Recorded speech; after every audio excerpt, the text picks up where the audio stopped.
Working. Mommy Angelina is back, everyone. Yay! There we go. Right. I believe You're live. we're live. Hello, we are live with Table Read Tuesday. Today we are reading Girl Interrupted. And we'll start off with introductions. Morgan, if you could introduce yourself, please.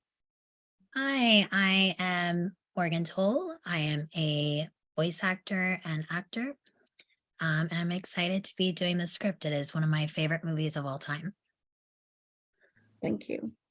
And we've got a couple new faces. So Rob, if you could introduce yourself, please.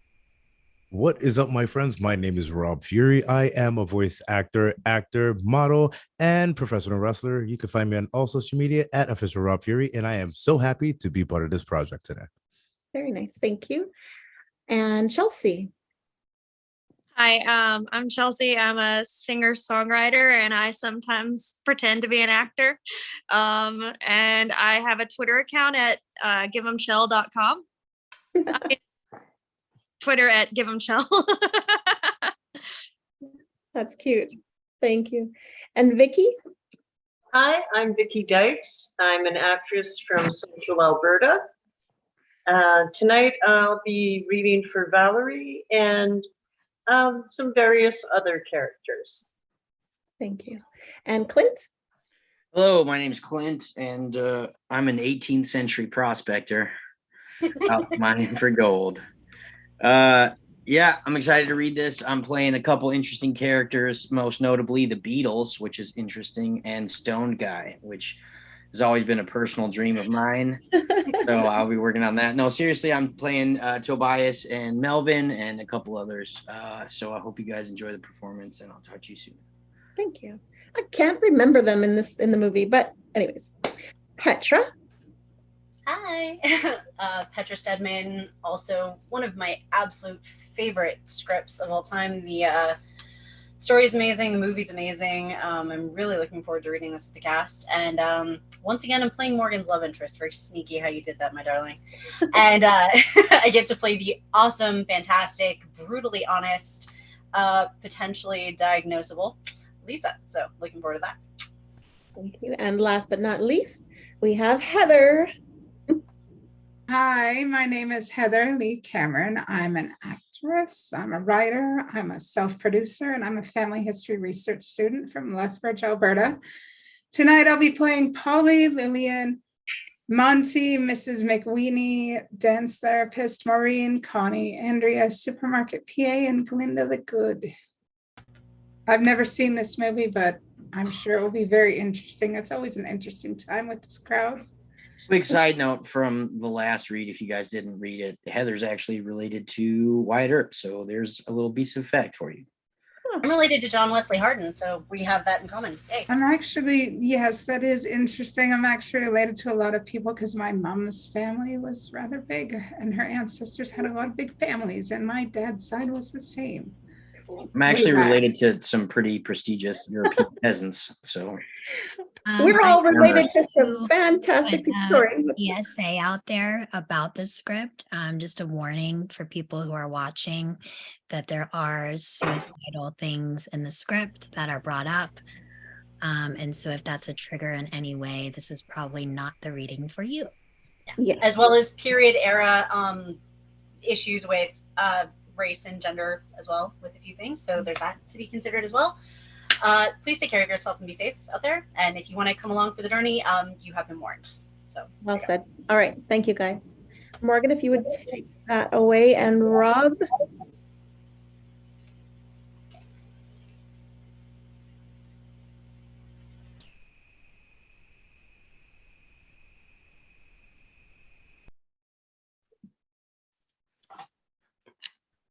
I look at the world, and I notice it's turning, while my guitar is gently weeping.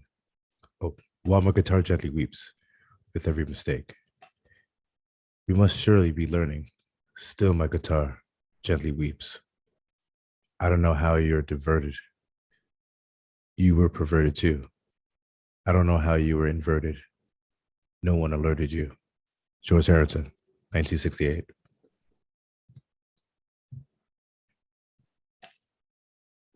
1969. Dawn.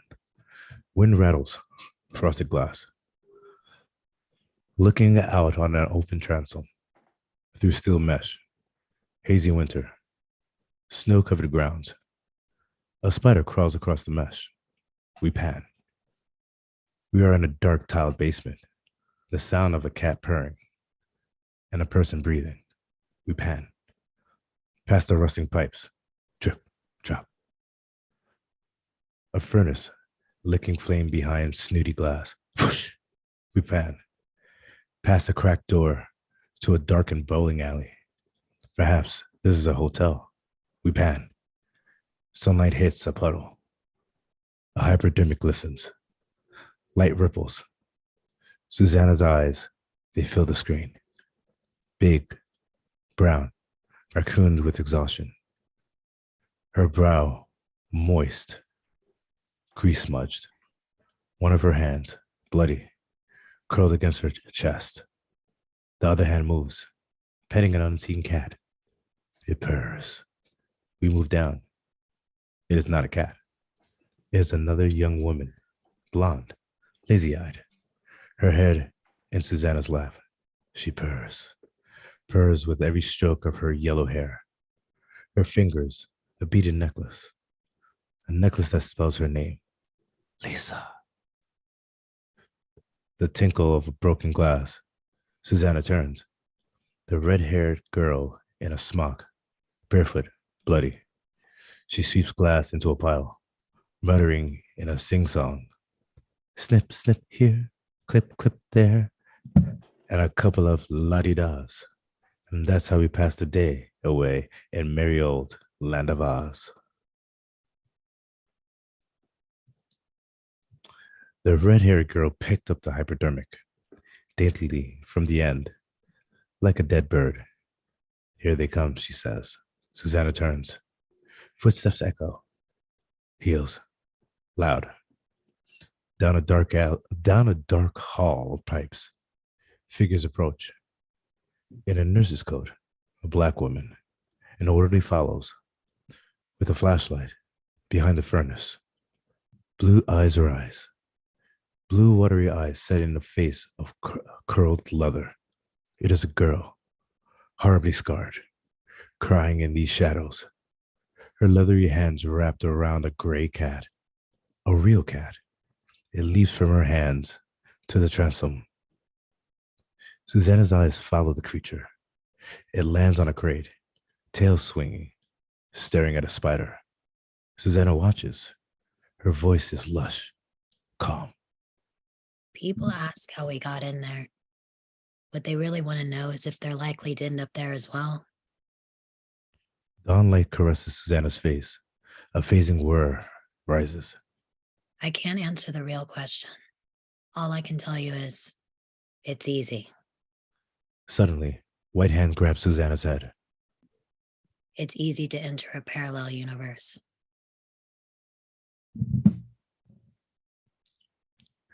Two other hands thrust a tube up her nose, down her throat, pushing her face, in other words, to a stretcher.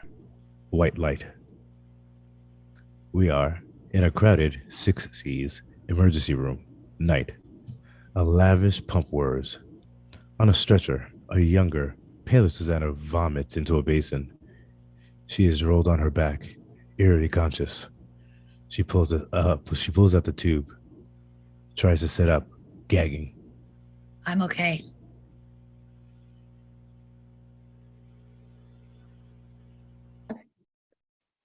Heather? Hold on, dear. Hold on, dear. 5 milligrams Valium. Restrain her. The nurse fastens restraints. The pump continues sending water down her throat. Susanna chokes, pulls at the straps. Ow. The needle pokes her arm. The nurse draws out blood. Another needle. The nurse injects Valium. Ow. A resident takes the basin and examines the contents. It is filled with pill fragments. Clear liquid. He leans towards the ER doctor. Aspirin fragments and vodka, I think. Don't tell me what you think. Take it upstairs. Susanna looks to a concerned man, 45, in a corner, arms crossed. He wears a tweedy vest, and a gold tee. He smiles sadly at Susanna, uncomfortably. The vast pump winds down, and the doctor pulls the tube. He takes Susanna's tongue in his fingers. Brusque. Susanna gags, looking helplessly into his eyes. Ugh. The doctor does not react.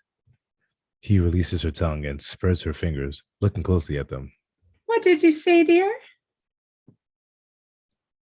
The doctor checks Susanna's arm for track marks, notices a bruise on her wrist. Wrist banger. I said he's right. It's aspirin. Still have to check for track marks, young lady. Any signs of drug abuse? Attempted suicide is a felony. Really? What was the punishment? Your parents are on the way. He should look at my hand. There's no bones in it. Is that why you did this? Because there's no bones in your hand? Close on Susanna. Larry glances at the man in tweed. He shifts nervously. And other things, it's hard to stay for me, to stay in one place. This is an off-screen voice. Susanna, if you had no bones in your hand. Susanna turns, groggy, to face the voice, and we cut to Dr. Crumble, a shrink in his 50s. How did you pick up the aspirin? He sits in a comfy chair, awaiting an answer. Continued. Reverse on Susanna, dark-eyed, in a less comfy chair. She wears a black turtleneck, black tights, and a black mini. Her slender arms bounce lightly, fluff, fluff, fluff, on a plastic-covered armrest. The fabric below, vibrant tangerine. There is a bandage on her wrist. We're in an office in a suburban house. A car passes by. Susanna looks out the window. At the curb, a woman pulls a Samsonite case from the 60s out of Oldsmobile. What is my mother doing? Can you answer my question? Susanna turns, facing him. How did you pick up the aspirin with no bones in your hand? Susanna thinks a beat. Then plainly, By then they had come back. I see. No, you don't. It's beyond you.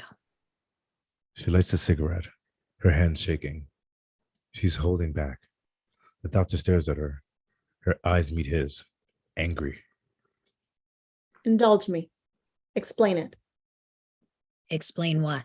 Explain to a doctor that the laws of physics can't be suspended, that what goes up might not come down. Somewhere, a dog starts barking.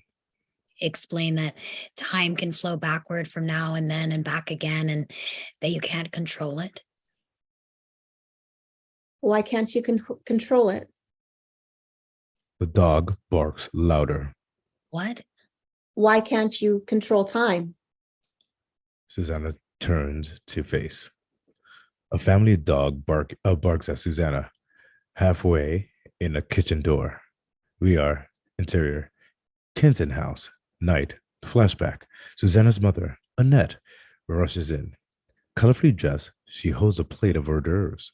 You're late. Annette pulls Susanna towards the living room, just enough to show her to the guests. Moon River plays. Look who's here, everybody. Everyone looks up, offers greetings. Susanna rubs her head. Do we have any aspirin down here? Hello, Susanna. Hello. Susanna is rushed by Mrs. Gilchrist, a well-meaning lady with large teeth, wearing fringy macrame. Susanna, you remember Professor Gilchrist's wife, Mrs. Gilchrist? My daughter Bonnie's in your class. Just accepted at Radcliffe. What a conundrum. I'm a Wellesley girl myself, but these days young women should make up her own minds, don't you think? Behind Mrs. Gilchrist, her husband, Professor Gilchrist, 40, leers over his whiskey. He wears a tweed vest and a goatee. Susanna averts her eyes. Susanna, are you stoned? Susanna looks up, bewildered. Back to present. She's facing Dr. Crumble. Do you smoke pot? Take LSD? The ash on her trembling cigarette is 2 inches long. No drugs? Susanna taps her ash. I find them redundant. Have a boyfriend? Maybe a few? Older boyfriends? She smiles back condescendingly. How do you feel right now? Like you're getting hopeful. The doctor shifts in his chair, unswerved. Is that all you're feeling? What else? Susanna looks him in the eye, defiant. The truth. I don't know. I don't know what I'm feeling. You need a rest. I'll go home, take a nap. You need to go somewhere where you can get a genuine rest, Susanna. You swallowed a bottle of aspirin. I had a headache. He rises purposely, dials a phone. Yes. Can I get a cab at 1240 Milford? That's all right. My mom is here. Your parents and I discussed this. It's better this way. Exterior, interior, suburban house. Cab, day, autumn. Dr. Crumple leads Susanna by the elbow towards the cab. Susanna notices her Samsonite case in the back. Down the block, her mother cries in the Oldsmobile. No stops. His face looms large as he closes the door. Bye-bye. The cab takes off, rumbling. Her mother's Oldsmobile becomes a speck. Susanna turns back, lighting a cigarette. The cab radio chimes the hour. News headlines read aloud. Escalating fight in Nam. Civil rights riots. Susanna notices. The cab driver's wild eyes, meeting her in the rear view. Long-haired, bearded. He looks like Charles Manson. She looks to the driver's ID card mounted on a dash. On the ID card, a photo. The man is clean-shaven, but still wild-eyed. His name, Monty Hoover. The sound of people singing a muffled happy birthday and someone knocking on a door. Susanna turns to face. A bedroom door. Someone knocks again, lightly. We are. Interior. Susanna's bedroom. Night. Flashback. In her nightie, Susanna opens the door crack. Standing there, Professor Gilchrist, drunk. He whispers over. He whispers over the singing downstairs.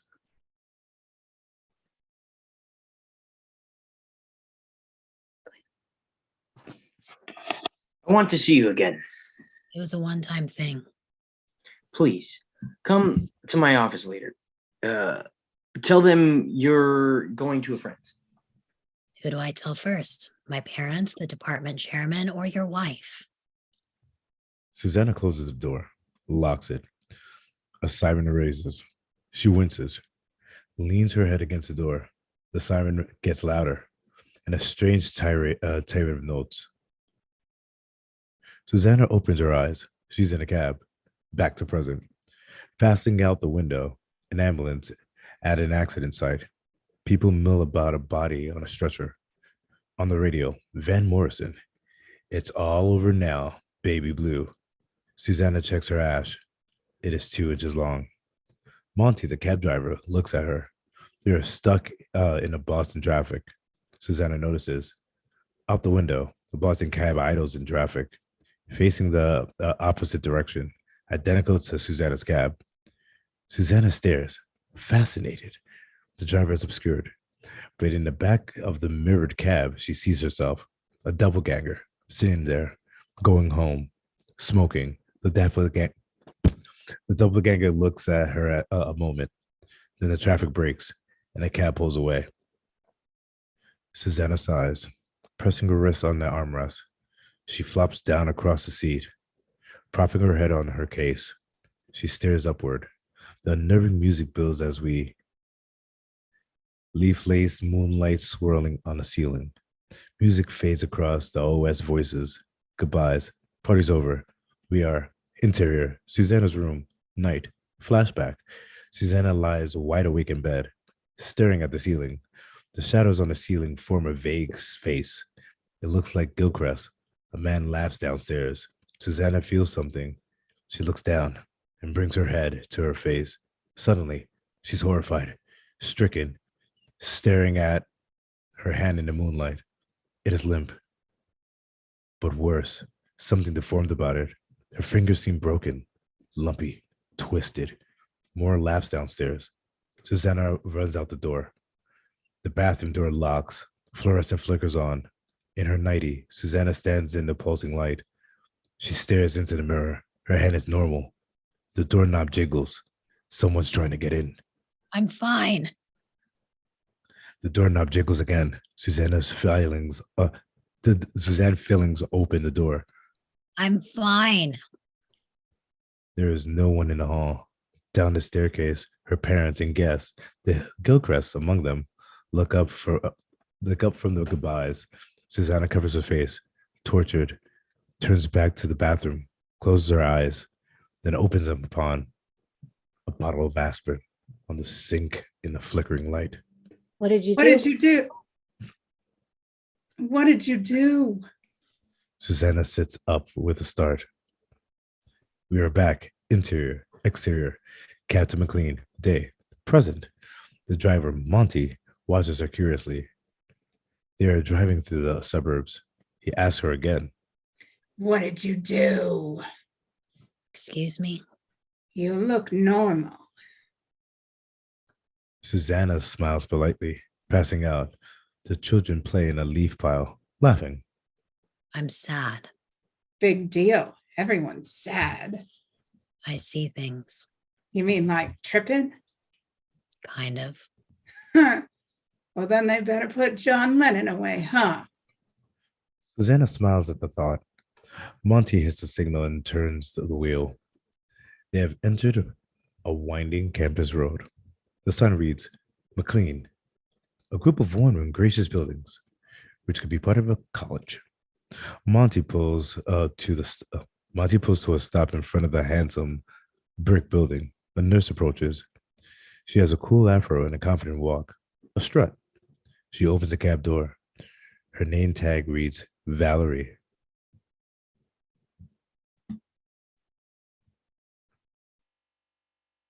Her name tag reads Valerie. Susanna, Susanna nods. Monty turns around. She looks Susanna in the eye. Don't get too comfortable. Climbing out, Susanna smiles gently at Monty. I'm just here for a rest. Interior, McLean entrance and stairs, day. Wide-eyed Susanna passes guards following Valerie. They move briskly up the varnished staircase.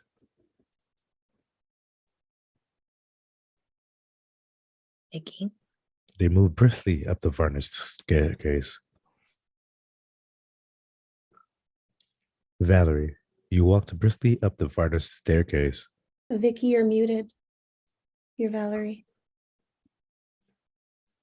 It's You're- not. You're going to, I don't know if she can Vicky, can you unmute? we're going to check you in and then head over to that building. Susanna looks at the windows across the rolling grounds. A two-story, ivy-covered building. It looks like a dorm.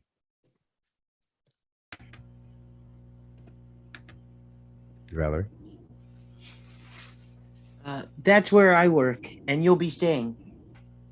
Interior, Dr. Wick's outer office, day. Close on, Susanna. Blurry as she examines the admittance forms. Oh, I, Susanna Kaysen, hereby commit myself. I understand I will not be released from care until I thought my parents. a white-haired lady, Arlene, smiles condescendingly.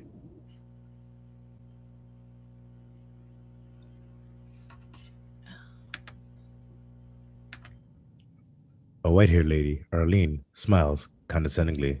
Angel, that's you. So sorry, I'm trying to figure out the other thing.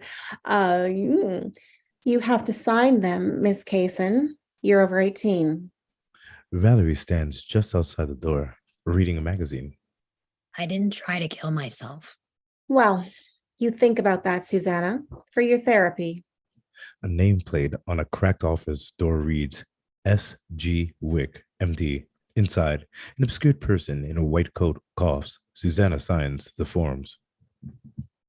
Miss Kaysen, you have the distinction of being the first person from this school not to go to college. Susanna looks up to face. Miss Paisley, a white-haired guidance counselor, looks through a file. A bottle of aspirin sits on her desk. We are interior, guidance counselor, office, day, flashback. Susanna presses her wrist, staring at the aspirin. Do you have any aspirin? The woman obviously hands Susanna the bottle. May I ask what you plan to do? Susanna swallows a handful of tablets, washes it down with a coat. I don't have a plan. Everyone has a plan. Oh, you mean like A, get married, B, join the Krishnas, C, commit suicide? Miss Paisley strains to smile. Have you thought about taking a secretarial course? Susanna shakes her head. A beat.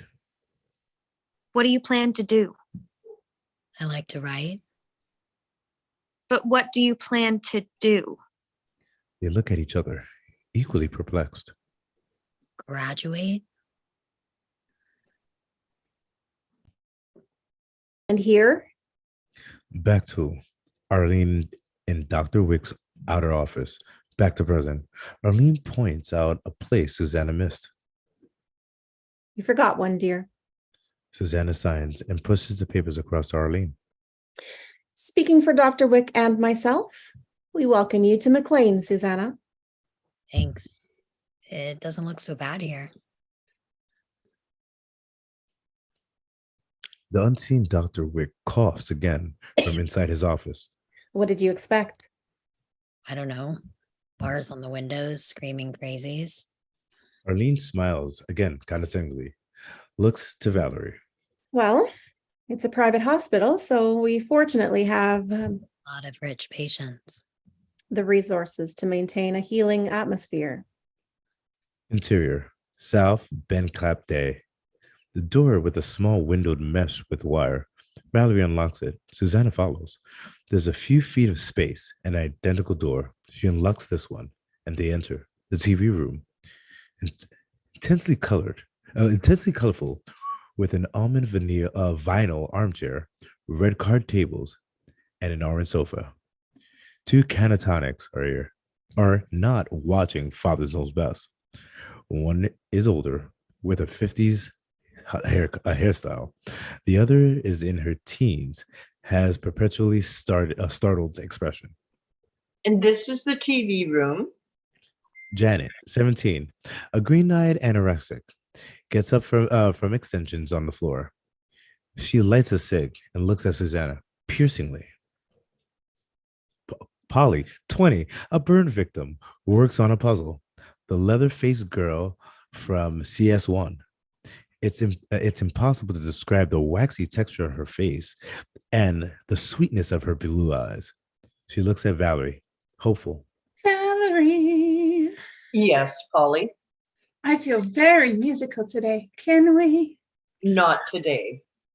Valerie exits, but Susanna lingers, looking back as Janet sachets by, flickering an ash in Canatonic's mouth. Interior, South Belknap. The living room, same. Old floral sofas with cigarette holes, and no one's there. And the living room. Everyone hates it. Susanna peeks in, and they continue on to interior, South Belknap. The hallway, phone booths, same. You pick up a phone, a nurse answers, and you tell her who you want to call. A sticker in one of the phone booths reads, "If you lived here, you'd be home by now." Susanna winces. They stop at a large blackboard near the nurse's station, filled with the patient's names, privileges, and space to fill in destinations, time out, and in. Susanna's eyes traverse the blackboard, the names among them: Daisy, Polly, Georgina, Janet, Cynthia, and Lisa. Susanna's name is at the bottom with an R next to it. You sign me in or out here. Right now, you're restricted, but after you've been here for a month, you'll move to 221s. Valerie smiles knowingly. I'm sure I won't be here that long. I'm just here for a rest. Everyone gets the same tour, no charge. She leads Susanna around the corner, a small room with a meshed window in the door. The mattress lies on a green linoleum floor, scratched walls.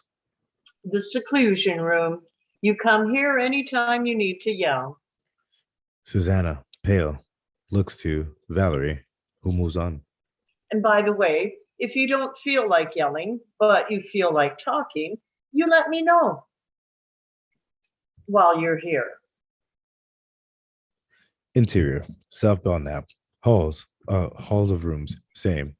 Girls nonchalantly check Susanna out. Among them, Cynthia, crew cut, in khakis, would now be called a lesbian. Polly, we saw her before, the sweet-faced burn victim. Daisy, compelling, taut, sexy. She peers out of a cracked door, a sign tacked up on it reading, "No trespassing." Susanna and Valerie stopped in front of a pleasant room, something between a college dorm and a colonial hotel room. And this is your room. Interior, South Belknap, Susanna and Georgina's room, same. On one of the twin beds is Georgina, a red-haired, all-American girl of 19. We saw her in the opening under more stress. She's reading The Patchwork Girl of Oz. Georgina, this is Susanna, your new roommate. Oh, great. Hi, no kidding. Fucking brunette. Hi. Georgina has Tourette's syndrome, so once in a while she bursts out with a thing or two, but it's nothing to take personal. Right, Georgina? Georgina nods, smiles, benign, then back to her book. Valerie. A young nurse, Lillian, appears in the door, concerned. She whispers something to Valerie, who turns around to Susanna. There's something I need to attend to. Susanna nods, hesitant. Georgina, will you take Susanna to the dining room in 10 minutes? Sure. Valerie exits. Susanna smiles at Georgina and crosses, sitting gingerly on the second bed. Besides her Samsonite case, she pops it open. Several floral dresses are folded on top. Susanna sighs at the inappropriateness of her mother's packing. She digs, finds her red-covered journal and a carton of fresh cigarettes. She spies Georgina watching her. Pretty box. They're French. The French resistance smoked them. Georgina nods. Susanna opens a pack, pulls a cigarette. Brunette. Susanna turns. Georgina has tack, smiles, harmless. Has a tick, smiles, harmless. You have a light? They took my matches. Nurses are supposed to light cigarettes. Susanna lies back on the bed, takes in the room, dark spots on the wall, and pieces of yellowed Scotch tape. Who's your roommate before me? Georgina seems to ignore the question, continues reading, but twitches with a violent tick. Then suddenly she looks up. Have you read this? No, but I saw the movie a bunch of times. Susanna notices a bookshelf is lined with the Oz books: The Wizard of Oz, Road to Oz, Ozma of Oz, Glinda of Oz, etc. The movie's based on the first book. Fucking brunette. I read that too, but there's no ruby slippers. They added that. This takes place afterwards. Dorothy doesn't have such a big part in this one. There is a bleat of the sirens outside. Queasy, Susanna crosses the meshed window. Did you see the yellow submarine? A police car is parked at the curb. Valerie and several other nurses have gathered. Did you notice the yellow submarine is just a cartoon Wizard of Oz? Instead of a yellow brick road, it's a submarine. One of the police officers opens the back door of the squad car, extends his hand to help the passenger. Georgina moves to the window. Her tick rises again. Oh no. The passenger, a long-lived, raggedy blonde girl. We saw her hitchhiking. Exits unassisted. Her hands are cuffed behind her. She shakes her long, tangled mane of hair. Interior, South Bednap. Main hallway, same. Susanna and Georgina peer out of the door as a ragged blonde enters the hallway. Though she is filthy, there is a nobility to her, a poise. The police remove her handcuffs and hand her to Valerie. Down the hall, girls stand in their doorways, watching. Give me the hair thing. The ragged blonde removes a macrame and feather roach clip from her hair.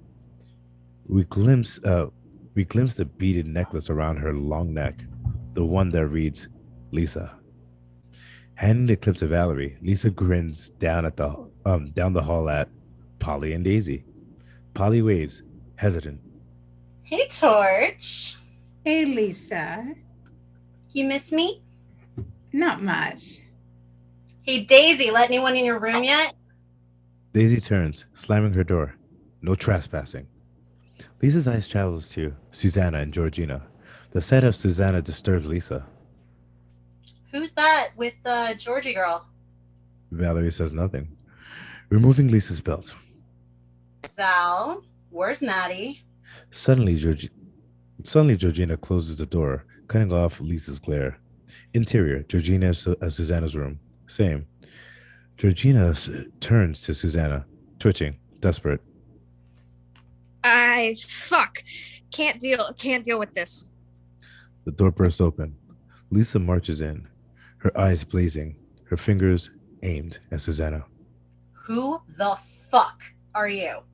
Susanna backs up towards her bed. Georgina stammers. She just got here, Lisa. So where's Madeline? Why is your shit all over her bed? I don't know what you're talking about. Valerie enters the room. Lisa, get out. You've been gone 2 weeks. Shit has gone down since then. Lisa spins around, glaring at Valerie. Her eyes are wild, possessed by the devil. She screams at the top of her lungs. Where's Maddie? Where the fuck is Maddie?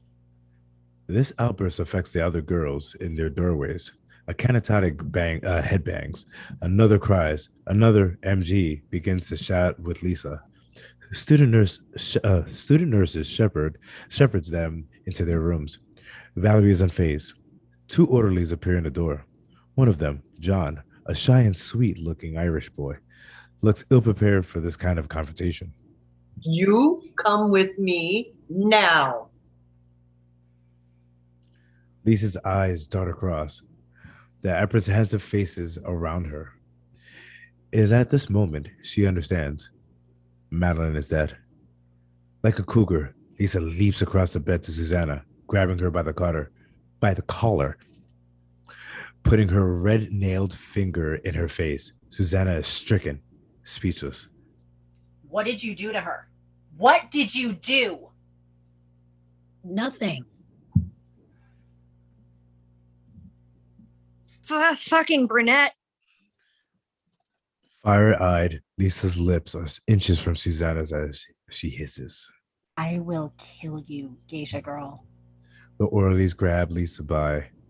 She goes wild, screaming, spinning like a dervish.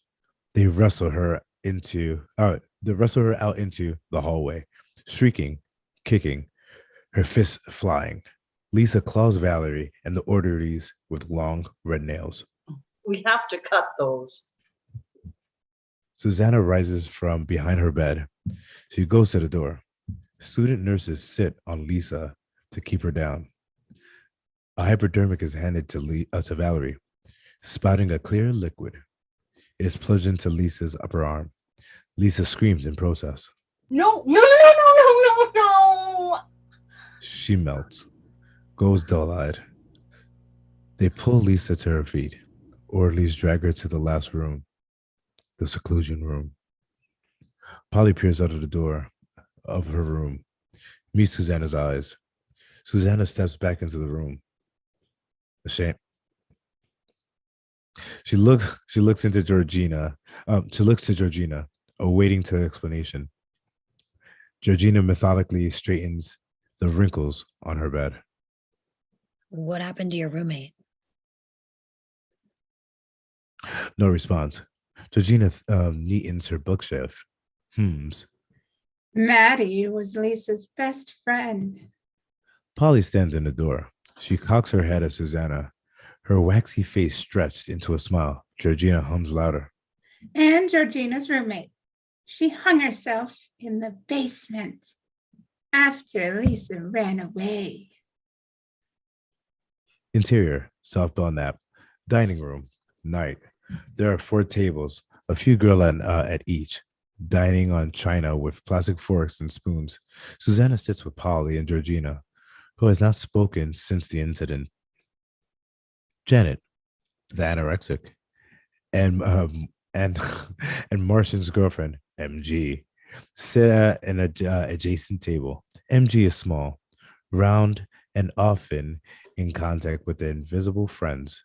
MG eats with Janet's plate, or eats from Janet's plate.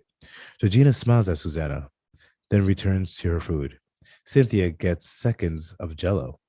Due to her crew cut and boxy clothes, she stands out. She sits with Janet and MG. That's Cynthia. She's here because her parents don't like her clothes. Susanna falls through the rabbit hole. She struggles to remain composed. Daisy moves past. She elbows another girl out of the way to get to the coffee pot. She glares at Susanna. Polly continues sing-song introduction. And that's Daisy. She's got her own room. Her daddy pays extra for that. Daisy sits alone, sipping her coffee. She looks nauseous and shields her eyes from all the eating going around her. Make it a fucking light. Susanna meets eyes with John, the orderly, who lights Daisy's cigarette. Susanna opens her pack of Galuis MG, leans over to Susanna. I have a penis. Want to see it? Can I get a light? John eagerly lights it.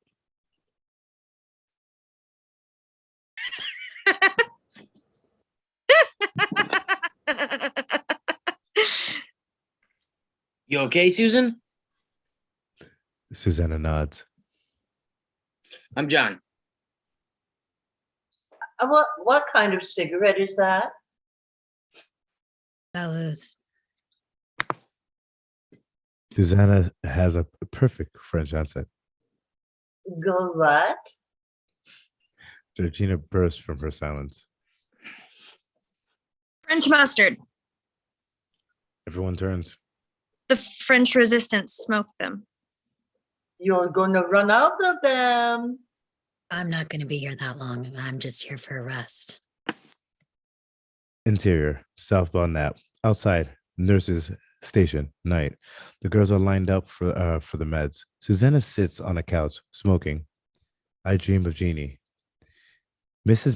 McWeeny, a veteran nurse with gray hair that clings to her head like a migraine, holds a tray filled with little paper clips. She calls out the name of each girl, and they come forward, dutifully, like it is a graduation. Susanna Kaysen. Good evening, Susanna. I'm Mrs. McWeeny, and this is for you. What is it? It'll help you sleep. It's 10:30. Daisy sighs, waiting for her name to be called. For Christ's sake. Susanna looks to Polly, who happily swallows her pills. You can discuss it in the morning, dear, with your doctor. In the meantime, we'll just have to agree to disagree. Susanna swallows the pills. She stands there, realizing She's now free to head back to the couch, her room, wherever. She passes the phone. Janet in one booth, Cynthia down two. They shout a conversation to each other. Susanna hurries past. To the door to the seclusion room is open. Two young nurses tend to Lisa, a tangles of hair on the mattress strung out. Susanna turns away, her eyes fluttering. She feels the drugs taking effect. At the other end of the hall, McWeeny calls out more names, continuing this medicinal graduation ceremony. We hear a band play Pump and Circumstance. Cynthia Crowley, Daisy Randazzo. Susanna puts her hand on a wall, supporting herself. Exterior, school, lawn, day, flashback, a graduation ceremony, a bland pace, Pomp and Circumstance. Moving past, the parents, well-dressed, beaming, except for Carl and Annette Kaysen. We look anxiously at Susanna, among the robed graduates, falling asleep, groggy. Tobias Jacob, a good-looking college guy with a ponytail, sits with the graduates' families. He watches Susanna, a smile on his face as she nods off. The principal is at the podium, handing out diplomas. Rob, are you taking him? Oh, sure. Andrea Jacobs, debating team, yearbook, Friends Society, track. Andrea, next to Susanna, rises and steps over Susanna's feet. Susanna Kaysen. Susanna remains asleep. 100 heads turn, all facing her.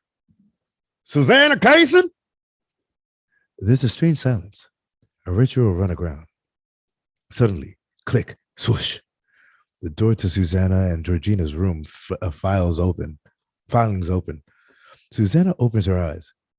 A flashlight, welding student nurse shines her light on Susanna, scaring the hell out of her. Checks. The light sweeps over to Georgina. She rolls over, half asleep. What? Oh, swish, click. The nurse is gone. All quiet again. Trees blowing. Susanna stares at the shadows on the ceiling. Georgina. What? Oh, Oh, sorry. no, go. That was it. Why did they do that? Come in the room like that. That's checks every 5 minutes because you're new. They'll space them out more after you've been here a while. I can't even think. That's the point. How did that girl, Holly, how did she get on? When she was 12, she set herself on fire with gasoline. Why? But there is no response from Georgina in the darkness. From somewhere, a meow, then another from out in the hall. Susanna crosses to the door. The hall is quiet. No sign of the nurse. No more cat sounds. Just the throbbing light of the television. Susanna turns to Georgina. I have to go to the bathroom. Am I allowed? Georgina? Nothing. Georgina's out cold. Interior, southbound app, hallway, night.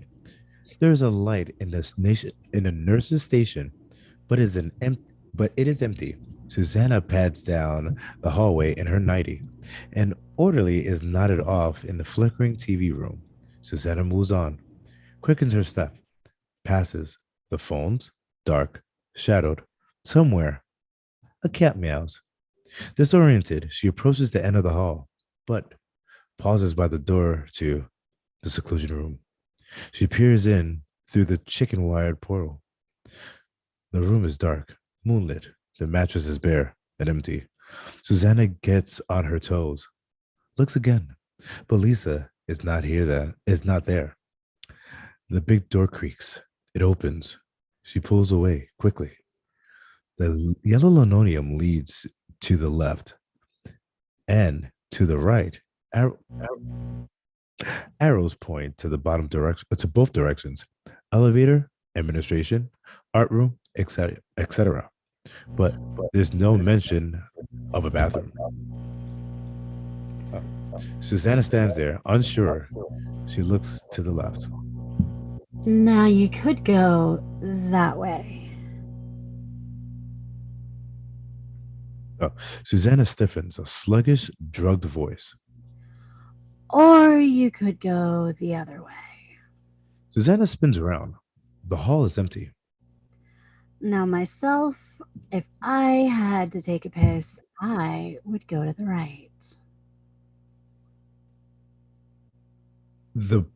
In the blackness of the phone booth, Lisa meows like a cat. Meow. Susanna bolts to the right, sprinting. Interior, South Belknap, bathroom, night. Yellow tile, green fluorescence, a morgue. Water drips. The stall is covered with sexually graphic graffiti. Crudely drawn dicks. A primitive caricature of McWeenie spelled McWeenie. Rides one, blissful. Susanna flushes the toilet. She's exposed. There are no doors.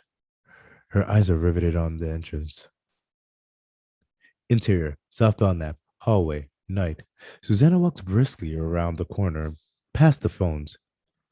There's no one there, but there's an incessant stream of meows coming from the darkness. The essence of madness. Susanna charges down the hallway and, rounding the corner, runs headlong into Mrs. McWeenie. Susanna screams.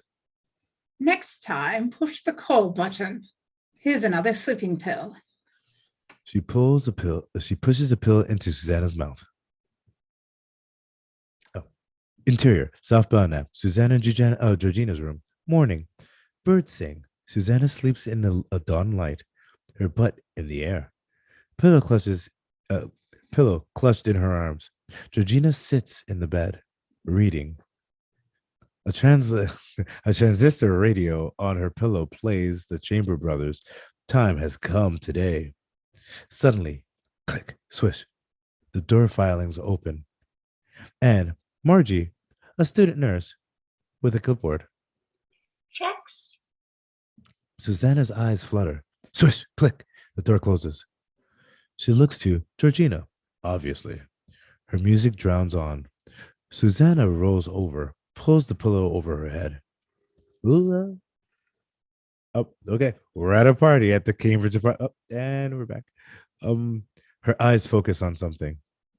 Herself, dancing, in pulsing light with a freckled boy, Josh. We're at a party. A Cambridge apartment, night, flashback. On the record player, the Chamber Brothers in glorious hi-fi. Josh keeps coming closer to Susanna. He yells over the music. Josh yells over the music. I don't think we cast that if you want to take Okay. it. What are your plans for the fall? I don't have any. Like, I'm gonna be an ethnobotanist.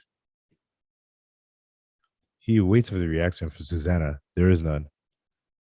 What about you? I'm thinking of joining the Krishna. Hari Krishna?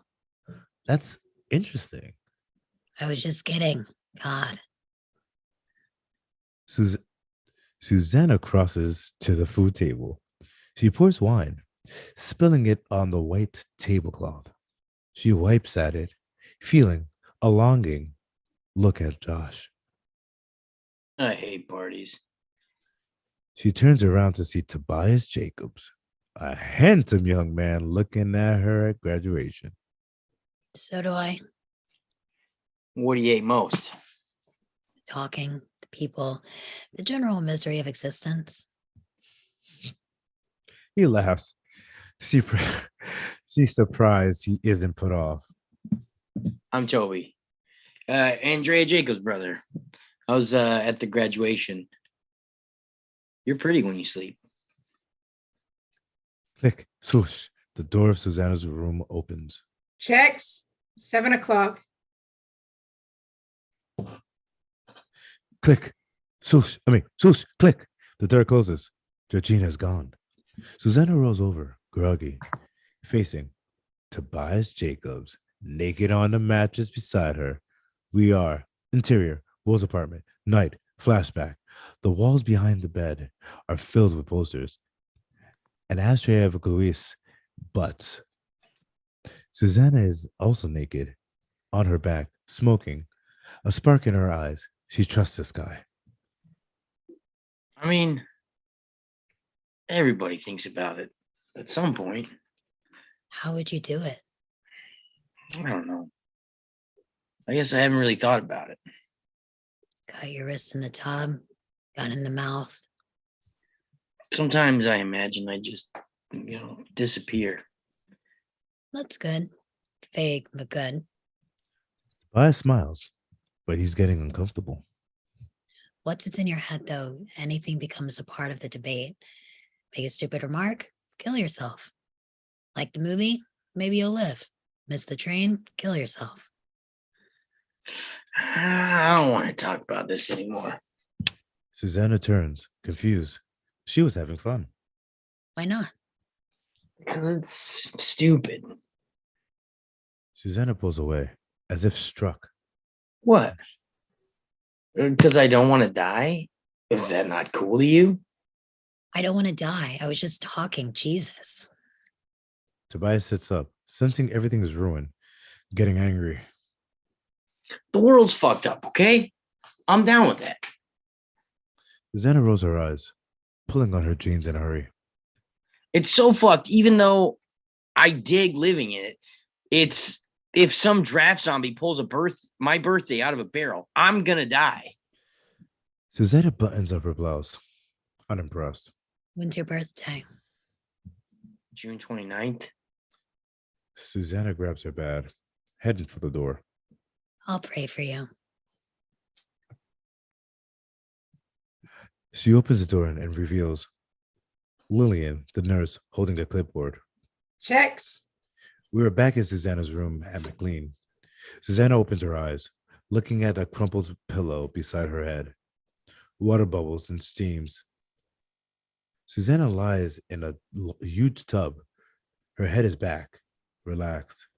We are in a green tiled hydrotherapy room. The door opens. Greta, new nurse, rounds the tiled corner. Checks. Susanna sits up with a start, arms around her knees.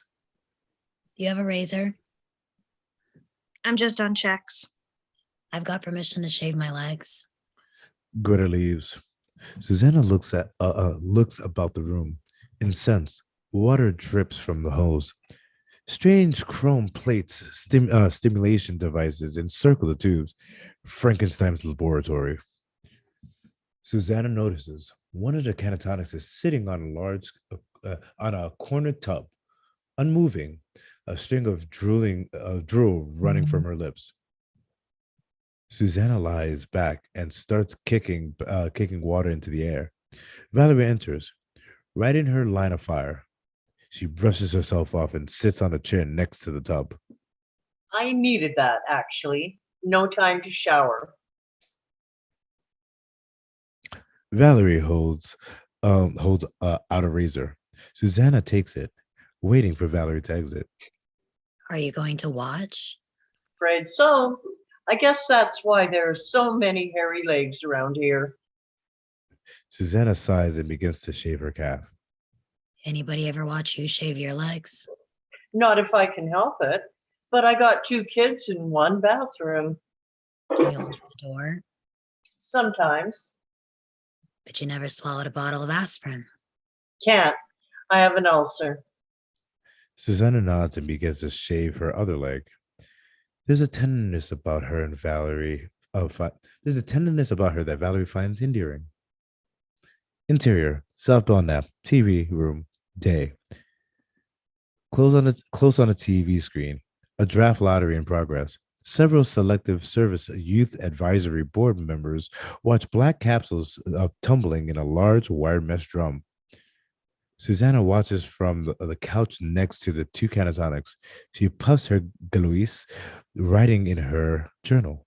Marjorie, the student nurse, reads the paper. Janet and MG sitting opposite on the opposite couch. MG is drugged, mouth open, stream saliva dripping. She sucks in her spit, giggling at the draft lottery. Bingo, it's bingo. Oh, stakes are higher, MG. On screen, advisory board members are taking turns pulling capsules, posting them on the board. The date roll across the TV screen. October 1st, June 29th. Oh my God, June 29th. A guy I know is just drafted. What's his name? Toby. Well, he's dead now. Janet stands and exits as we hear. Get out! My room is fucking private! Down the hall, Lisa hovers into Daisy's doorway. All heads turn their way, including Susanna. I'm not in your room, Daisy May. Look, I'm right fucking here. I was just gonna offer you some of my. Oh, slam! Daisy's door slams shut in Lisa's face. Lisa stands there a beat, then turns, recovering instantly, blowing on her nails. Unlike last night, Lisa is lucid. Her move is brisk. She sashays past Margie, but her eyes are riveted on Susanna, who stiffens, closing her journal. You're looking better, Lisa. Thanks, Margie. How's the engagement going? Oh, you know. No, I don't. I've been away. Joe wants me to do it before the wedding. I don't know. Fuck his brains out. Use a rubber. Oh gosh, I don't know. Lisa perks herself on the arm of the couch beside Susanna. Can I bum? Excuse me? Can I bum one? Susanna nods coyly to the pack on the coffee table. Coolly. Lisa takes a cigarette and crosses, leaning over Margie, who lights it without looking up from her paper. Lisa moves to the opposite side of the couch besides the other catatonic, kicks up her heels, blowing on her nails. Susanna watches her, tense. Lisa blows a cloud of smoke in her face, in the face of one of the catatonics. There's no reaction. Lisa smiles at Susanna. Had your first Melvin yet? Who's Melvin? Bald guy, little pecker, fat wife. Margie chuckles from behind a paper. They're rapists, sweet pea. Unless they're giving you shocks or, God forbid, letting you out. And then you see the great and wonderful Dr. Dyke. She means Dr. Wick. I was in his office, but I didn't see him. Oh, he's a she. Dr. Wick is a girl. That's right, MG Wick's a chick. That's the nickname. The phone rings. Margie crosses to the nurse's station. She's got Melvin in 15. Can't let you sit around too long without popping the hood. Lisa shuts off. Margie shouts after her. You're supposed to be in hydro, Lisa. Susanna sits back. She stares bitterly at the television. More draft dates travel across the screen. Susanna turns, glaring at the nearest catatonic. She blows a cloud of smoke at her. The woman turns, angry. Asshole. Susanna stunned. Susanna, you have a phone call. Interior, southbound lap. Phone booth, day. Susanna picks up the phone. Hello? Susanna, Hi, Mom. your father's on too.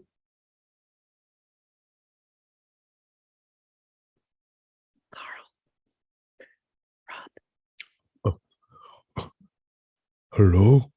Susanna, how are you? I'm fine. We talked to your nurse. She said you were doing fine. That place sounds like a resort hotel. Susanna watches as Daisy throws a fit at Valerie and Margie through the Dutch doors of her nurse's station. How come that sociopath can get nail polish and I can't get something to help me shit? I need my fucking X-Lax. No more, Daisy. That's what Melvin, But then give me some colas, Valerie. he said no more for you this week. It's on your chart. How am I supposed to shit? Daisy storms into Daisy storms to her room. Pass Susanna on the phone. Have you made any new friends? Mom, this isn't Camp Winnetka. I'm sorry. I'm sorry I didn't take you myself, but the doctor said it would be better if I wanted to. Mom, it's okay. I'm like the designated hitter. And if they met the whole family, who knows? Maybe we'd all be committed. That's uncalled for, young lady. Susanna can hear her mom still crying. She hangs up the phone. Interior, Melvin's office, day. The desk plate reads Melvin Conrad, MD. Tilt up to, close on, Melvin Conrad, a soft-spoken man in his 40s. There is a picture of his wife, Rotund, and his child, Rotund, on his desk. He smokes. Susanna sits on an armchair.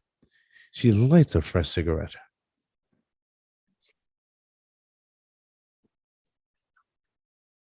Melvin. Why are you using the past tense? What do you mean? He was only drafted yesterday, so chances are he's not dead yet. Probably has several months before he reports. Whatever.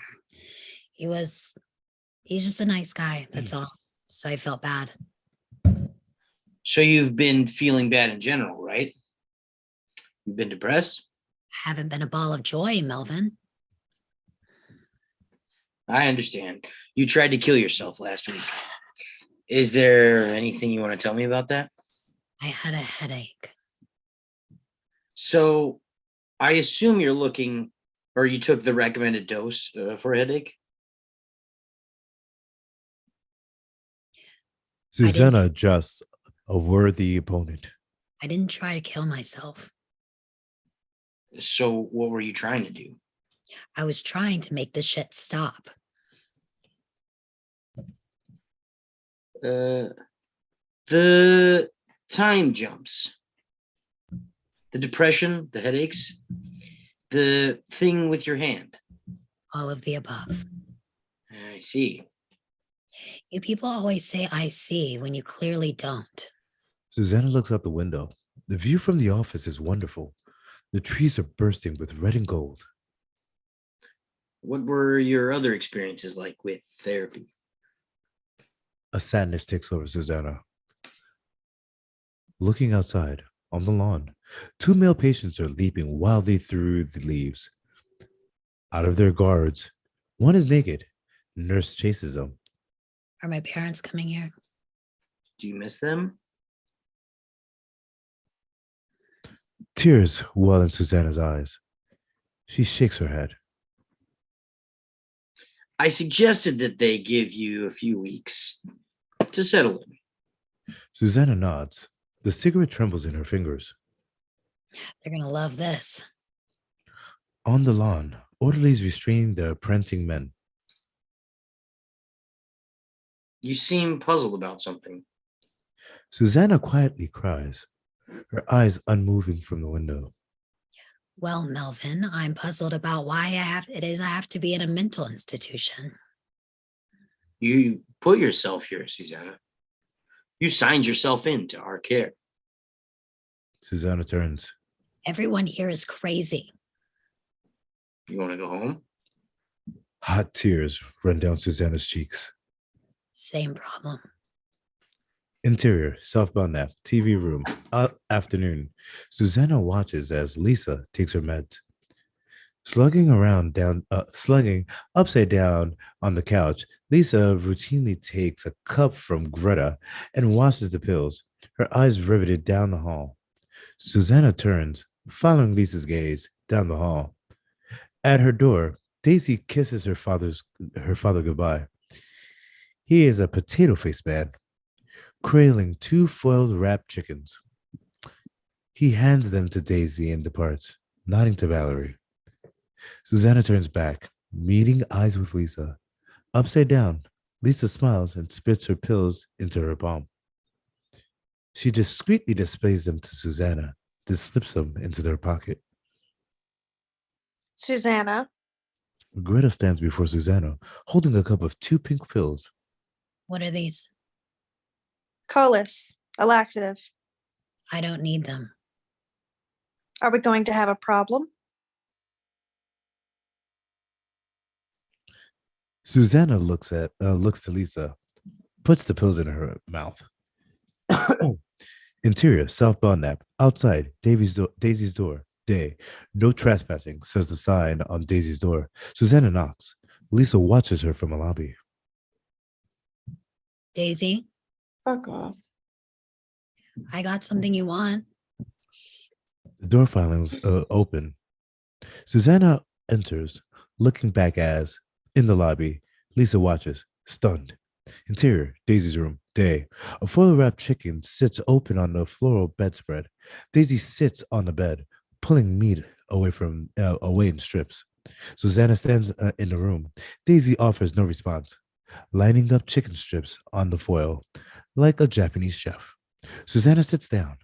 She watches Daisy, waiting. I saw a guy once on the subway. He was all wrapped up in tinfoil. Daisy pays no attention. Susanna notices clothes stacked neatly in a suitcase, ready to move at a moment's notice. Why are you all packed up? Daisy speaks without looking up. I'm out of here in a month. My dad got me an apartment Where? What kind of apartment? near the airport. 1 bedroom, 2 baths, eat-in chicken. You mean eat-in kitchen? That's what I said, asshole. So, what do you got that I want? Susanna opens her hand. In her palm, her 2 pink laxative pills. Put them on the bed and get out. Put yours on the bed. Lisa stands in the open doorway. Oh, Jesus. Just get out. Oh, don't take advantage, Days, just because she's new. Why don't you pony up some Valium? Get the fuck out or I'm calling Valerie. Oh my God, go ahead. Ask Val for some Colis like Susie Q's got right there in her fucking hand. Why does it stink in here? I don't take Valium. Yeah, that's the point, Days. They give them to you and you don't take them. What are you making with that chicken? Are you actually going to eat that? Swish! Greta peers into the door. Checks. Hey, you've got visitors, Daisy. Mark it in the book, Greta. Daisy's going social. I want some fucking colas. Talk to Melvin tomorrow. Lisa pushes the door closed. I think you want to poop, Days. I think it's been days. Susanna stands, offers the pills to Daisy. Look, it's okay. I don't care. Oh, but I do. I care. So sit down. Susanna sits. Lisa moves about the room, plays with Daisy's porcelain figurines, finds postcards stacked on the dresser. Daddy buys you a private and no one gets in. Leave only when Valerie makes you go to the cafeteria where you never eat. You know, you're a laxative junkie, so I kind of figure maybe you're like Janet, but then here you are with all this chicken. So what's with that? My dad owns a deli, asshole, with a rotisserie. I like my dad's chicken. When I eat something else, I puke. Lisa examines the postcards in her hand. She reads them. From Hawaii, Florida, Italy. There is a sickly sweetness to the inscriptions, each ending with loving kisses, Daddy. So your dad brings you your favorite food every week. Daisy nods. How does he know you're eating it? He knows. What about the bones? Doesn't Valerie? Unlike you two, I'm not interested in killing myself. Lisa notices some foil peeking out from under the closet. Why can't you eat in the cafeteria? What do you like better? Taking a dump alone or with McWeenie watching? Alone. Everyone likes to be alone when it comes out. I like to be alone when it goes in. To me, the cafeteria is like being with 20 girls all taking a dump at once. Daisy, that is all kinds of fucked up. Show me the cat on your arm. Show me Ruby, and we have a deal. No, Why not? because I'm bored and I want to go. Come on, come on. Daisy retrieves two volume from a Raggedy Ann, two volume from a Raggedy Ann's head. She throws them out on the bed. All right, asshole. All right. Susanna drops her pills on the bed, and Daisy inhales them. Lisa scoops up the volume, swallows them, and then suddenly pulls open the closet door. Hey, Seven foil-wrapped chicken carcasses lie on the floor, arranged chronologically on the right of the oldest, the oldest mold encrusted. To the left, fresh carcasses. Oh, Dios fucking mio. Oh,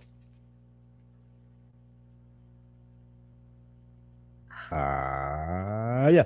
Susanna moves beside Lisa, staring at the carcasses. guess that's how Daddy knows she's been eating. when I get 10, Valerie makes me throw them away. Interior, south, Belknap, Lisa's room, late afternoon. Barbies hang from the ceiling by their necks. The room is a mess of graffiti, clothes, and mutilated stuffed animals. Susanna sits on the bed, reading a fashion magazine as Lisa moves about the room, digging through crap, smoking. Click, swoosh. Lydia opens the door. Checks. Click, swoosh. Oh, sorry. Swoosh, click. She's gone. Lisa pulls out Susanna's red journal from the magazine pile. Here it is. Where did you get that? Oh, I love the section about me. Lisa is funny and terrifying. The staff fears her. She has beautiful red nails. Valerie cut them, said they were sharps. That means dangerous. Give it to me. Oh, hold on. This part's really, really good. Polly's never unhappy in her tight, burnt slipcover skin. Kind, comforting, cheerful. She's faultless like an angel. Whatever shadow drove her whispered, die in her once perfect ear. Unlike the rest of us, Polly burnt it away, fried it. I mean, that's just really good. Pictures are cool too. Lisa holds up a pencil drawing of Polly and Janet. Can I have it back, please? Lisa hands her the journal. Susanna moves to leave, but Lisa blocks her, rolling up her sleeves, cig hanging on her lip. Check this out.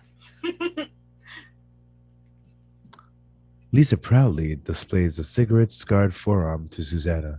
The scar form a Pointless. Thank you. A pointless picture of a cat in progress. That's Ruby. Wow. Doesn't it hurt? Mm. Lisa touches the burning end of her cigarette to her arm. It hisses as it burns in a further piece of the cat's tail. It passes the time. Interior, Melvin's office, day. Frost on the windows, snow blankets the ground. Susanna stares out the window, holding a carton of Galois. Carl and Annette, besides her, anxious, out of their element. The length of her stay depends on the response to treatment. For what? Depression? I teach people her age, doctor. They're all depressed. She's always been quiet and shy.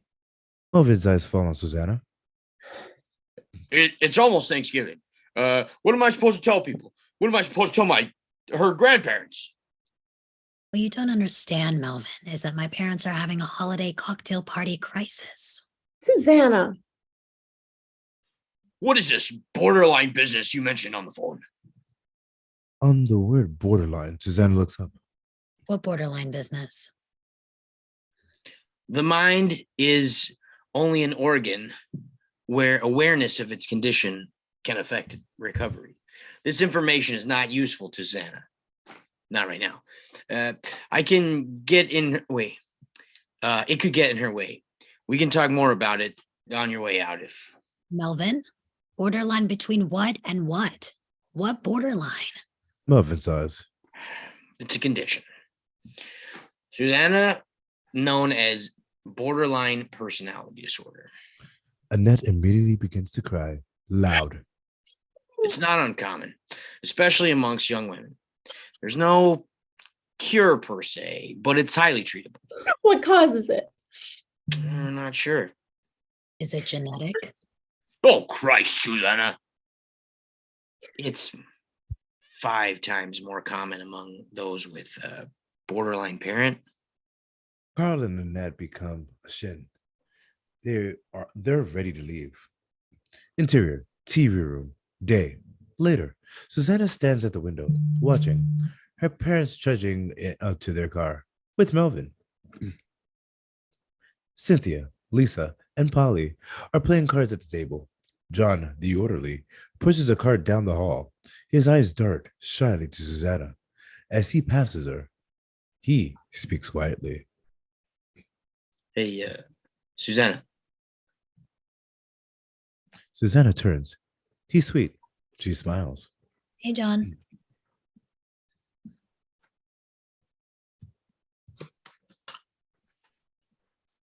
Cynthia Okay. Wait. Sorry. Cynthia? John, call me a cab. Okay. Your cab? Cynthia laughs hysterically, unnaturally, as John leaves. Oh. I love that guy. Anybody ever fuck him? Susanna feels Lisa's watching her. She meets Lisa's eyes. Lisa smiles coy and looks away, arranging her cards. Razors pain ya, rivers are damp, acid stain ya, dress cause cramp. Guns aren't lawful, nooses give, gas smells awful. Might as well live. Gin. Lisa crosses past Janet and the two catatonics watching a movie on the television. She snaps it off, moving down the hall. Asshole. Janet turns the TV on. The tube comes to life. Susanna's eyes move to the TV. She sits down. Fred Astaire dances on the ceiling. Polly starts to dance about the room to the music. Janet turns to Susanna. Lisa says you got into Daisy's room. Said it was filled with chickens. Susanna nods. Lillian calls out to the nurse's station. Calls out from the Susanna, nurse's Susanna, you have a phone call.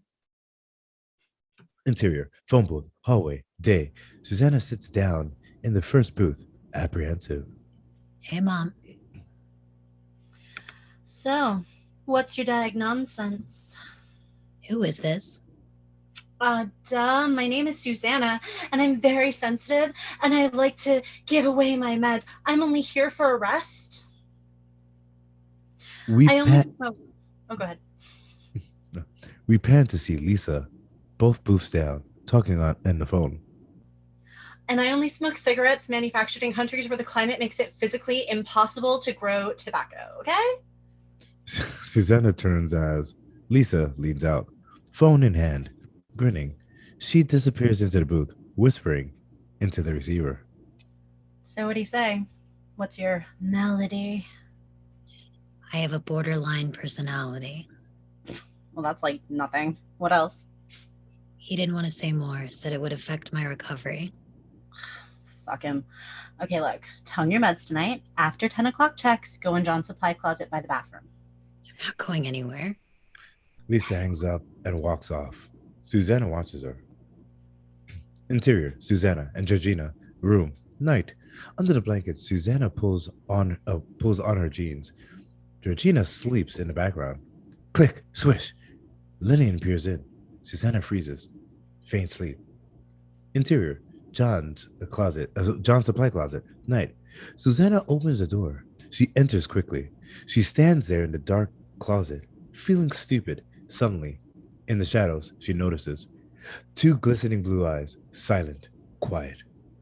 Susanna stares at the eyes, paralyzed with fear. Suddenly, the door opens. John, the orderly. He reaches for a mop and bucket, but notices Susanna standing there. His reaction is slow, not stupid, but laconic, easygoing. Hi. Hey, Susanna. I got lost. Actually, I'm meeting someone. Just don't get me into trouble. He shuts the door. Susanna sighs, looks back to the eyes. It is Polly, crouched in the shadows, watching Susanna with utter admiration. She reaches, touches Susanna's cheek. Oh, you're beautiful.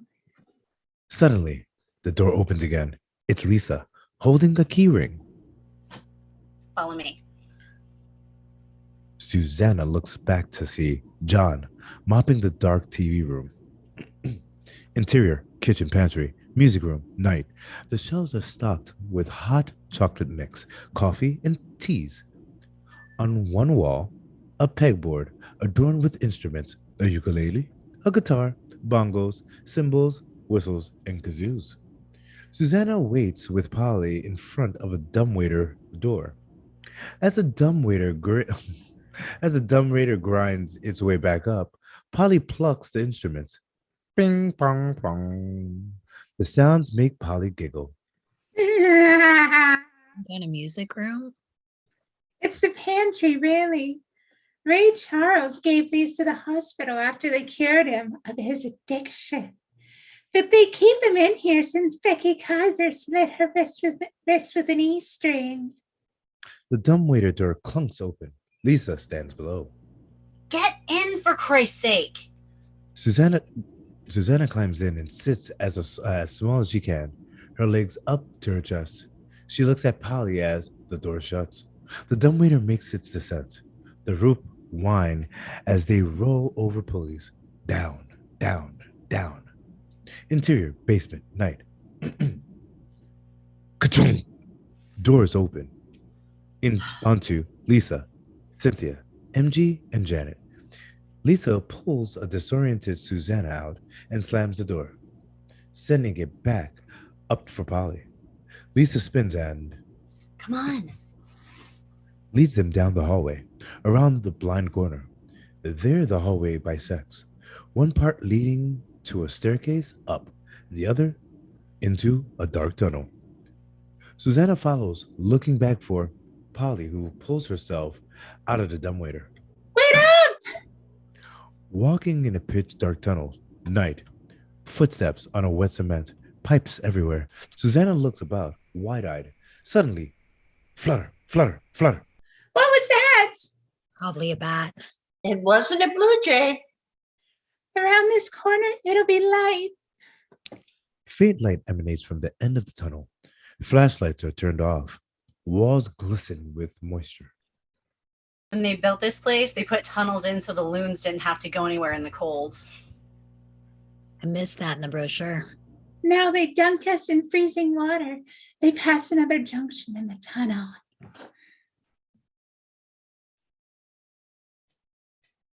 Watch it. There's a dip.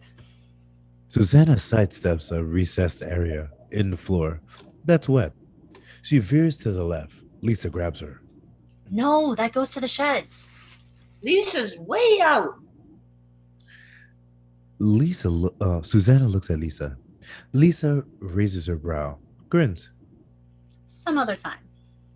A rushing furnace, dripping pipes. We are in the same tunnel chamber from scene 1.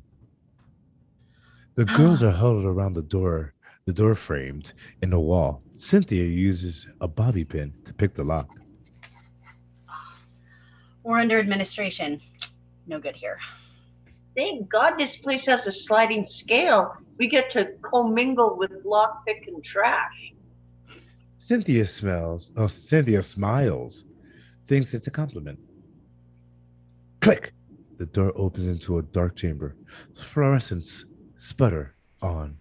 Susanna stares at a regulation size, fully equipped, one lane bowling alley. There are two bowling balls, heavy, with huge finger holes. MG grabs one, slings it down the alley into the gutter. Janet trudges to the pin pit, a lit cig on her lip. She retrieves MG's ball, puts it in a return chute. Lisa lights her joint. All right, Susie Q, you're up. Me, I don't know. I only did this once in my life. Shut up and bowl, woman. Susanna stands at the lane, struggling with the heavy ball. She feels all eyes on her. She drops the ball. Thump. It meanders down the lane, really slow, but straight. Everyone watches, slack-jawed, as Susanna's ball lethargically takes out every single pin. A cheer. Susanna smiles, red-faced, as the motley crew applauds and whoops. The first friends she had in years. She sits down on a bench next to Lisa as Cynthia steps onto the lane with a big red ball. She does a little two-step, then lets it loose powerfully. Her ball slams into the pins. A few left standing. Janet and MG argue about how to keep score. Susanna and Lisa watch like mothers on a park bench. God, Georgina's right on with her Wizard of Oz shit. Lisa points to each of the chattering girls in sing-song. If I only had a brain. A face. Oh, no, those aren't.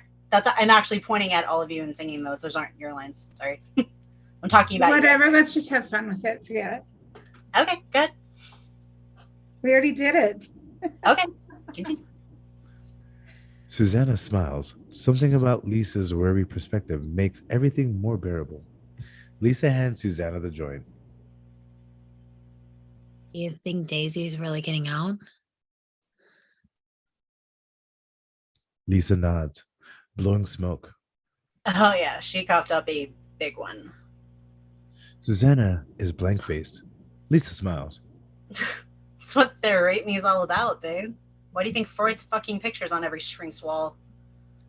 Janet tries to swing a big bowling ball, and it flies backwards from her hand, bouncing into the wall. All the girls laugh. Man created an industry. You lie down, you confess your secret, and you're saved. Ka-ching. The more you confess, the more they think about setting you free. Come on, Lisa, you're up. The girls all turn, waiting for Lisa to bowl. What if you don't have a secret? Well, then you're a lifer. Like me. Interior, administration building, hallway, night. Lisa holds a flashlight. Cynthia picks the lock. Susanna looks at the nameplate on the door. S.G. Wick, M.D. Suddenly, the silence is broken by a roaring motor. Down the hall, MG struggles with the unwieldy power waxer. The handle runs away from her, spinning wildly. Oh, mother of God! Fuck, hold this. Lisa passes the flashlight to Susanna and charges MG. Turn it off! I can't. Cynthia pops the office door open.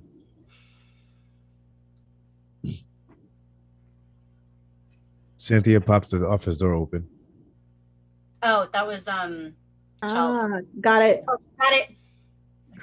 Down the hall, Lisa jerks the power of the power plug from the wall. The beast is quiet. Lisa turns, calmly facing MG, and smacks her across the face. MG crumples into a ball, clings to Lisa's leg.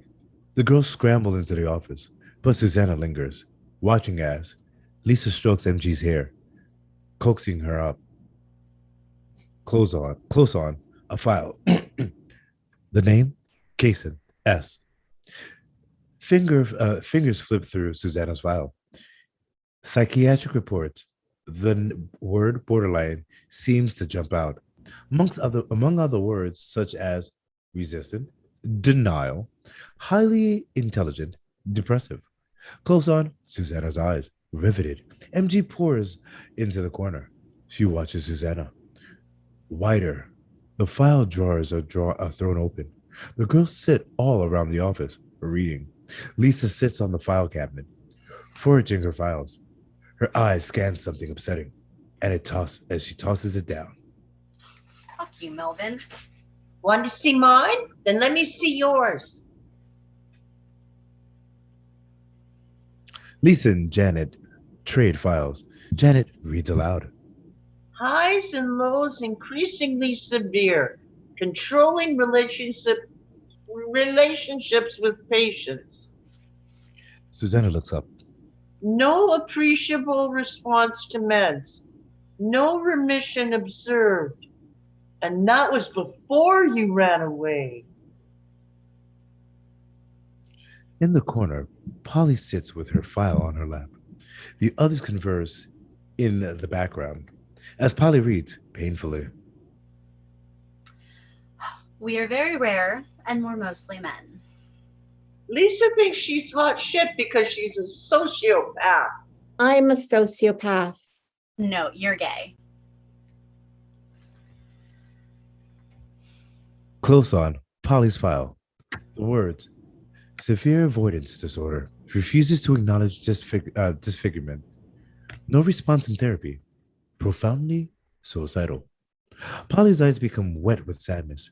She flips past the evaluations and comes upon a school picture of herself. Blue eyes, so young, smiling, unscarred. Tears drop onto the photograph. Polly closes the file, weeping. MG, in the opposite corner, smiles at Polly, comforting.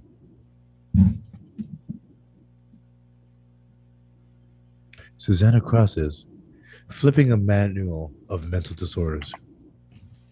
Borderline personality disorder, pervasive pattern of instability of self-image, relationships, and mood, uncertainty about long-term goals, impulsive, particularly in activities that are potentially self-damaging, such as casual sex. Ooh, I like that. Social contrariness and generally pessimistic attitude are often observed. That's me, all right. That's everybody. What sex isn't casual?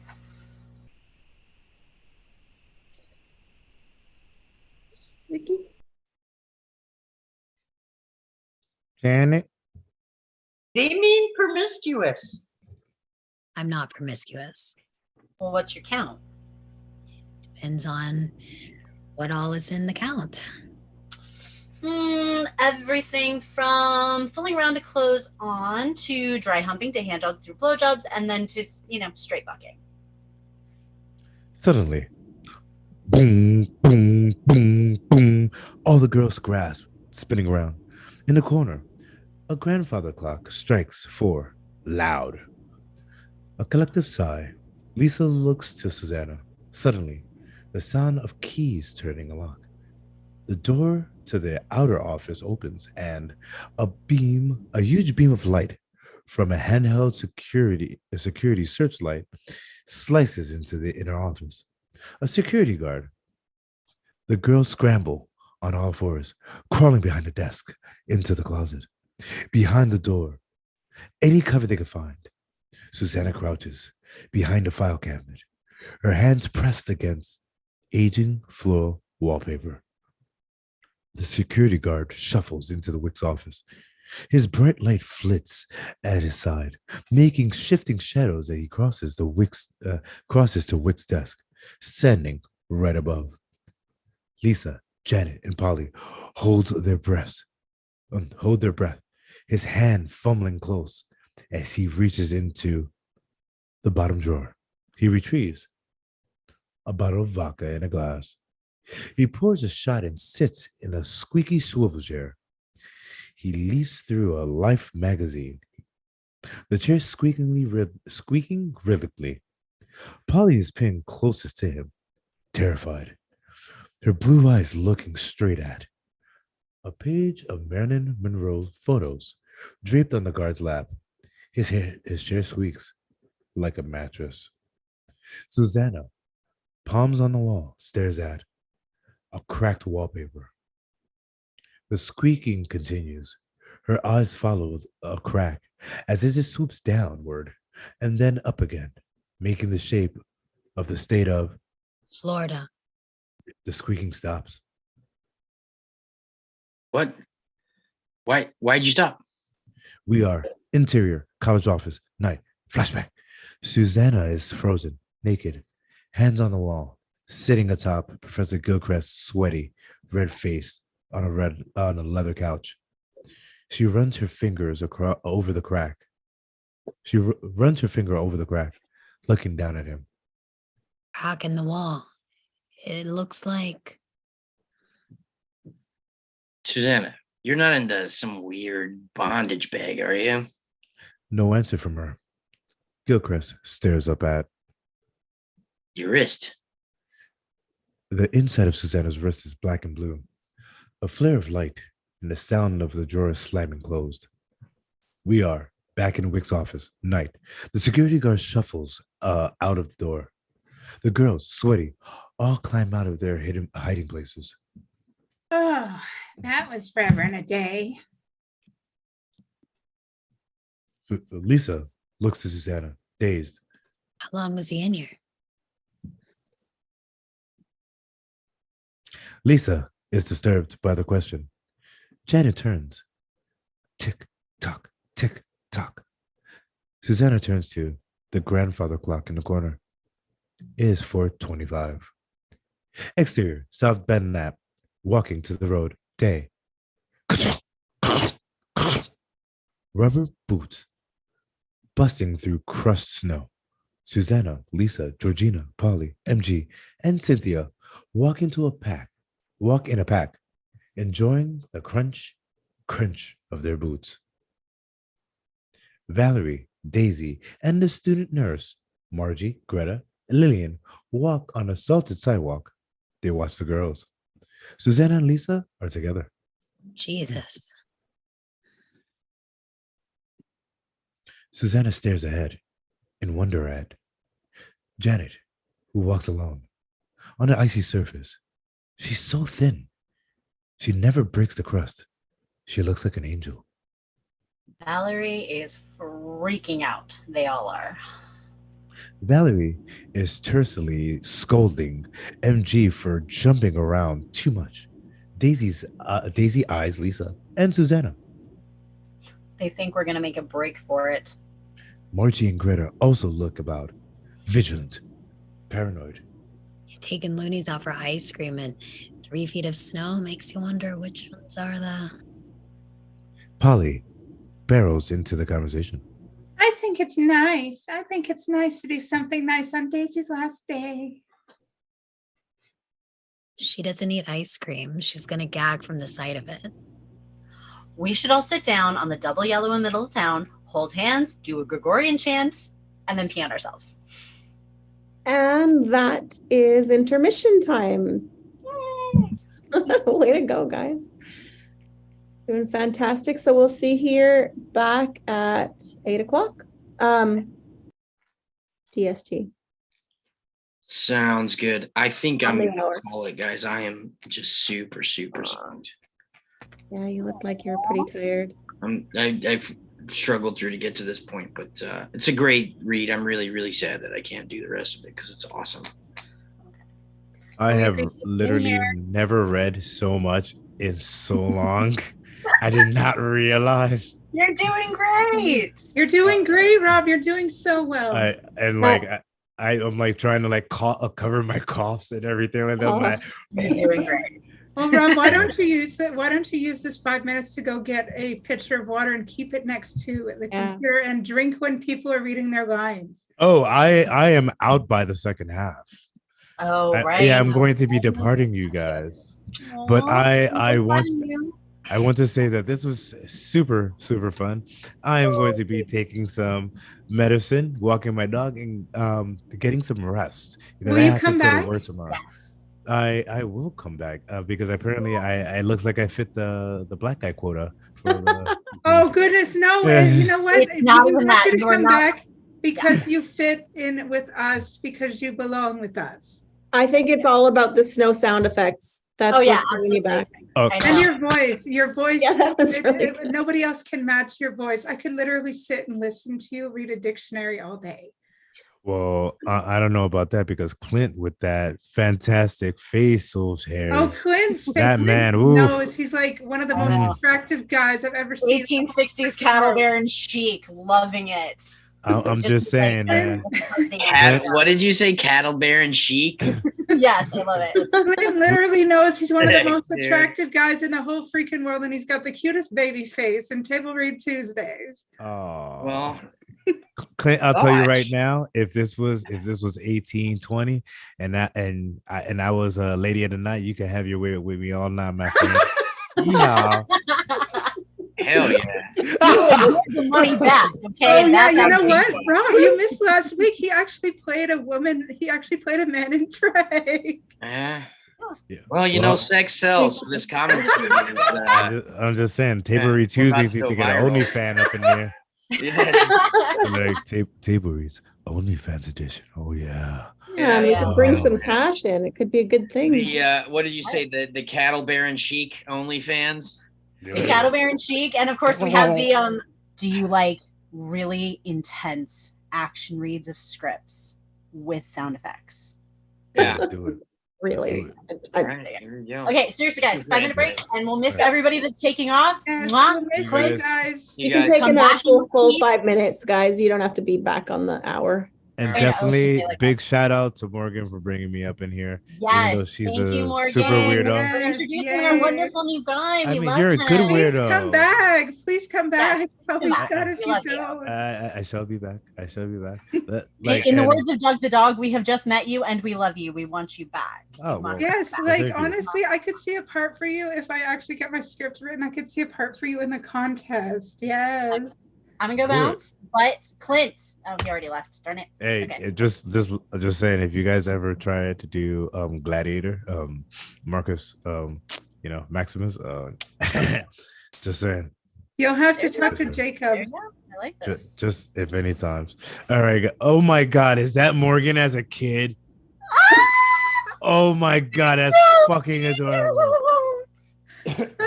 Morgan, we are looking at you as a child. Can You know anybody what? screenshot that picture? That right now? totally reminds me Oh, of what I looked like as a child because I had that exact color of hair when I was a child. Oh my, but the thing is that Morgan looks exactly the same with the clothes. She just didn't change her 90s clothes. She wears the same exact stuff. She's the same I know. exact. She hasn't aged. She hasn't. Somewhere there's like a headshot of her growing older. She's by the same day. size as when she was like that's what That she's. too. Yeah, all her clothes are from that Oh my picture. gosh. So I know. yeah, So mean. so She belongs on a charm bracelet. She's adorable. she's She's a absolutely pocket cute. princess. She's adorable. Rob, I what love was your her. Instagram? I want to keep in touch. it's official Rob Fury on all social media. So Okay, I cool. made myself super easy to find, or you can just Google Rob Fury and There you go. actually I will yeah. because it's easy to remember. In the Hell meantime, yeah. Because you got to see my work. Awesome. Like recently, a thing I filmed in 2021 actually came out on Amazon Prime, and it's also advertised on Apple TV. So Nice. You definitely shoot me that. And if you guys can, go visit me on IMDb and hit up my star meter. What's up? All right, guys. I need to go out, but it was a pleasure. Vicky, we didn't even get to talk, but it was a pleasure meeting you, Vicky. And I will talk to you guys later. Bye.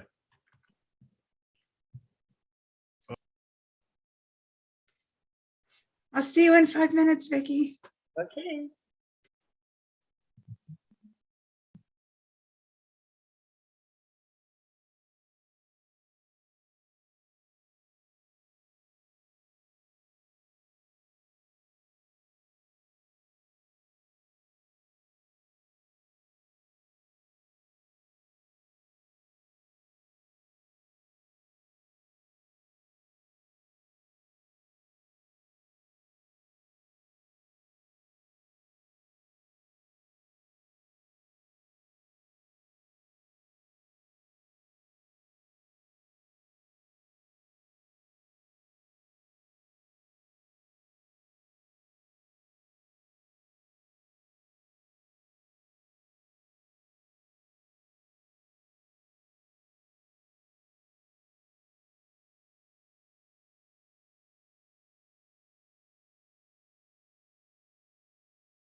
And tonight's intermission is brought to you by Morgan and Mulder. Hi, Morgan and Mulder. Do you have any words for our viewers? Mulder would like to say hello. Hi, Mulder.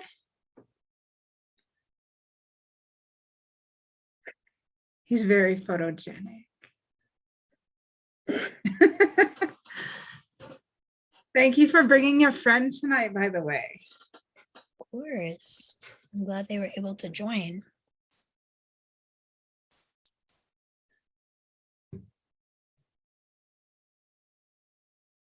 I actually went and found him online already. So,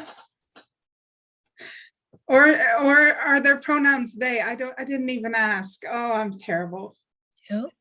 Your friend, what are their pronouns?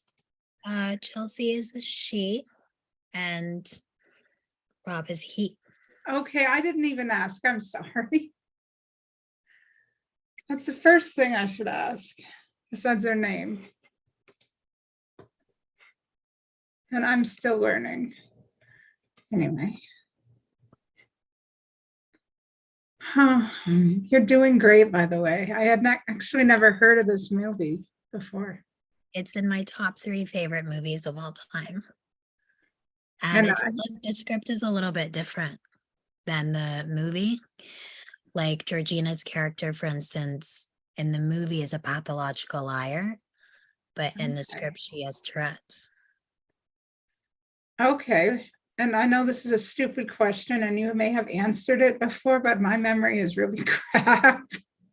What are your top 3 besides this? The Hours, this movie, and probably Paranorman. Maybe I've heard of Paranorman, but that's it. That's an animated film. Oh.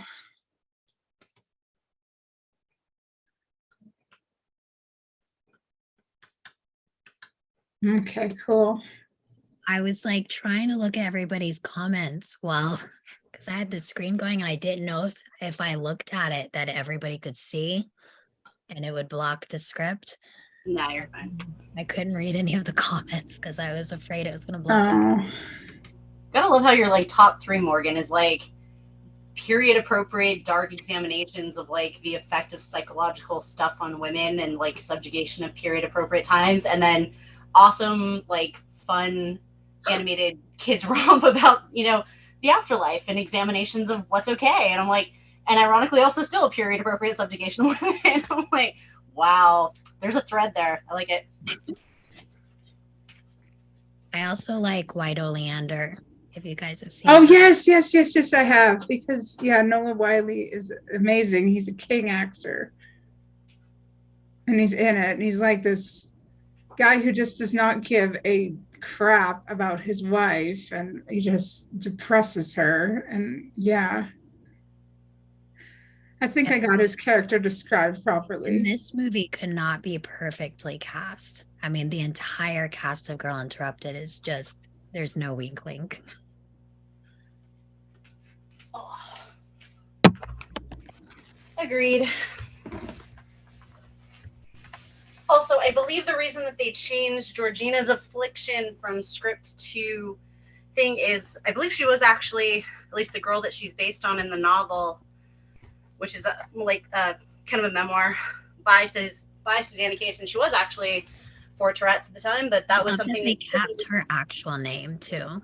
yeah, but I think they updated it for 2 reasons. Number one, it was, I think, a little suspension of disbelief for like a modern audience that that's something that you would have been put away for, as opposed to like, you know, extreme cases of self-harm, as in the case of like Janet and Polly and a couple of other things. And then of course, you know, Cynthia was put in because they didn't decriminalize or declassify homosexuality as a mental illness, I think, until the 70s, and this was in the 60s. So That's right, because Tim Gunn, like I remember reading in Gunn's biography, and all of you better know who Tim Gunn is, I swear to yes, God. we know. Make it work. Okay, move on. And he recalled that being in a mental institution because he attempted suicide. He recalled being in a mental institution with someone who was homosexual, and he recalled that person not making it look fun. His own quotes.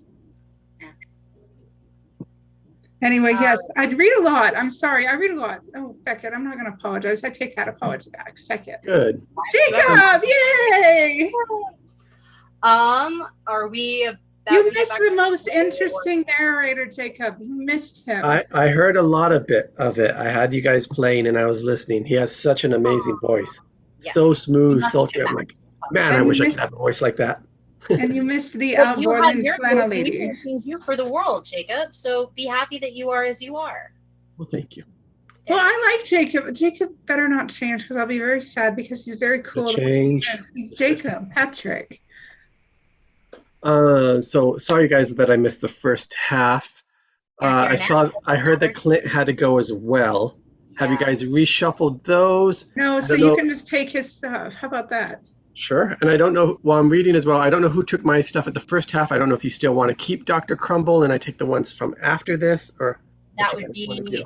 Angel's the one who took mainly that one, and that was kind of it. The principal was a single scene. I think Josh was a single scene. Carl is Joanna's dad, so he comes up a few more times, and you're coming up on the ice cream scene, so that's Ronnie's only scene. Hector has 1 or 2 parts, and then the driver guy. So there's Like- some parts a little bit coming up. Oh, later. what you mean? Tony- The driver Tony- guy, as in Monty. I'm Monty.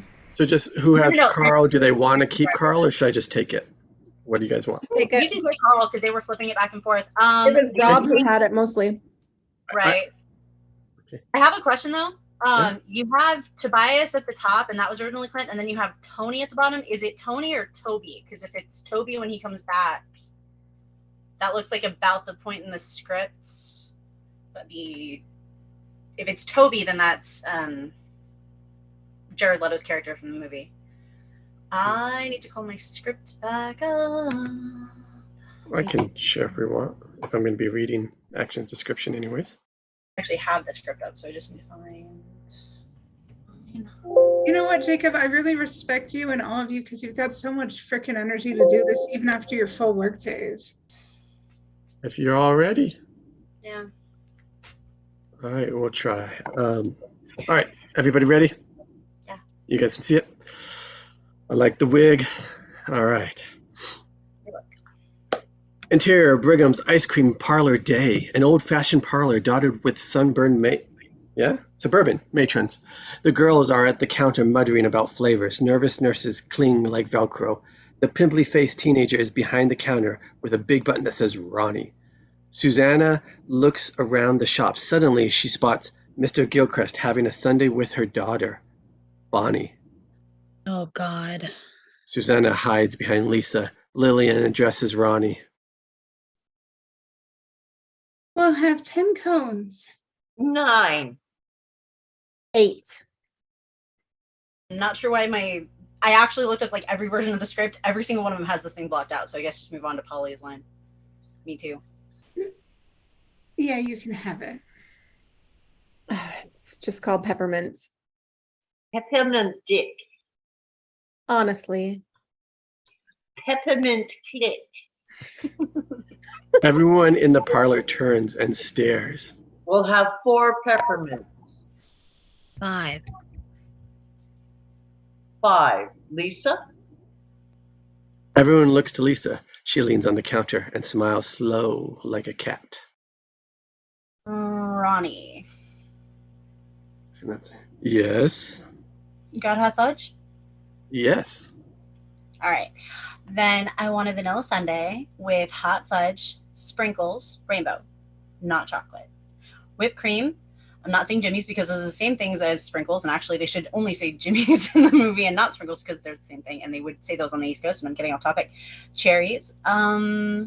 Everyone waits as Lisa rolls her tongue, thinking. Nuts? The nurses hold their breath. Everyone busts out laughing. Interior, Brigham's Ice Cream Parlor later. Janet, Matt, Margie, Susanna, and Lisa are eating in a booth. Susanna glances apprehensively at The Gilchrist, a few booths down. In the next booth, Daisy answers eager questions, trying to avoid looking at MG, who is eating with her mouth wide open. Melvin wanted me a halfway house, but my dad thought I deserved a place of my own, as an eat-in chicken and a wet bar right next to the living room. Listening to this, Lisa is hunched over her sundae, seething. Susanna is mid-lick on her cone when Mrs. Gilchrist and Bonnie appear at the table. Susanna, Hi, Mrs. Gilchrist. how are you? Oh, we were so sorry to hear about well, Bonnie. Oh, sure. How's Radcliffe? Who's Bonnie? Oh, I'm sorry. Wesley. Well, Leslie, I'm enjoying it. Very strong in art. She's going to the Sorbonne this summer. Mother. Excuse me, what's your name? I'm sorry. I'm Mrs. Gilchrist. Hello, everyone. Is this the professor's wife? Susanna is mortified, nods. What professor? Mrs. Gilchrist, don't worry your little head anymore about Susanna and the rim job she gave your husband. She had no idea what she was doing. She's crazy. Miss Gilchrist is ashen. Susanna looks at Lisa, who crosses her eyes. Janet cackles insanely. Susanna turns to Mrs. Gilchrist and smiles a toothy, crazy smile. I have no idea what you're... What I'm saying is she's fucking crazy. Blah. Suddenly, Georgina has a Tourette's episode. Fucking crazy. She's fucking crazy. Bonnie backs away, unnerved by everything, but especially Polly's quiet stare. Mother, we have to go. Bonnie puts her ice cream cone too close to Daisy's face, who smacks it hard. Watch it, asshole. Interior dance therapy room day. Music plays, paper Christmas decorations on the windows. A group, including Susanna, Lisa, Georgina, and others, stand in rows. Some look at the ceiling, some stare in space, but all lift their arms as instructed by the dance therapist. Lifting branches up to the sky, that's it. Your leaves dancing in the breeze. Embarrassed, Susanna looks to Lisa, who wears a sour expression, her arms slung in the air. She makes her hands into claws, mimes Julie Newmar. They laugh. Suddenly, Susanna notices. Through the window, out in the snow, Daisy and her dad loading into their car. Valerie hugs Daisy goodbye. Susanna drops her arms, watching. One by one, Polly, Georgina, Cynthia, Janet, each girl drops their arms, watching sadly out the window. Lisa sneers. Good luck, crazy bitch. Janet sits down on the mat and begins to cry. It's not fair. 64 is the perfect weight. It's not fair. Now, what kind of tree can you be, Janet, down there on the floor? I'm a fucking shrub, all right? Close on Susanna's eyes as Daisy's car drives off. Scientifically speaking, a mood comes from a compound. We are, interior, Melvin's office day. Susanna draped on the couch playing with a clown puppet. Melvin is at his desk explaining. A compound of neurotransmitters. Chemicals. Melvin nods. Susanna smiles at Melvin's almost flirtatiously. Too much of one, not enough of another. You might set yourself on fire or eat too much chicken. It's not that simple. What about a memory? What's that, Mr. Whoopi?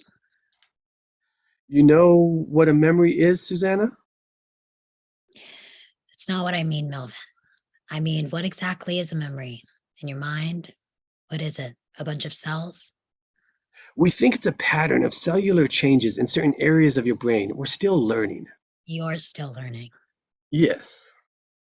But you're testing us anyway, giving us drugs and shit. Like you know what you're doing. We know what works, Susanna. Some things we know for sure. How? From experience. How do you know Daisy got better? I don't want to talk about other patients. I want to talk about you. I want to talk about Daisy. How do you know she got better? No one gets better, Susanna. You just make progress. Daisy's progress came from talking, as yours. Not about science or other people, but talking about yourself and your feelings. And from this talking, you figure out the thing in my past that made me this way, right? You find my secret. And however long it takes you, I'm stuck here. That's the game, isn't it? Susanna glares, waiting for an answer. Melvin looks back at her, very calm. Do you have your diaphragm in? What? Two alternating organ noises rise. It is not Melvin at the desk anymore, but a flirtatious British teacher. We are interior of faculty office. I understand, Susanna, that you came to your student-teacher meetings prepared. Strings rise, minor keyed. Susanna closes her eyes, drums churn out a beat, and we hear, I am the walrus. Music continues, trees are budding, flowers bloom, pulling back from the south nap windows. Margie passes through frame, carrying a medication tray. We follow her on her rounds as she hands out pill cups. I am he as you are we, and as you are me, and I'm not going to sing you guys. And we are all together. Lisa, Polly, Janet, dutifully swallowing their pills. On the TV, an update on the war. Dan Rather in a rice paddy. See how they run like pigs from a gun. See how they fly. I'm crying. Close on Susanna's journal, music continues. Scrawled words on the page. The world didn't stop spinning just because we weren't in it. As Susanna's pencil madly sketches the cat on Lisa's arm. Sitting on a cornflake, waiting for the van to come.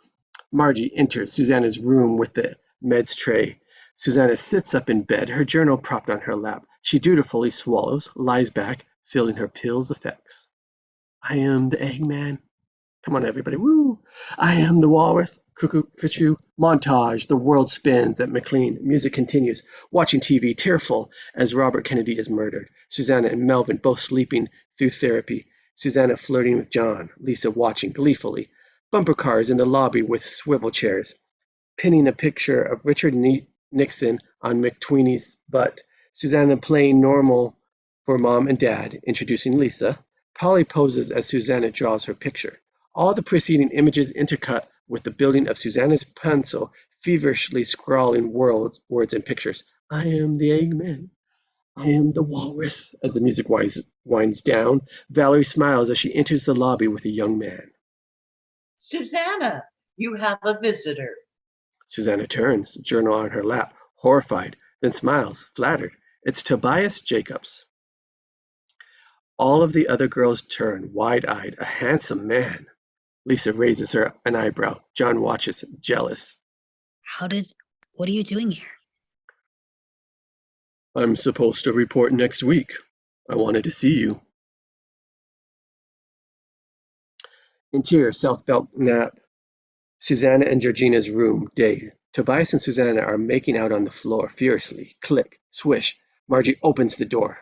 Jax? Oh, sorry. Margie closes the door. Toby pulls from Susanna, red face. He stands, but Susanna starts undoing his belt buckle. No, we have 10 minutes. Interior, South Belknap. Hallway, 10 minutes later. Janet, MG, and Cynthia are giggling. Polly has her ear to Susanna's door. Lisa sits in her swivel chair, smoking. Hey, Torch, what are you doing? Polly rocks on her heels, impish. Nothing. Why don't you go to your room and do nothing? Polly suddenly bursts out crying and runs down the hall past Margie, who approaches with her clipboard doing checks. Lisa slides on her chair between Margie and Susanna's door. Hey, Margie. Hey, Lisa. How's Joe? Oh, he's fine. Moving around Lisa, Lisa adjusts her chair, again blocking Margie. Lisa, I have to do my checks. And what, waiting 5 minutes would be what, a dereliction of duty? At the station, Valerie notices Lisa blocking Margie. What if I had a punctured artery? Lisa, stop it. No, I'm serious. What would you do? Ignore my wounds? Just go about your little pointed rounds? Margie tries to move past Lisa, but Lisa takes a pen from Margie's clipboard and holds it to her neck.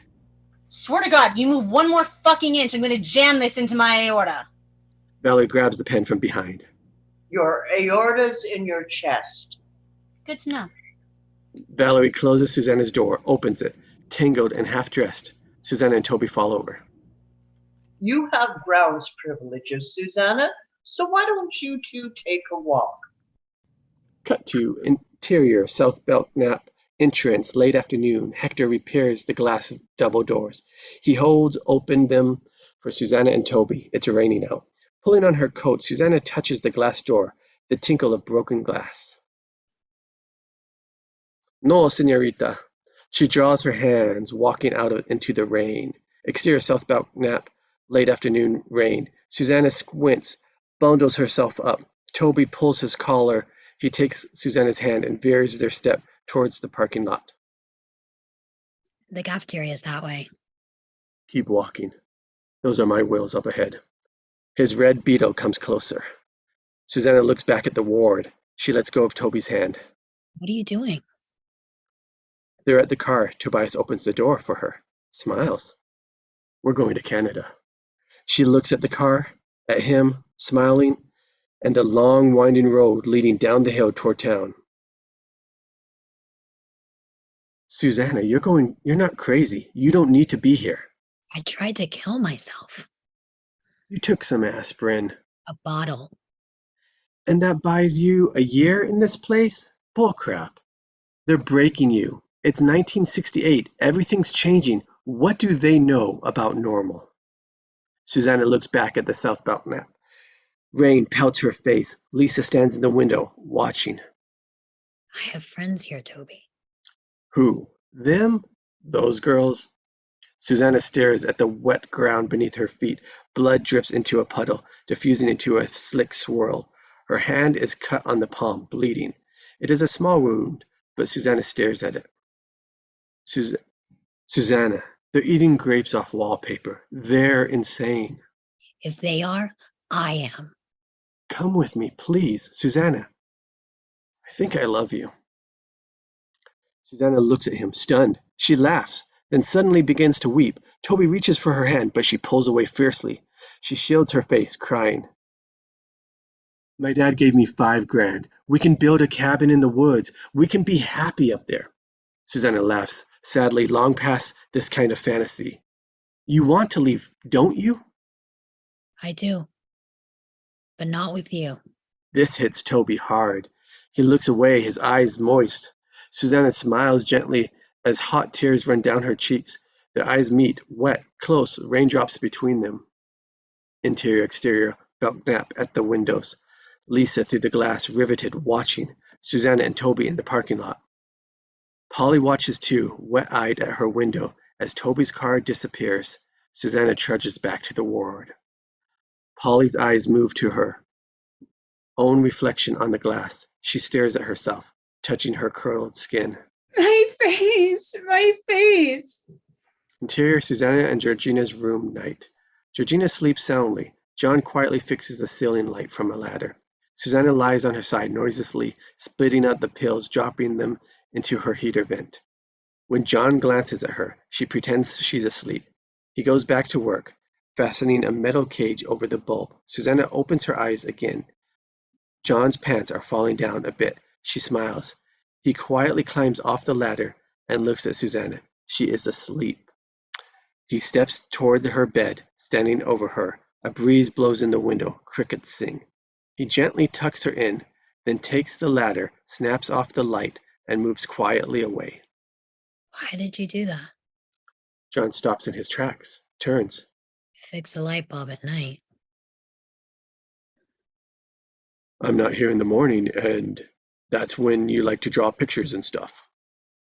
Oh. John opens the door, heading out. John? He stops again, his back to her. Why do you like me? John turns. Susanna's eyes are filled with tears. I just like you, that's all.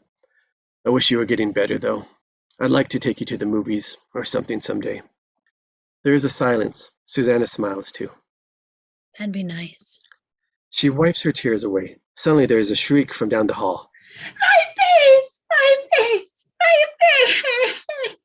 John heads off towards the sound. McWeeny rushes past. The screams continue, and Susanna listens wide-eyed to the off-screen radio play. A loud clatter as Polly's restrained doors are slammed, and her misery suddenly muffled.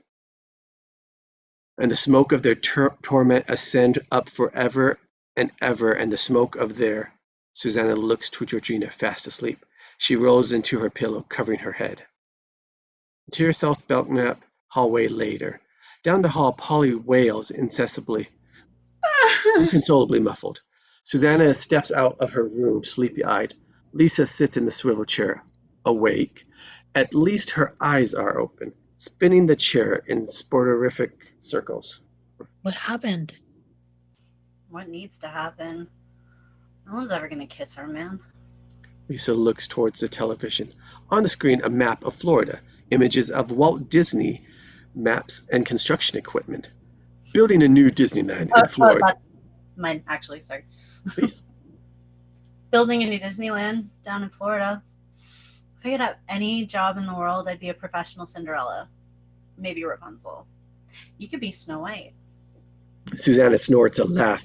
Lisa looks toward the seclusion room. Polly's muffled sobbing continues. Polly could be Minnie Mouse. Because everyone would come up and they would hug her, and no one would ever know. Because she'd be inside that head. Susanna smiles sadly, looks toward McWeeny slumped over, asleep, in the nurse's station. Lisa meets Susanna's eyes.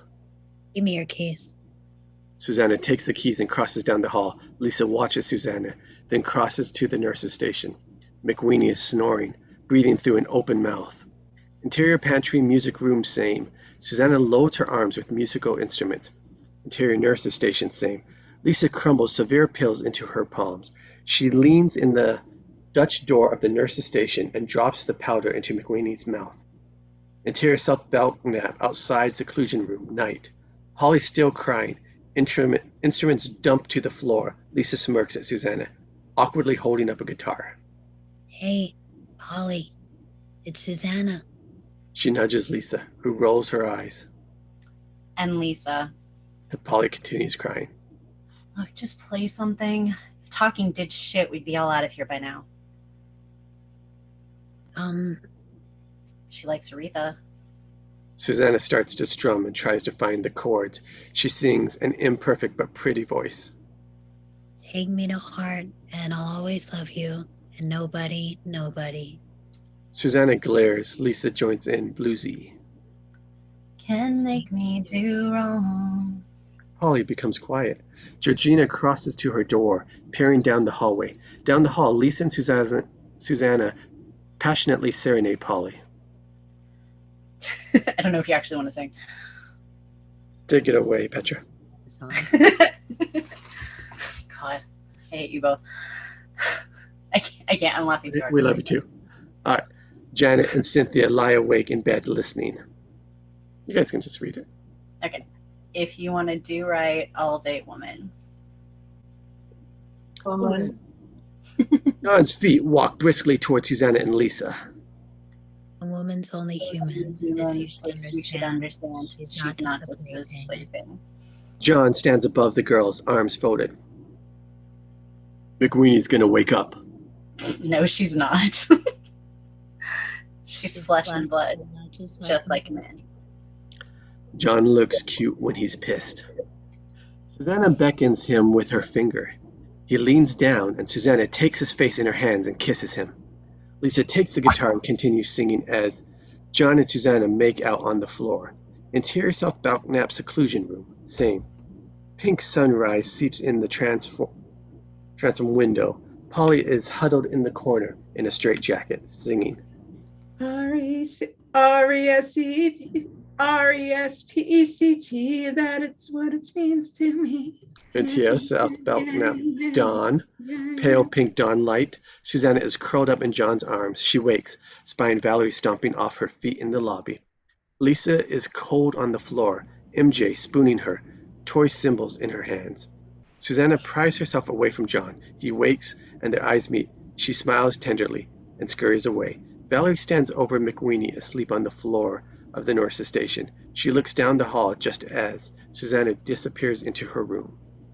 Interior southbound naps. Susanna and Georgina's room, same. Susanna in her bed, feigns asleep. Valerie, arms folded, in the doorway, pissed off. I have to write this up, Susanna. Interior Dr. Wick's outer office day. Susanna sits in a vinyl chair, exhausted. Beside her, Margie. Arlene reads the Marilyn Monroe Life magazine that the security guard was reading at Wick's desk. Is she here? Interior Dr. Wick's office day. Susanna pushes open the door. It is dark inside, the only light seeping through the blinds, clouds of cigarette smoke. Susanna sees the cracked wallpaper in the corner, the shape of Florida. A woman, 60, with bright green eyes sits in the shadows, behind a desk smoking. Reading Susanna's file, there is a precision to her manner. Susanna sits in a leather chair. The desk plate reads, S.G. Wick, M.D. Dr. Wick speaks without looking up, her accent South African. Good morning, Susanna. Good morning. How are you? Fine, I guess. Dr. Wick looks up from the file. You look tired. I am. Why is that? Polly went crazy last night and we sang to her, Lisa and me. Did it soothe her, your singing? She stopped crying. Have you become friends with Lisa? Why? Is that bad? Does it feel bad? No, Did you have many girlfriends before you came here? not really. Would you say before you came here, your friends consisted mainly of boyfriends? Men? Susanna lights a cig, looks at the folder in Wick's hand. Does it say in there I'm promiscuous? Why did you choose that word? Should I say horny? You should say what you mean. Do you consider yourself promiscuous? No, but you do. What makes you think that? How many guys would I have to sleep with to be promiscuous? Textbook promiscuous. What do you think? 10, 8, 5. Wick does not react. How many girls would a boy my age have to sleep with to be promiscuous? 10, 20, 109. Someone who is compulsively promiscuous might engage in a sex act with a guest in their room and then engage in another sex act in the same day with an orderly. Susanna is stunned, then laughs. John, all I did was kiss him. Am I in trouble for kissing an orderly or giving my boyfriend a blowjob? Is there something about sex that grounds you, lifts your feelings of despair? Yes. And what is that? Have you ever had sex? Wick says nothing. The clock ticks loudly. This is called resistance, isn't it? What I'm giving you? Resistance is revealing. Freud thought analysis was essentially in the analysis of a patient's resistance to analysis. Oh, did he? Yes. Malvin says you have many theories about your illness, one of which is that there is a mystical undertow in life. A quicksand of demons that sucked you into a parallel universe. Oh, another of my theories is that you guys don't know what you're doing. Still, you acknowledge a problem. Coping with this quicksand. I have a problem coping with this hospital. I want to leave. Can't do that. I signed myself in. I want to sign myself out. You signed yourself into our care. We decide when to release you. You're not ready, Susanna. Because I want finger paint or pretend I'm a tree? Your progress is plateaued. Susanna receives this, unblinking. That disappoints you? Not really. Ambivalent. That's my new favorite word, in fact. Ambivalent. Do you know what it means? Ambivalence, the textbook ambivalence. I don't care. Well, if it's your favorite word, I would think that you'd. It means I don't care. That's what it means. On the contrary, Susanna, ambivalence suggests strong feelings in opposition. The prefix, like in ambidextrous, means both. The rest from Latin means vigor. The word suggests you're torn between two opposing courses of action. Will I stay or will I go? Am I sane or am I crazy? Those aren't courses of action. Well, they can be, dear, for some. Well, I guess it's the wrong word then. No, I think it's perfect. The clock seems to tick even louder. It's a very big question you're faced with, Susanna. The choice of your life. How much will you indulge in your flaws? Are your flaws your music, your identity? Well, if you embrace them as one should embrace their identity, then you may commit yourself to a life in hospital. Big questions, big choices. Only natural you'd profess carelessness about them. Susanna stands, stubs out her cigarette. Is that it? For now. Susanna slams the door. Interior Administration Building hallway day. Margie walks in with Susanna in tow. Taking her from Wick's office, Susanna is very pissed. Coming up the hall, Greta escorts Lisa. Lisa is uncooperative, her feet scuffing as they pass. Susanna blurts. Remember that place where the floor dips? Lisa replies, sluggish, turning back. The door to the left. We should take it. Greta takes Lisa around the corner into Wick's office. Interior South Belknap TV room day. Susanna sits, staring dead-eyed at the TV. She's been a zombie for 2 days. Polly looks much better, stands with Janet. They stare at Susanna. Polly approaches her. Hey, Susanna. Susanna doesn't react. Valerie is watching. Daisy sent us a postcard of her apartment. She's got a pussycat. Susanna turns, glassy-eyed, distant. Where's Lisa? They put her in another ward. She'll be back. Susanna turns back to the television. Interior South Belknap, Susanna's room later. Valerie enters. Susanna's lying on the bed in a schmuck, limp, staring at her hand, her hair stringy. I think you need to get up. I'm just going to rest for a while. Valerie picks Susanna up like a rag doll. The hydrotherapy room, same. Valerie dumps Susanna in a big bathtub. Splash! What? What the fuck? I'm sorry. Is it too cold? Susanna stands up, naked, crying out. Where the fuck is Lisa? I have no idea. Think you can survive without her? This place is fascist bullshit. I used to work in state hospitals. Compared to them, this is a 4-star hotel. Get me out of this fucking tub. You think you're at some goddamn sorority house? You think you got some little disease like chickenpox and we should cure you? I got news for you, honey. The brain ain't as simple as a lung or a bone. Melvin doesn't have a clue, and Wick is a psycho, and you don't know shit. You're an uneducated South Boston nursemaid. Valerie walks out. Get me out of here. The door slams. Susanna stands there, dripping in her harshly lit room. She climbs out of the tub, clinging to the rails, cursing, crying. She walks across the tile, shivering, and grabs the robe Valerie has left. Interior South Belknap, Susanna's room night. Crickets sing. Moonlight. Susanna sleeps in her bed. A creak. She opens her eyes. Lisa stands directly over her, shrouded in the darkness. Are you my friend? Lisa leads Susanna down the dark hall. Night. We need money, don't we? You've been tonguing your pills, right? Lisa unlocks the pantry music room door. But Lisa spins around. The first time we've seen her in light, desperate, wild-eyed, she pins Susanna against the wall. They gave me shocks, Maddie. I gotta get out of here. Susanna. I'm Susanna. Exterior McLean Grounds night.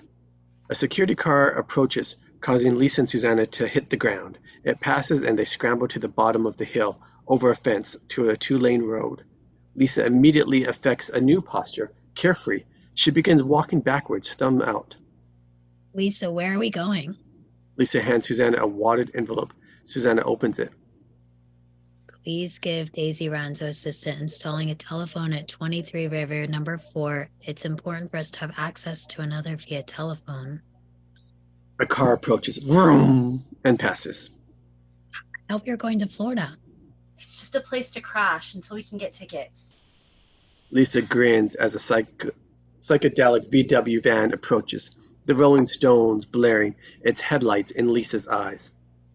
The van slows, a sliding door opens. It's a raucous group grinning and friendly, 2 guys and a girl. Interior VW van traveling night. The Rolling Stones play on the 8-track. Lisa is in heaven, giddy. She does her nails, red. She passes the polish to Susanna, who bobs her head to the music. The guys sit up front, passing a joint between them.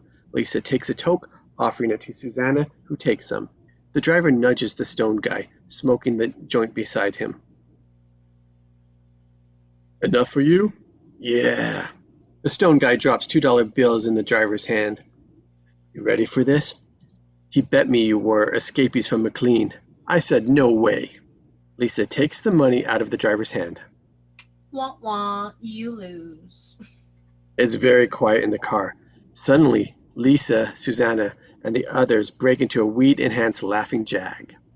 Interior Boston coffee shop morning. Susanna and Lisa sip coffees. Lisa is beaming with the freedom. Susanna looks overwhelmed and frightened. Give me your pills. Susanna hands over a stash of meds. Lisa sorts them. Okay, we keep a few. There's a guy who buys Valium. He hangs out a couple blocks from here by the museum. Lisa looks up. Lisa lights a cigarette. What museum? The sign reads, Museum free for students. 2 McLean ID cards slapped down.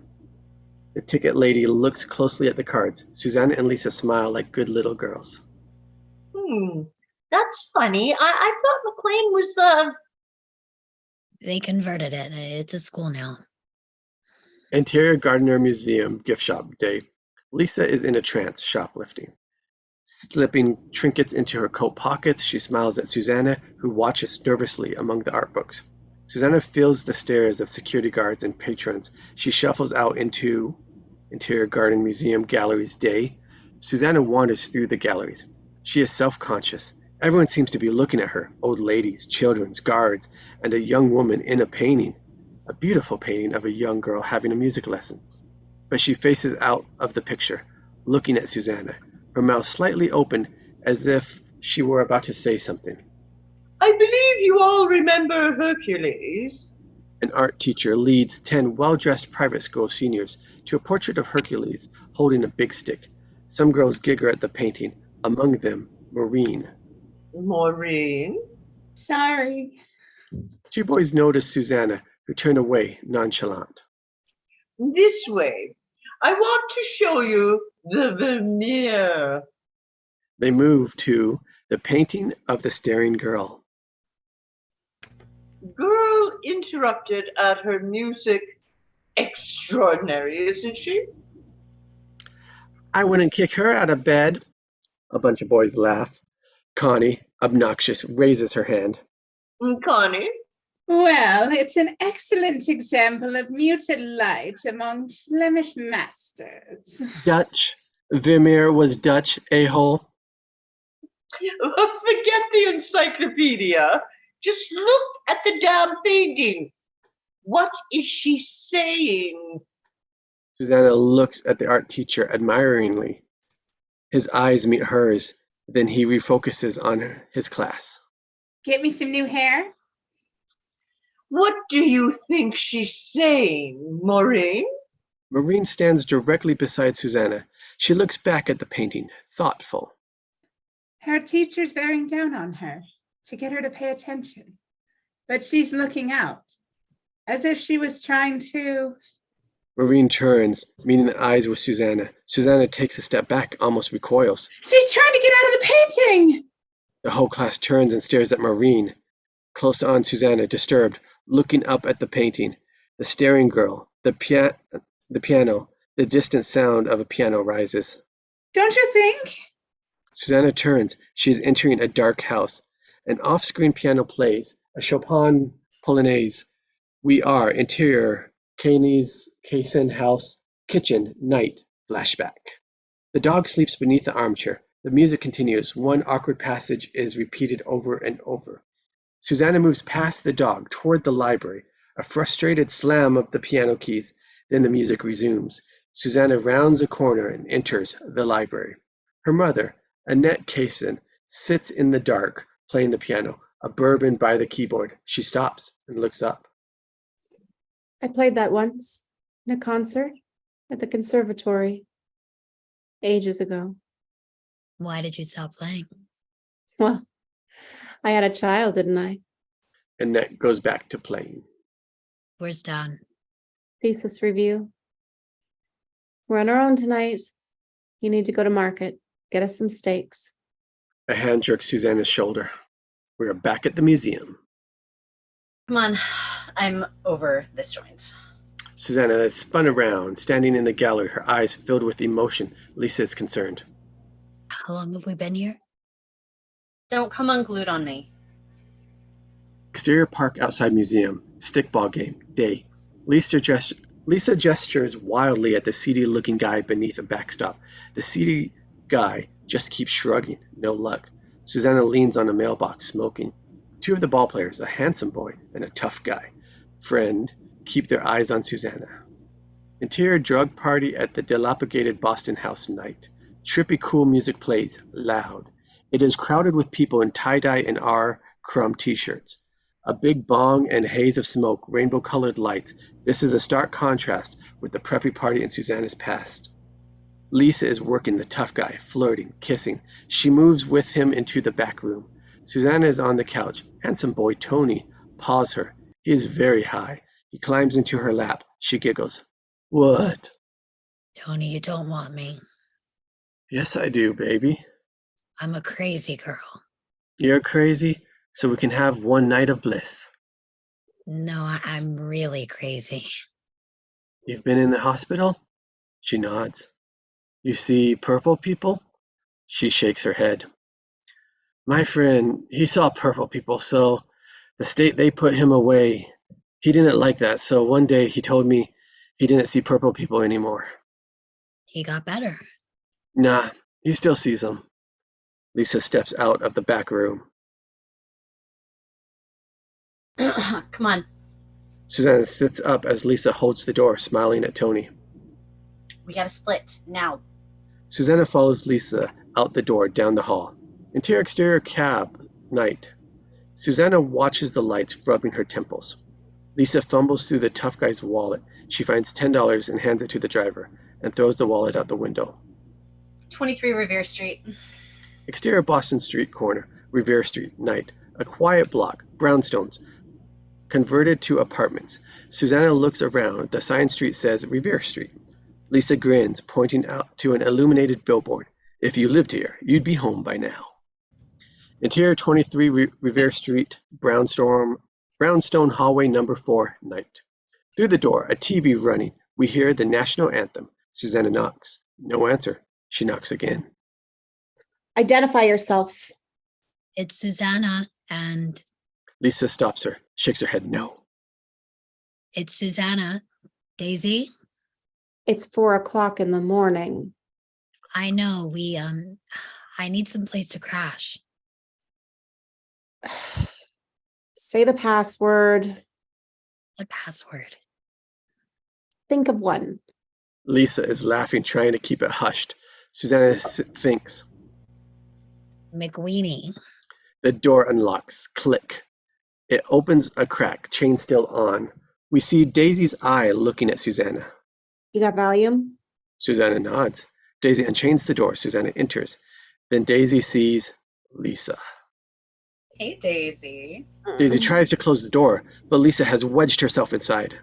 Come on, Daisy, peace. Man, I wanted to come and say how sorry I was for being a bitch, okay? I was a fucking drag. Please forgive me. Daisy looks at Lisa, wary. Interior Daisy studio apartment night. Orange shag carpeting, yellow drapes, impeccably neat, but it is also dark, that there is a bluish caramel color to everything, eerily lit by moonlight, and a throbbing television displaying a static shot of the American flag, squawking out the stars and stripes forever. Daisy locks the door behind them. She wears terry robe and slippers. Well, bad. Thanks. Lisa and Susanna stand uneasy in the dark room. Daisy shuffles to the stairs. I'll get some blankets. Let me help. No, Oh, sorry. stay here. Lisa raises an eyebrow to Susanna, moves into the room. She fingers some of Daisy's trinkets on the end table. Porcelain figurines of animals, an antique clock. Susanna watches Lisa, coveting the delicate knickknacks. Don't take anything. In the darkness, a chicken carcass sits on the counter. A gray cat licks at it. Its eyes glow in the shadows. Meow. Here, kitty, kitty. Lisa crosses, reaching for the cat. It spits. Lisa recoils. Daisy clomps down the stairs, arms filled with blankets. That's Ruby. My dad bought her for me. You named your cat after my arm. It's a good name. Daisy drops the blankets on the couch and turns. This is Castro convertible. It pulls out. The bathroom's there. Lisa looks into the bathroom. A mop propped in a small shower stall and a toilet. Don't you have a tub? Susanna unfolds the bed, spreading the sheets. No, I don't. What about upstairs? No. Lisa crosses to the refrigerator. What did you to escape or what? You know, all you have in here is mustard. Susanna pulls off her jeans and climbs under the covers. Daisy snaps off the TV. We're going to Florida tomorrow.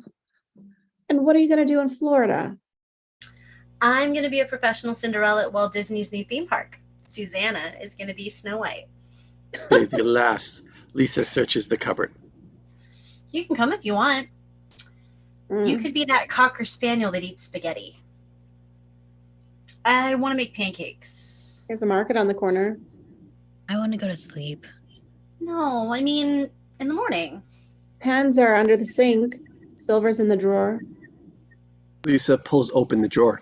A full set of silverware. Daisy washes a glass and fills it with water. Ruby the cat hops up on the fold-out bed, parks herself in front of Susanna. The cat stares at her. Susanna smiles and reaches out very gently towards Ruby. The cat meets her fingers with the side of its head, purrs. Do you guys have any money? You got a safety net down there? Susanna looks up from the cat. People you know, relatives? Yeah. Daisy decides to press no further. She peels a 5 from a wad of bills in her robe pocket and puts it on the counter. For your pancakes. Don't make a lot of noise in the morning. I sleep late. I'll come down when I'm ready. Lisa eyes Daisy. Daisy smiles, uneasy, getting impatient.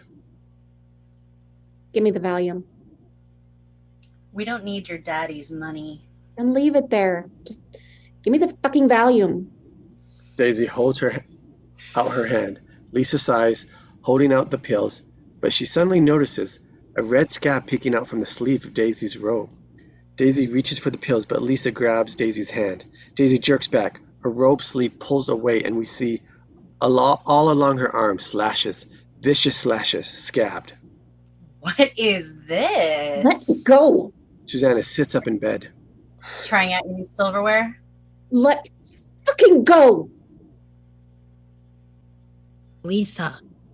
Less appealing for daddy, huh? Daisy jerks her arm away, swallows the pills, and growls. Look at your own arm, asshole. Oh, I'm sick, Daisy. We all know that. But see, here you are in so-called recovery, playing Betty Crocker cut up like a goddamn Virginia ham. Lisa, stop it. I mean, help me understand, Daisy, because I thought you didn't do Valium. Tell me how this safety net is working for you. Tell me that you don't drag that blade across your skin and pray for the courage to press down. Tell me how your daddy helps you cope with that. Illuminate me. Daisy smiles, tense, and speaks very quietly. Her. Oh, I'll bet. With every inch of his manhood. Daisy's eyes are black. She speaks with an eerie calm. You are an irredeemable cunt. Daisy looks at Susanna, tears in her eyes. I'm going to sleep now. Please be gone in the morning. You're just jealous, Lisa.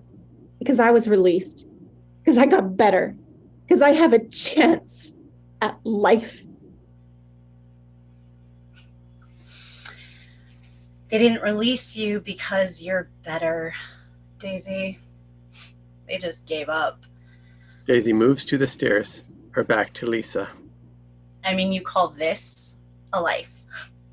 Taking daddy's money, buying dollies and knickknacks, eating his chicken, fattening up like some prize fucking heifer. You change the scenery, baby, not the situation. The warden makes fucking house calls. And everyone knows that he fucks you. Halfway up the stairs, Daisy stops, head down. What they don't know Shut the fuck up. is that you like it.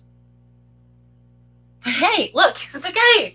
It's only natural, right? Family, love, a man is a dick, is a man, is a dick, is a chicken, is a dad, thallium, speculum, cucumber, whatever. It's all the same.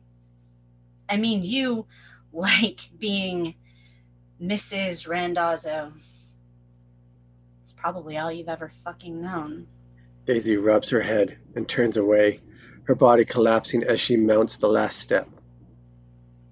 Have fun in Florida. The door upstairs closes. Lisa looks to Susanna, who crosses to the bathroom and slams the door. Interior Daisy's downstairs bathroom night. Red-eyed, hyperventilating, Susanna opens the medicine cabinet. Men's stuff. Vitalis, Noxema, shave cream, Brute deodorant.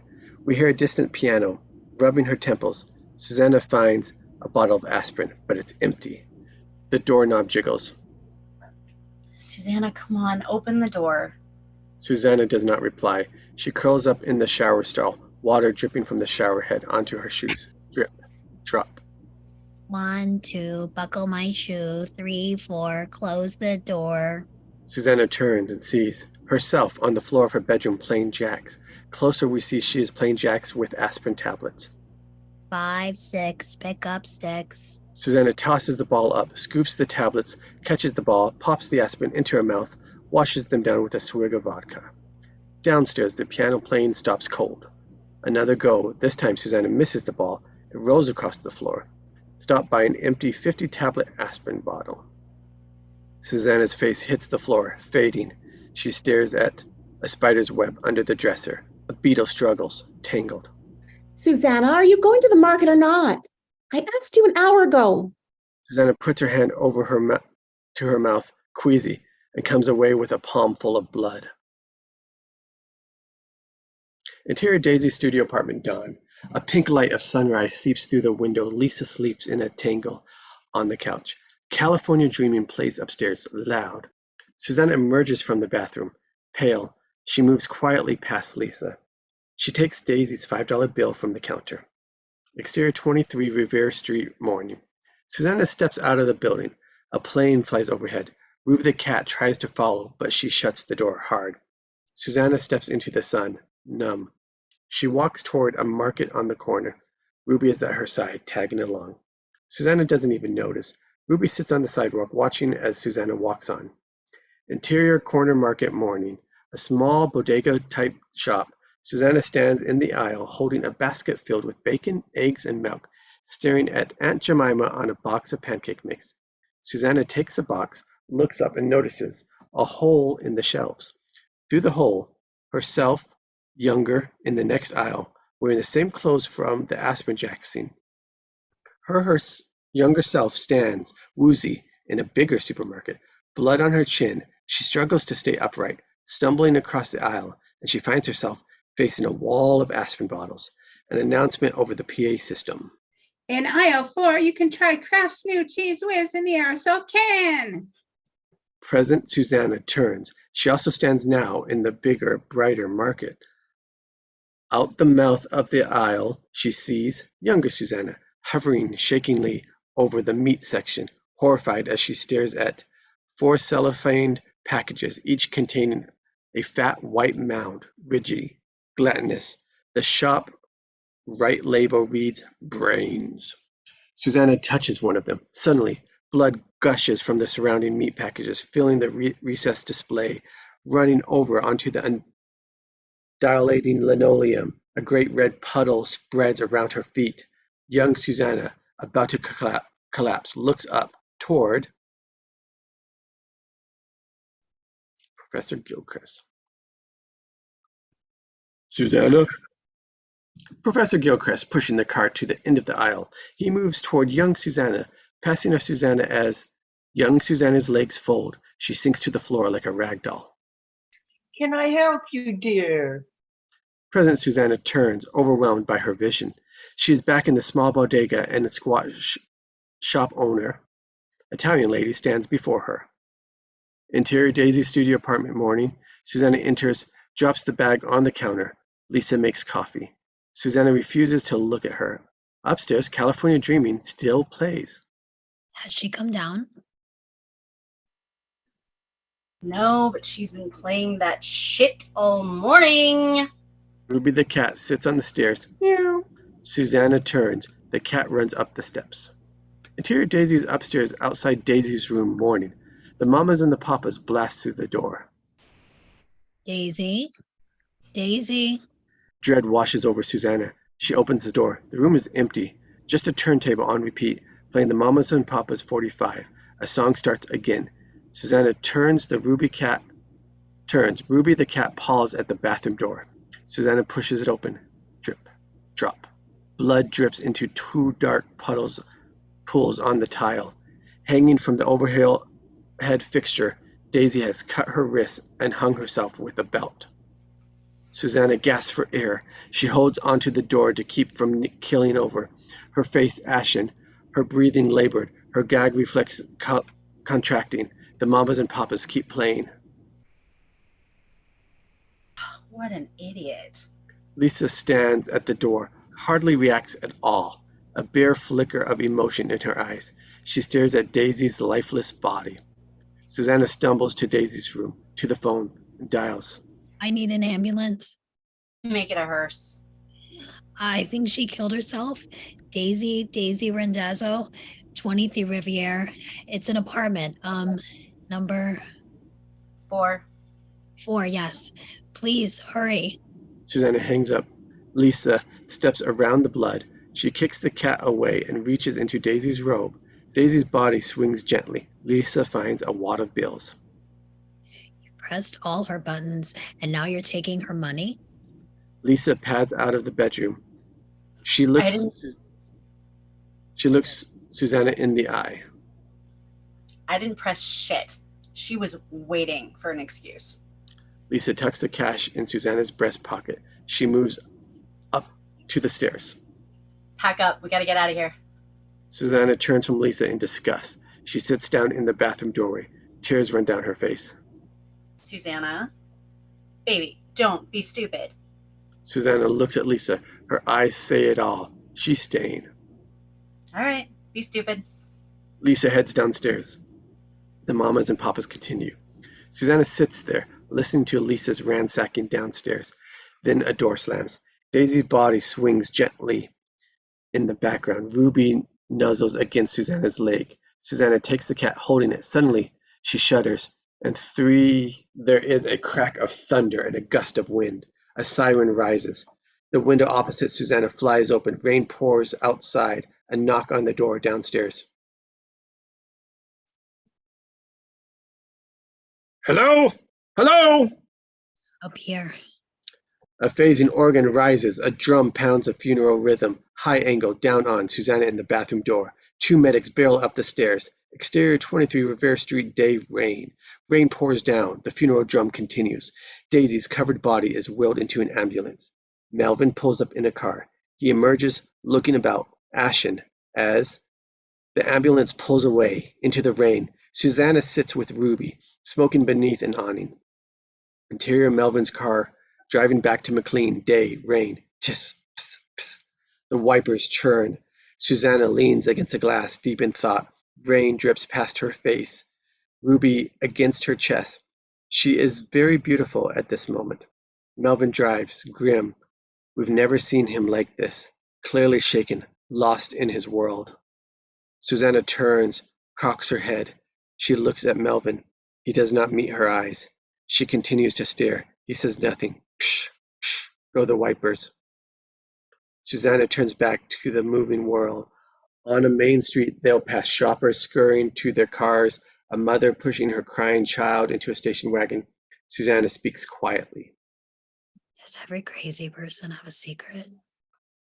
The question hangs there in the air. After a beat, Melvin replies, curt. What are you talking about? Like in the movies. Like in Marnie when she remembers her mom was a whore and murdered the sailor. Or in Psycho where he doesn't want anyone to know his mother is dead. Or like Daisy with her dad. Go the wipers. Sometimes there is no secret. Then why do people go crazy? A therapist without an answer to a question of his life. I don't know. Maybe they're just broken. Maybe their circuits are crossed and they just want to blame someone for their bad luck. Maybe.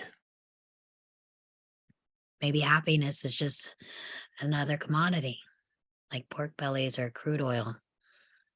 Maybe there's only so much of it to go around. Maybe. Maybe they think too much. Maybe. A car passes throwing water. You know, I see things and I look at things and I see patterns and people. I stare at my hand and sometimes it has no bones, but I don't know what it means. I move through it and around it and I go backwards and forwards, but there's nothing, just a childhood. There's no secret in my past. I didn't set myself on fire. I wasn't molested. There wasn't some sad people, some mistakes, but no big secrets. And if it all doesn't mean anything, Melvin, if there's no big secret, then am I just losing time all the time? I'm losing time. I'm broken. I'm a zombie. I'm the saddest crazy of all. I've got no one to blame. I'm a broken refrigerator. My thoughts are all misfires. Someone should kick me. Someone just did.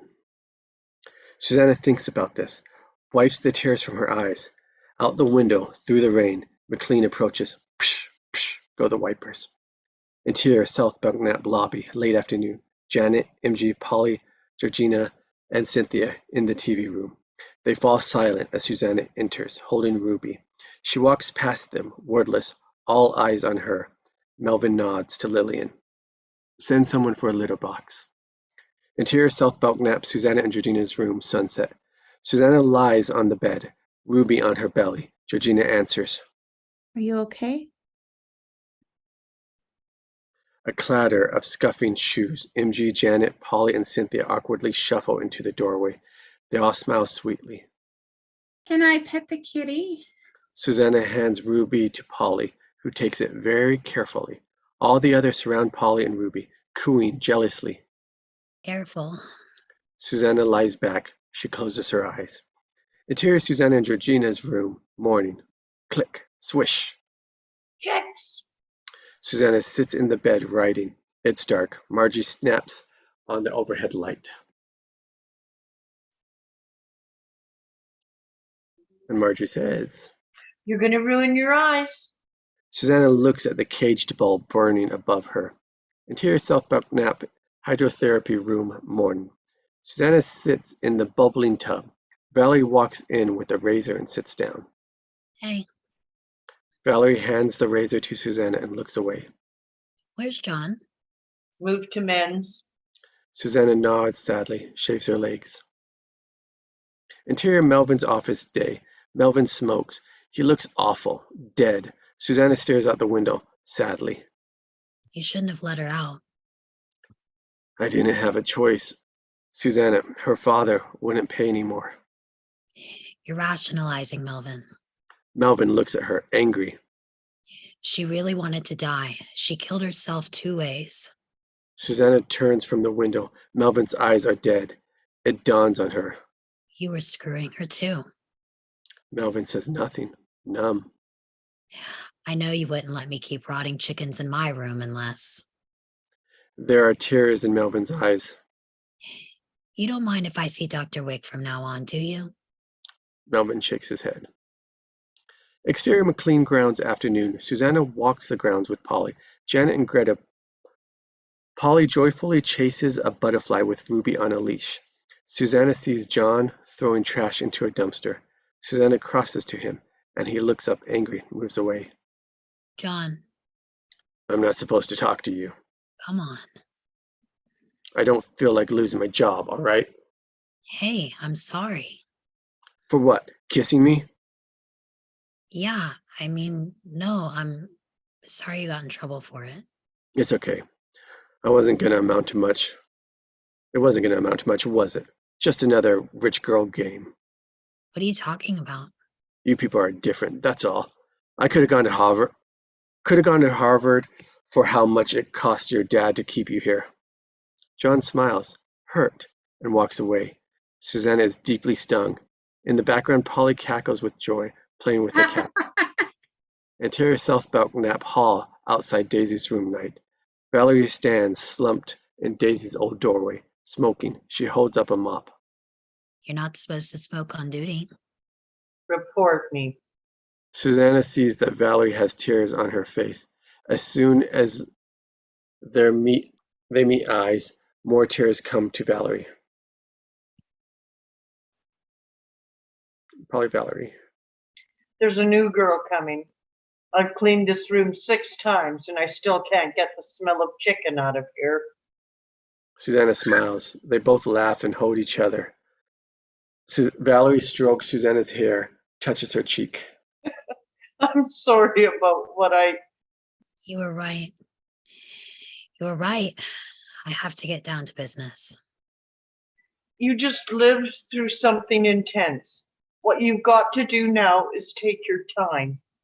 Susanna looks up at Valerie. I'm out of time. Interior South Belknap, Susanna's room night.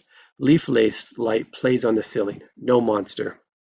Susanna in bed, her face scrunched, checks her hand. Ruby lies on her belly, watching her, curious. Susanna looks back to her journal, scribbling. God is a hard thing to control. Interior dining room morning. Susanna eats her breakfast. All the girls eat around her, but she speaks to no one. Many things we do, like breathing or digestion, require no thought at all. Interior art therapy room day. The other girls giggle and pass the time as Susanna works on a finger painting of a giant tongue. It is the mother of all tongues, humongous, radiating light, curvaceous and strong. The paint is thick and luminous. In fact, you can stir up your bodily functions by thinking about them. For instance, Susanna lies face up on a leather couch. Susanna's voiceover becomes present dialogue. She continues speaking as she stares at the ceiling. you're about to stand up and put your dishes away after breakfast, and suddenly you think about your tongue. We are in Dr. Wick's dark office, day, autumn. Dr. Wick sits in her leather chair, taking notes, listening. Red and orange leaves blow outside her window. And once you think about your tongue, suddenly it becomes this intrusion in your mouth. You think, why is it so large? Why is it all scratchy on the sides? Very subtly, Dr. Wick plays with her tongue in her mouth. Maybe you can remove it. There'd be more room. But that's really amazing, is just from thinking about it, your tongue has become enormous. All of a sudden, it's this fat, swollen thing inside your mouth. What do? You try to think it's smaller. Wick smiles. Good answer. How do you do that? I don't know. Maybe something happens. You hear a bird sing or the radio or something. And while your brain is somewhere else, your tongue gets smaller. But then thinking of it getting smaller makes it big again.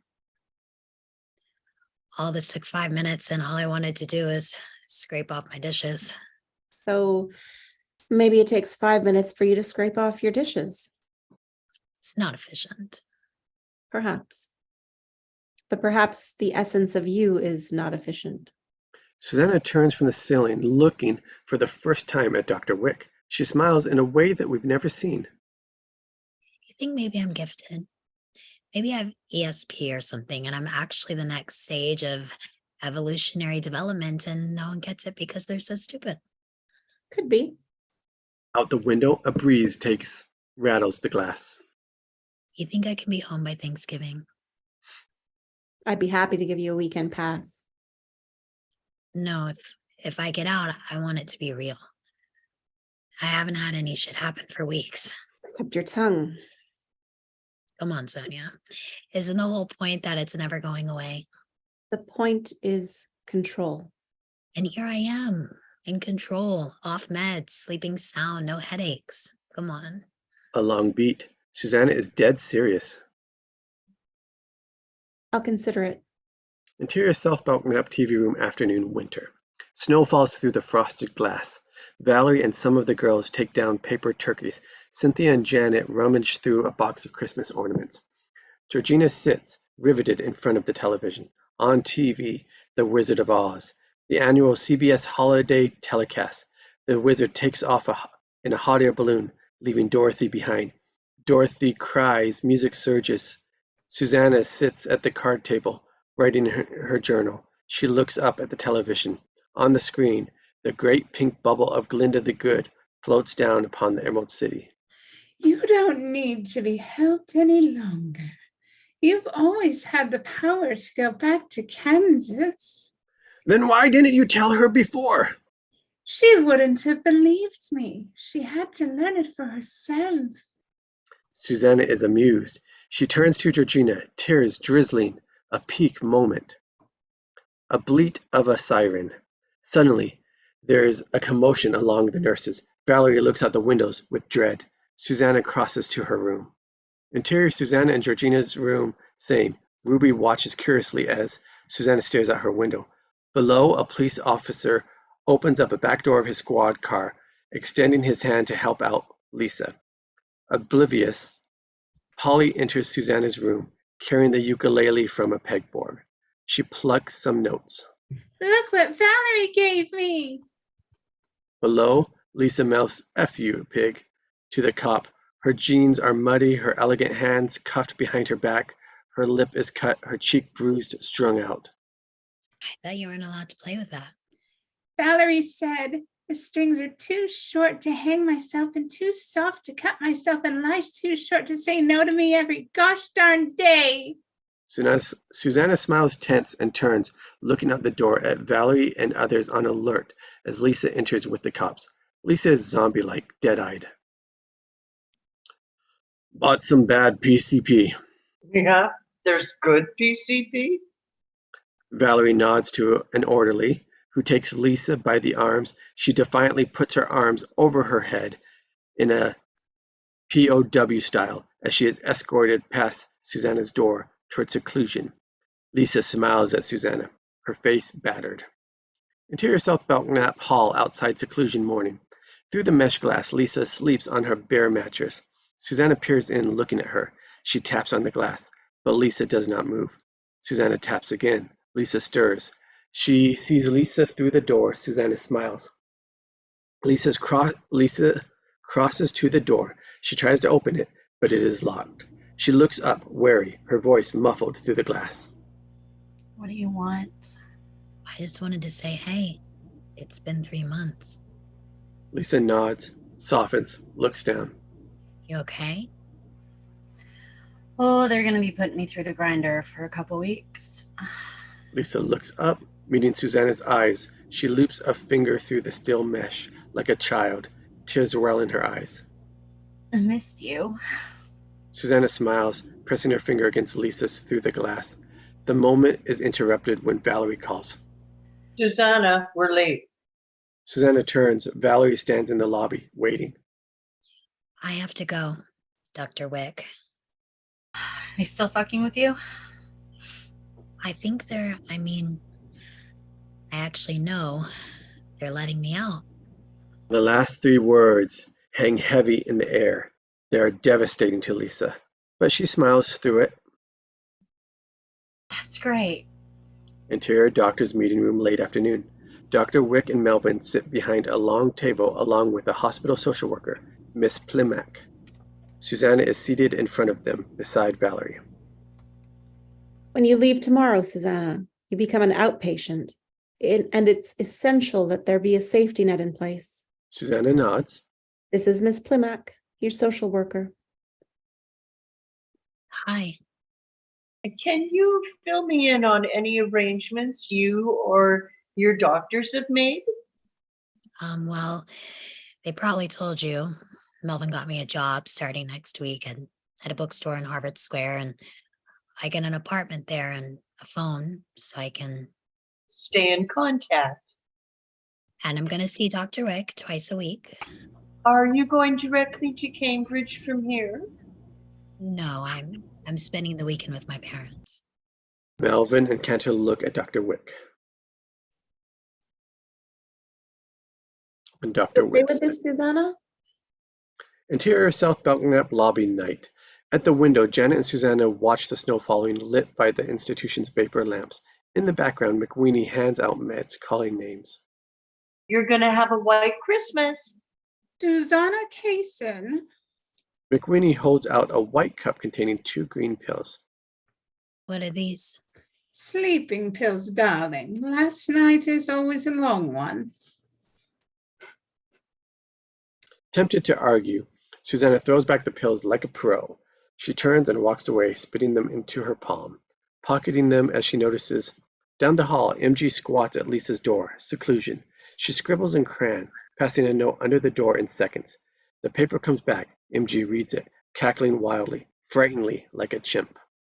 Interior Susanna and Georgina's room later that night. A gentle snow falls out the window. Georgina sleeps peacefully.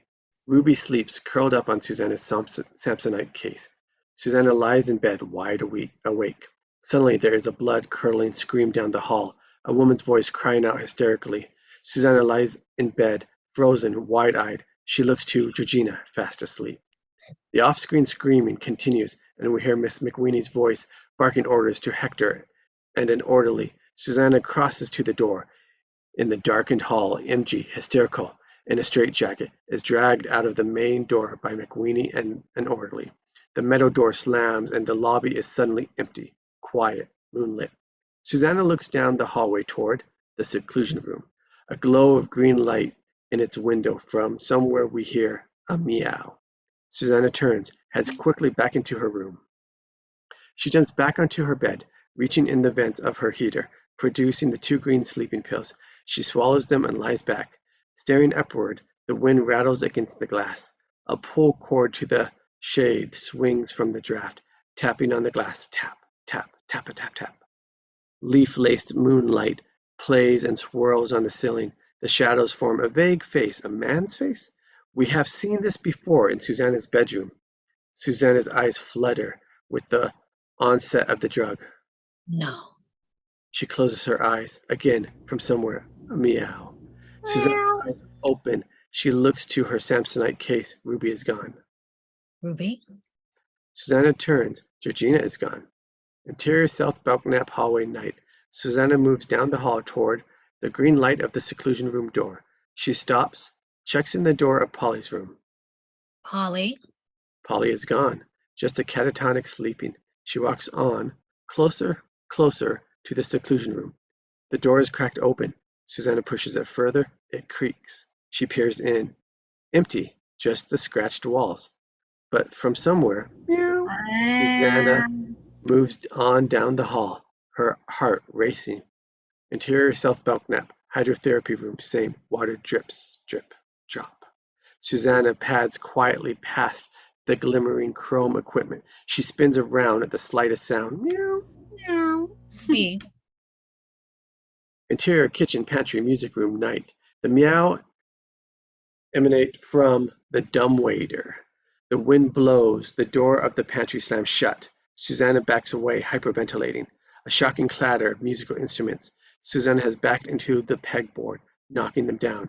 She runs to the door. It is locked. Lisa. Meow. Again from the dumbwaiter. Interior South Belknap basement tunnels night. Susanna climbs from the dumbwaiter. She stands near the blackness, moves instinctively down the wet, dark corridor. Cresso drips from the walls, making Rorschach-like designs. There is a burst of girlish laughter. Polly, Georgina, Then the sound of unmistakable of Lisa silencing them. Shut up! Susanna spins in circles, looking around in the blackness. She knocks over some empty paint cans. They clatter loudly. Lisa, where the fuck are you? The cigarette glows orange, lighting Lisa's maniacal face. Right here, baby. Why? Are you scared? Am I pushing your buttons? Yes. You know, I read this thing in your little book, A Cherished Memory. When you were 9, you got stuck in a haunted house at the fair. How sweet. I told the girls we needed to recreate it for your last night. The cigarette is flicked away, and Lisa disappears into the darkness. Another burst of girlish laughter. A little going away present. Again, silence, except for the yowl of a cat, a real cat. In the blackness, 2 hands touch Susanna's body. She screams, runs into the blackness, down the tunnel. A flashlight snipes on, revealing Lisa with Susanna's journal, Georgina and Polly in the background. Getting confused by Susanna's decidedly unjoyful reaction, Polly holds Ruby. Stop! She's too scared, Lisa! Shut up, Polly! Seatbelted in this little car in the dark with this man in the seat behind me. His hands. The light shines piercingly at Susanna. Susanna backs up as Lisa advances toward the furnace room. Polly begins to cry. Georgina bursting out with an episode. Stop it. Stop it, Lisa. You know, I mean, it does get a little bit redundant.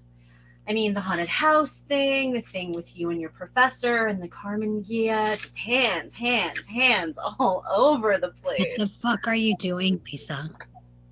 Playing the villain, baby. It's what you wanted, isn't it? I try and give you everything you want. What are you talking about? Example, you wanted your file, I got you your file. You wanted out, I got you out. You needed money, I found you some. You needed a place to sleep, I got you one. I always told you the truth.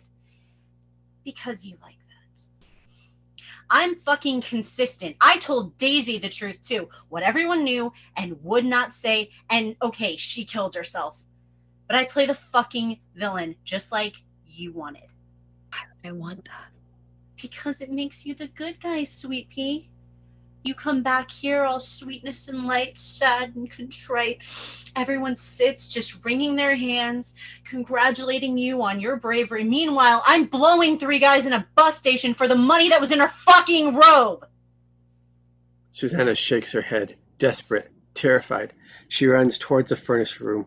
Lisa lights another cigarette. She mutters to herself. You know, you talk real dark, Susie Borderline, but you're a fake. You can't even kill yourself right. I mean, aspirin? Might as well try to overdose on chiclets. Georgina smacks Lisa across the face. You freaking bitch. You fucking psychopath. You leave her fucking alone. Georgina runs to Susanna. Polly follows, holding the cat. Lisa sits down on the floor, pulling out a hypodermic. Interior furnace room night. The flames of the furnace lick orange. Susanna cries, pacing about, looking for another exit. Polly and Georgina enter from the dark tiled room. Polly tearful footsteps. Susanna turns and sees Lisa approaching. She tries to shut the steel door, one hand on the knob, one in the crevice of the jamb, trying to get it unstuck, trying to get it shut. Lisa jerks it open, crushing Susanna's hand in the door jamb. Susanna pulls back, staring at her hand, bloody, limp, fingers broken. It looks just like her visions. No.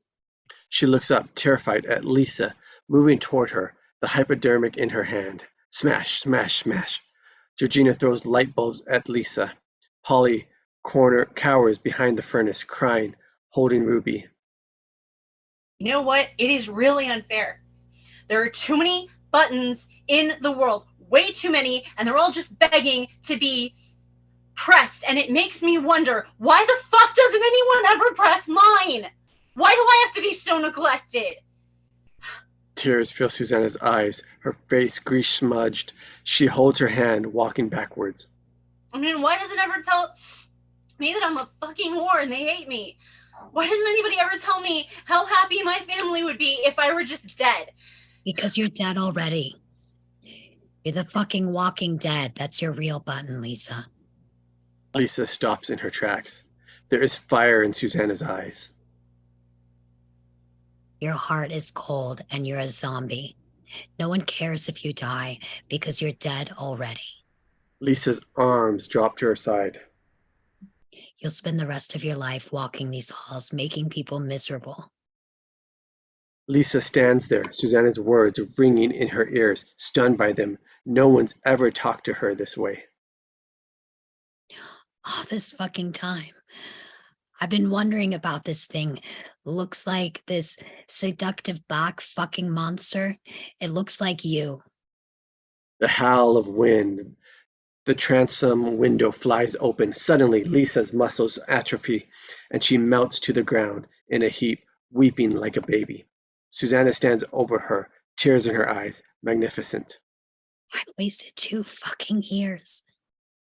Maybe I'll see purple people and maybe everyone out there is mediocrity. In fact, I'm sure that they are.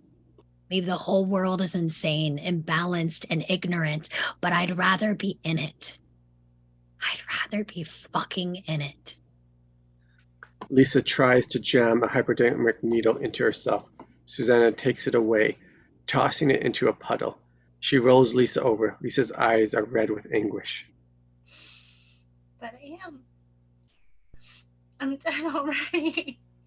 Lisa cries and cries like a child. She rolls into Susanna's lap. Susanna strokes her hair. Behind the furnace, Polly watches, also weeping. She holds Ruby tightly. Georgina paces in the broken glass, singing to herself. Out the mesh transom, dawn light over the glistening snow. Interior South Belknap hallway, new day. Close on, a hand gripping a small glass object. Tilt up to Janet, skittering down the hallway, avoiding nurses. She rounds the corner and bursts through the door. Interior South Belknap, bathroom day. Susanna, her arm in a sling, looking wary, puts on makeup. She's wearing one of the colorful dresses her mother had packed in her case. Did you get it? Janet nods solemnly, hands Susanna the glass object. I had to trade with the transvestite in the men's ward for Soul on Ice. Interior hallway in maximum security ward day. Dr. Wick emerges from a room through a bolted door. Grim, she looks too. Susanna waiting with Valerie. She's not speaking. Susanna nods. Interior critical room maximum security ward day. The door unlocks. Valerie lets Susanna in, a worried expression on her face. She whispers. You squawk and I'll be in here, girl. Susanna nods, approaching. Lisa, who lies in bed by a narrow window. She's heavily medicated. Susanna sits on a stool beside the bed. They both just sit there. Lisa's eyes lift and meet Susanna. Cut my nails. Your hands are still beautiful. Lisa looks down at her long, tapering fingers. She tucks them in, hiding her short nails. Here, give me your hand, Lisa. Lisa does as she's told. Susanna pulls out a bottle of red nail polish, what she got from Janet. She starts to paint what's left of Lisa's nails. Lisa looks up to Susanna, tears in her eyes. She is very frightened. She speaks very quietly. I'm not really dead. Susanna looks up, I know. then goes back to painting Lisa's nails. Lisa begins to weep. I'm really gonna miss you. No, you're gonna get out of here and come and see me. Lisa nods obediently. She touches Susanna's hand. Interior South Belknap Nurses Station day. At the door, Valerie waits with Susanna's bag. She watches as Susanna hugs the girls goodbye. Janet, Cynthia, Georgina, tender exchanges, promises whispered. Polly looks away, trembling, holding Ruby out for Susanna. It's painful. She has fallen in love with the cat. Susanna is about to take the cat from her. Polly, If I leave Ruby here, will you take care of her for me? Let me play with her when I come for therapy. Polly nods rapidly, ferociously, blubbers, a laugh of joy, holds the cat to her chest. Exterior McLean morning. Susanna walks from the hospital with Valerie. She carries nothing but her Samsonite Samsonite Yeah. bag. Well, I guess I better get more kitty litter. They cross through the light snow toward a Boston cab idling in the cold air. Susanna sees John salting a walkway. John, He turns. whatever's playing at the Lexington in Cambridge at 8 o'clock on Tuesday, I'm gonna be there. Okay. He goes back to his work, watching her with a smile. Is he allowed to date an outpatient? Honey, I can't even control what goes on in that ward. I let the world be. Susanna smiles, tosses in her case. She looks at Valerie. Valerie takes her into her arms tightly. Think of me when you shave your legs. Susanna laughs. Valerie steps back, wiping the tears from her eyes. Susanna gets into the cab, closes the door. It starts up and lurches forward. Susanna lights a cigarette, her eyes riveted on Valerie. Valerie becomes a speck. From the window of the hospital, moving it on, Melvin and Dr. Wick watch as the cab drives away. A recovered borderline, my final diagnosis. Moving in on Polly, Janet, and Georgina in the TV room, they look out the window, watching Susanna's cab move off. If I'd been like Polly or Georgina, this story would be different. Tourette's, manic depression, anorexia. They have drugs for those now. Moving in on Lisa, looking out her narrow window, her crimson-nailed hand pressed against the frosted glass. If I'd been schizophrenic like Lisa, you'd wonder how much I told you is true. People don't recover from that. Though Lisa did make a life for herself. Susanna's car turns into the main road. Back to Susanna in the cab. I was borderline. What that means, I still don't know. Words taint everything. The normal world passes by her window. A little girl makes a snowman. Susanna turns, noticing the cab driver's ID mounted on the dash. His name, Monty Hoover. She looks at the driver. His eyes meet hers in the rear view. He smiles. Hey, Hey, where are we going? 17 Burlingame. Is that home? Susanna smiles to herself and nods. We watch her from the outside. Clouds and trees move in reflection upon the glass. A gentle guitar rises. Now when something weird happens, I ask myself, shit, am I still crazy? I ask myself, was I really crazy then? Or was I like that girl in the painting, interrupted at the music of the beginning, or interrupted at the music of being 18? Susanna turns. She looks at us through the glass. She looks straight at us, her eyes big, brown, alive. Just like in the painting, she sees us. George Harrison sings, "While My Guitar Gently Weeps." Blackness. Woo!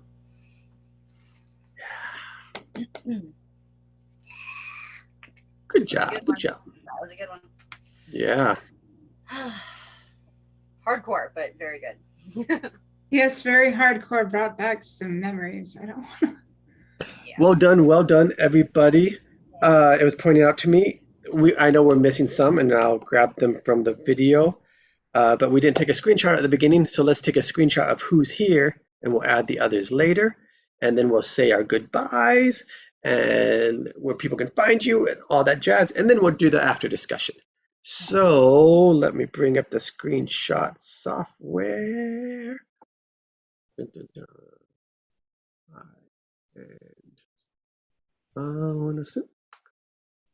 All right, you guys ready?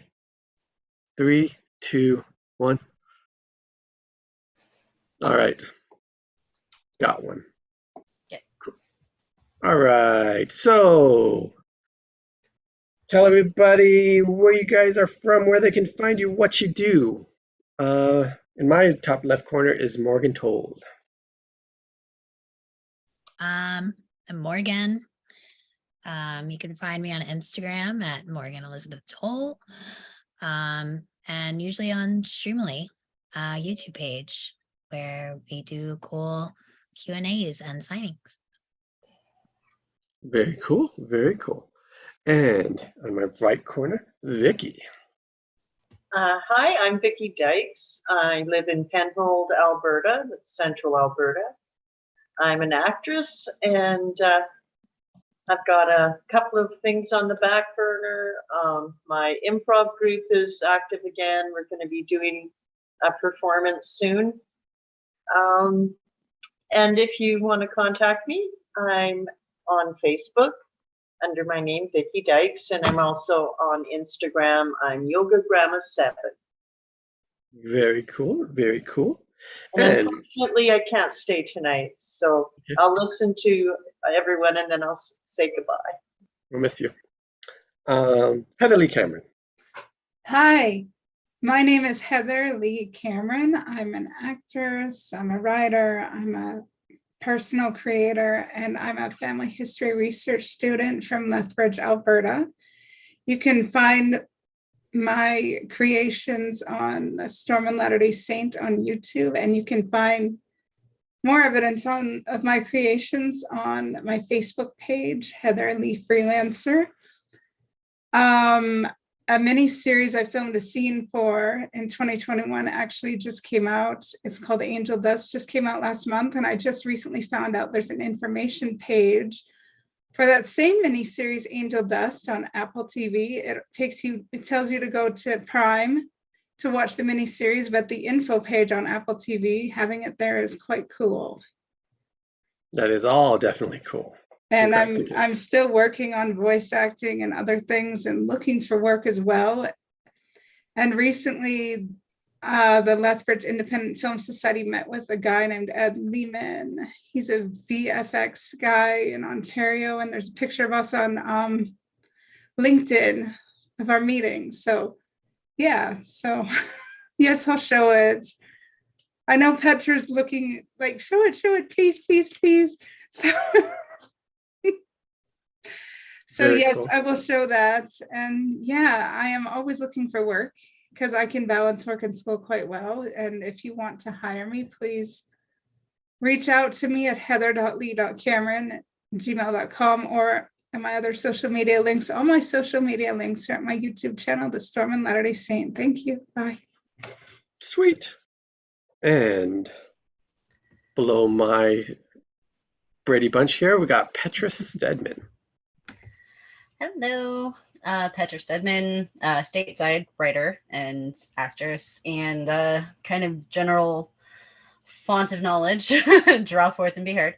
Yeah, just having fun down here in the crazy, colorful US and all that implies. So having a lot of fun on Table Read Tuesdays with these fantastic group of people, exploring fantastic scripts and the movies that they eventually turned into. And yeah, in the meantime, yeah, I don't know. Find me on Please various cast her social for media. something, please. She'd make a good horror series villain and she'd win like a GOAT title within 5 years. Thank you. Prediction, you heard it here.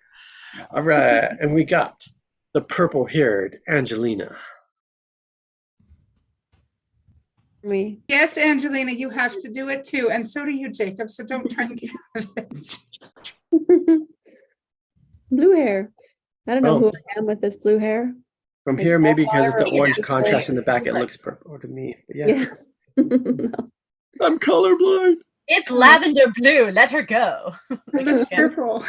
Covers all things. Go, go, go. I'm me. I'm Angel. I'm. I don't know. I'm not really doing much these days.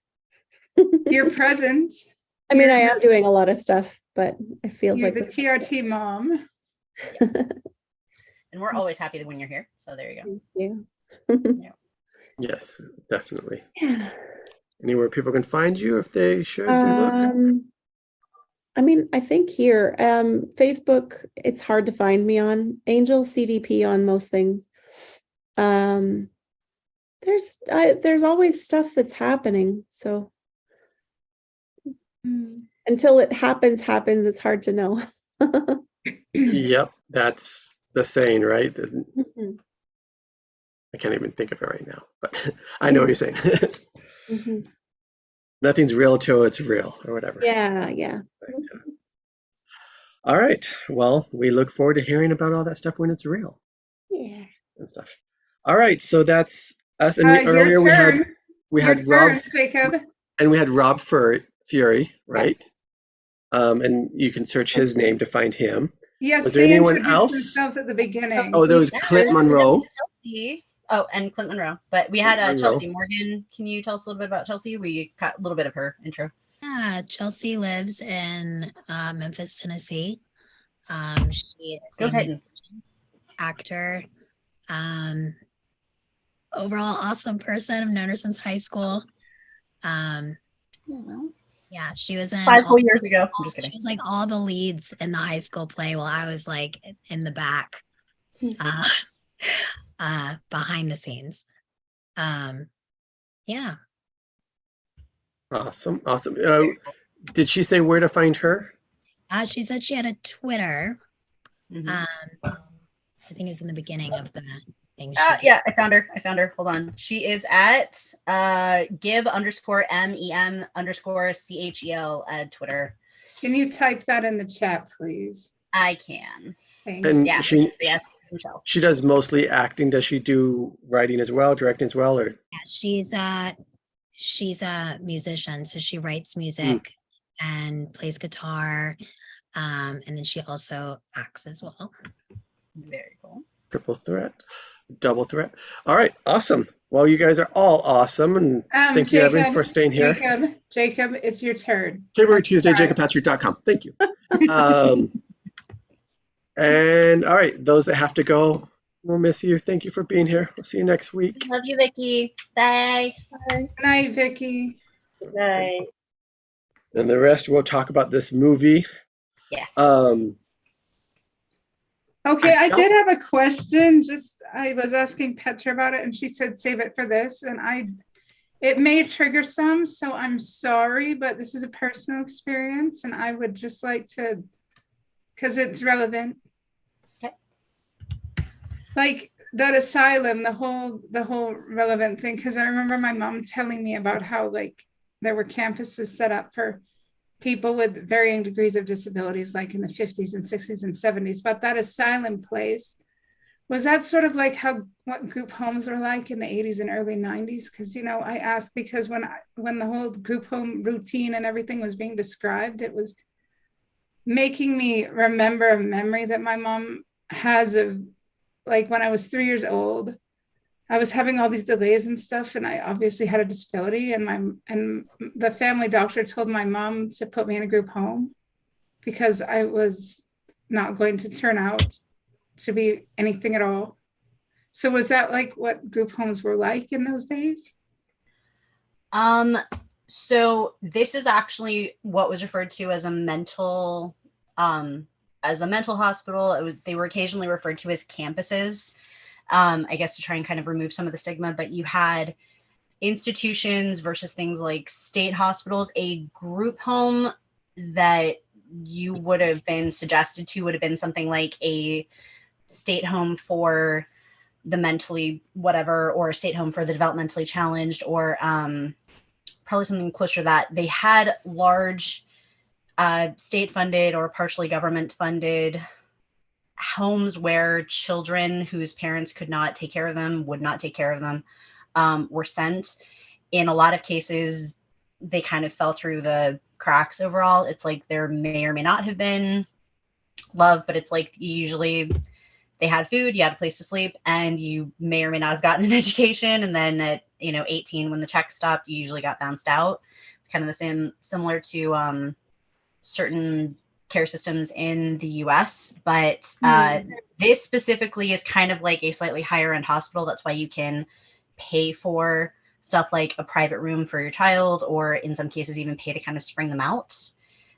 You had institutions and places where you were remanded, usually for a like criminal insanity or if they just considered you too hard to deal with. You didn't necessarily go to prison. You got sent to some place that you could not get out of.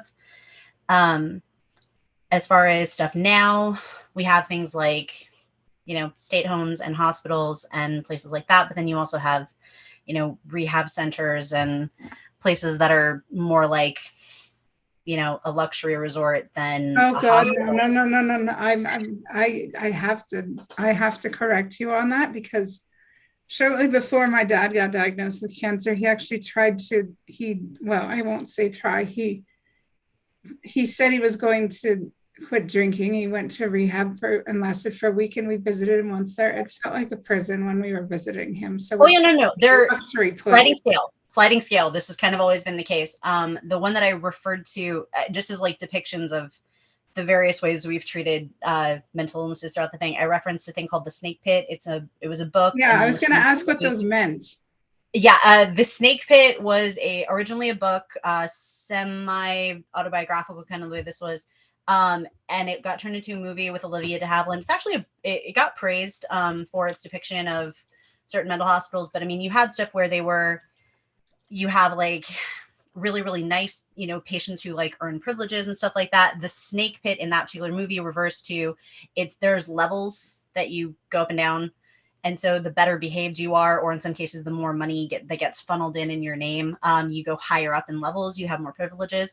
The Snake Pit is what they refer to as like the hopeless, incurable patients. They literally throw them down. There's no clothes. They hit them with buckets of cold water every couple of days. It's just a large padded like floor, basically, with So it's walls. like, it's sort of like the platform system. A little bit. And again, that was an excellent movie that you referenced in the chat. If you haven't seen it, it's an amazing movie. It is a foreign language film, but it's very dark and fantastic. Well, the commentary. prisoners were moved at random, so I suppose the money kind of determined where you were moved in the system, eh? I think that's kind of true all like throughout the thing. But just as far as this goes, Susanna was what you would refer to as voluntary commitment. I used to joke that at some point I was gonna like go in every like just voluntarily commit myself for 72 hours and kind of have them tied up and everything up. I don't want to do that anymore. But the voluntary commitment is usually anywhere between 48 hours and up to 3 months, depending on if it was court mandated, depending on if it was a reference by or a referral by a doctor. And you basically sign yourself into care that you cannot leave, or at least should not leave. Involuntary commitment is you did something bad, you're kind of too dangerous or can't be trusted to look after yourself. And so we will put you somewhere where people will look after you and take care of yourself, but you are not allowed to leave. So the voluntaries, like, in the Patch Adams movie, I don't know if you've seen that, like Patch Adams voluntarily commits himself and then leaves after he helps the dude with the finger solution. Right. Well, yeah, and that was voluntary commitment. If you do voluntary commitment is essentially what Susanna was told she was doing. But she did have to jump through several hoops. It's like they absolutely could have kept her there. If she had either failed to make any progress or hadn't been willing to commit to her care. In some cases, if they felt that there was no point, like I did find it funny that like a lot of the girls, both in the original script and the story that it was based on, Susanna's memoirs, as well as what it got turned into in the film, like in the original, Georgina and actually the girl that she was based on at the hospital had Tourette's. And it's a tick-based, it is a psychological disorder, but it's a psychoneurological disorder, but it's manageable. It's manageable. And it's not something that like you necessarily even need to, in some cases, you wouldn't even know somebody had it. If it you don't even need to go to a hospital for that. You don't, but back in the day, they considered that. That's why they updated her to have pseudologica fantastica. She's a pathological liar in the new movie because I guess the suspension of disbelief that Tourette's is not something you would be thrown in there for. And yet they still have the character of Cynthia, who is a lesbian, she was referred to by a somewhat period appropriate slang. I could have absolutely used it. I just didn't really want to. But homosexuality was in the original the first two editions of the DSM, which was the Diagnostic and Statistic Manual for Psychological Disorders. This movie was set in the 60s. They had taken it out by, I think, third edition, which was in the early 70s. It was no longer considered a sign of mental illness to like who you liked and be attracted to who you were attracted to, even though that had long been a thing. But yeah, it's, I mean, even though you have a sliding scale, you have people doing direct self-harming behaviors like Polly and, Janet, who has like severe anorexia, possibly bulimia nervosa. I mean, things that like should be treated with either therapy or, well, in a lot of cases, therapy is a great thing. But to have the flip side to that, where they are also in with extremely dangerous patients and people who maybe shouldn't be in a mental facility, they should be in a care facility. Like, me, like MG, you have people with developmental disorders, developmental disabilities. Like autism, like that is very manageable on your own, but back in like 80s and 90s, it was misdiagnosed as ADD, and some were even put in group homes because nobody knew how to manage it. And I have memories in an old assessment somewhere, like my mom constantly remembers taking me to Calgary to Children's Hospital, which was the only resource in the area where we lived for psychiatry appointments, diagnoses. I was on Ritalin at 6, Dexedrine in my teens, Ambrose in my teens. I had a medication-related seizure, I guess, or I don't know why I had a seizure, but I remember different treatments as a child because that's all they did for those things, and going to 6 different schools in one semester of homeschool. They didn't know how to treat it. I probably would have been in such a place had my mother said yes, but she said no and did it on her own with friends. I mean, but at least you were aware that like ADHD, even if it was misdiagnosed, was a thing that they would consider for someone like you.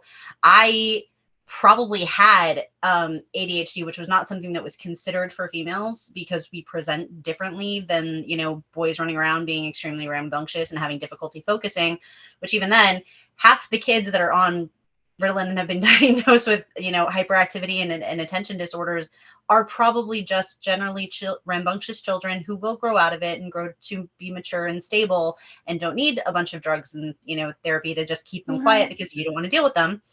But well, yeah, you become aware of it when your high school experience and your schooling experiences and your educational experience and your social experiences are vastly different from that of your peers. And when you become aware of it and you try to, and I didn't get officially diagnosed until I was 2009 because I still have that assessment. So it took that long for an official diagnosis and a lot longer for me to actually want to study it myself, which I have done.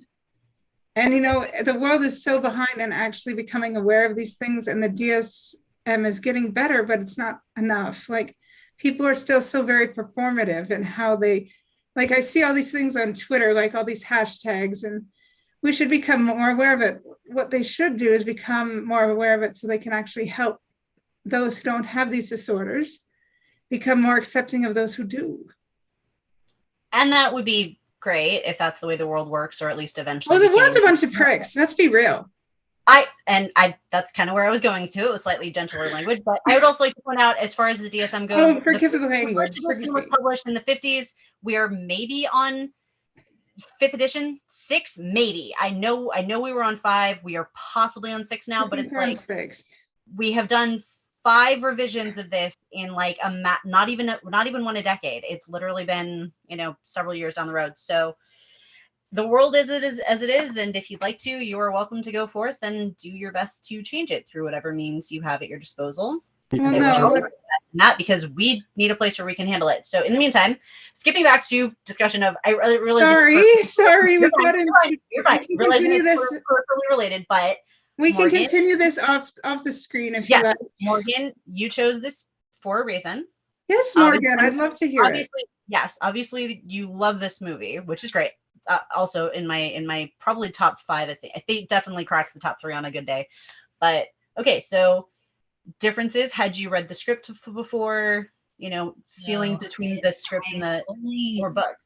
I had only read the last scene because I was looking for that scene between Susanna and Lisa to do for class once.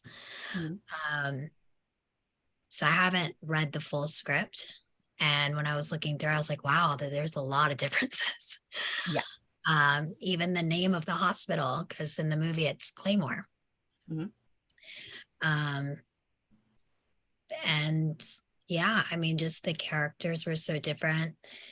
And there was a lot of things that were in the script that weren't in the movie, and a few things that were in the movie that weren't in the script. But also some things that were there, like the ice cream scene that they kept in there. I wish in the script though that it had that full scene, because that's one of my favorite parts in the movie, where they're all going ballistic. Yeah, like defending her, which I thought was really good. In this one, it's more they're just kind of reacting to the situation as opposed to a woman getting up in your face. It's like, I'm sorry, who was in the position of authority? Who decided to like do this with it? I'm sorry. Where's the fault on your husband? Any blame being laid on this, or are you completely pinning it on her? Because otherwise, yeah, seriously, back the hell off, lady. No, I do definitely approve of the scene in the movie far more. But Any I mean, insights on how that might have came about? Were they on the day thinking of it and go, oh no, I would say this. Why aren't we doing this in improv? Or we don't know. I do know that a lot of some of the more subtle things were changed either at the direction of the actresses themselves, or kind of like direct like rewrites that went down. I think this is first or second script edition. They definitely did further rewrites on this, but I know a good chunk of it was like improvised. I had to slip it in. I did. That scene where she holds up the pen and threatens to jam it into her aorta. And she's like, your aorta is in your chest. She literally unclicks the pen and goes, good to know. And there is another, I did mention this to Angel. I cannot find the video, but there is a story that was on set that she actually kept riffing on one of the later takes where she's like, actually, can I have the pen back? I want to make a note of that. And it actually caused Whoopi Goldberg, who played Valerie in the movie, to crack a little. And they had to scrap it. I was like, oh, that would have been so great. It's so indicative of personality. I kind of wish he did clap back just a little bit more in the script, but I do like that. Yeah, I don't know. It's All here's of the my songs have changed too. Mm-hmm. yeah. I think. Well, I mean, honestly, it's not that white girls who can't sing, who can sing Aretha do not exist. I do think Downtown at least is a little bit more upbeat. I get why if she's an Aretha fan, that's what you'd go with, but I don't know. I did kind of like the changes that they made with some of the choices. I do have to ask though, I think experience that we got in the script and the experience if you've seen the film are we'll say sisters but not twins. Definitely they are related but not identical, and I think it actually does give two slightly different experiences. Like obviously the film that we got is a wonderful, fantastic piece of cinema. How do you think you would have liked the film as is in the script, like on the page, a little bit better? Would it just have been a different experience? Of the people who have seen the film, and if you haven't seen the film, are you going to go see it now? Is my question, because I know some people haven't. So Long time. I was a kid when I saw it last. Sure. Whenever it came out, I don't know. 99. I feel like I was. Yeah. Yeah. I mean, I was an adult kid.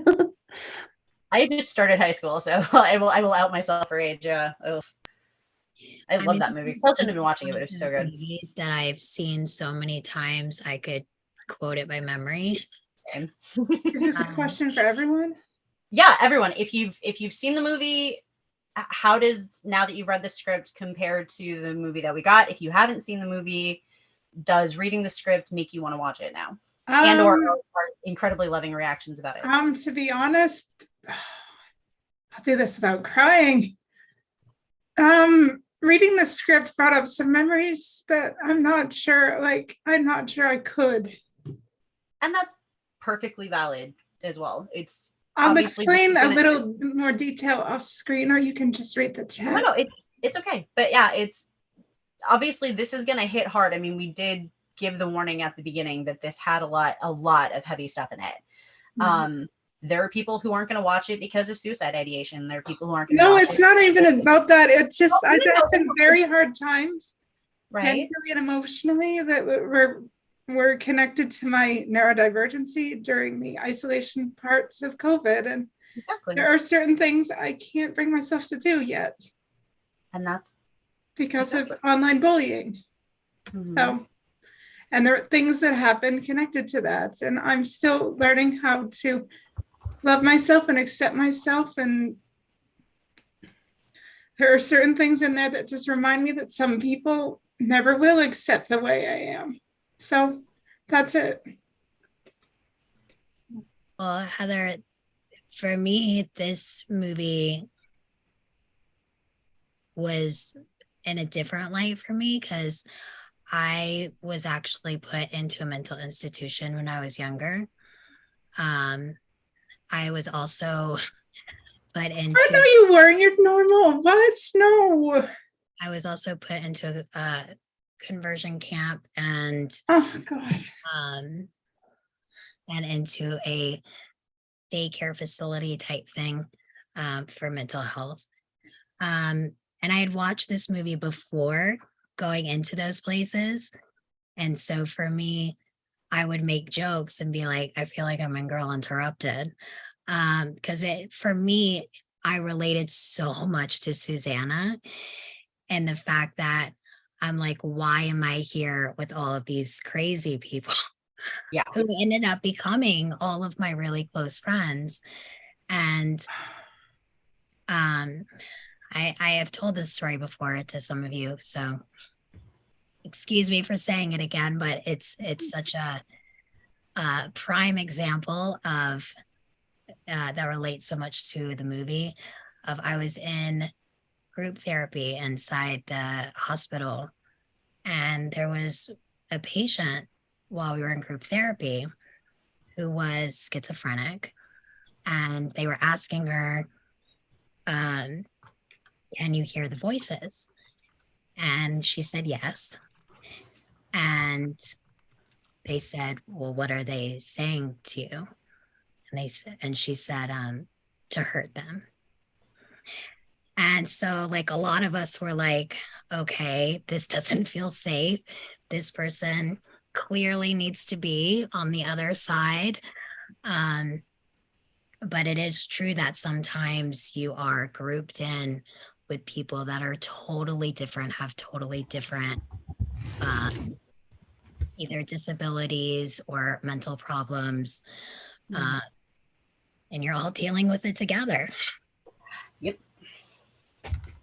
And in a lot of cases, it's either by age or functionality or just, yeah, where you fall on the socioeconomic spectrum and stuff like that. I do find it interesting. If my life had gone in a slightly different direction, I absolutely probably could have ended up down, because when you're a socially awkward, emotionally sensitive, highly intelligent person who can like sort out dialogue in her head by talking and Well, I wouldn't call that awkward. person. I'd call that gifted. Right.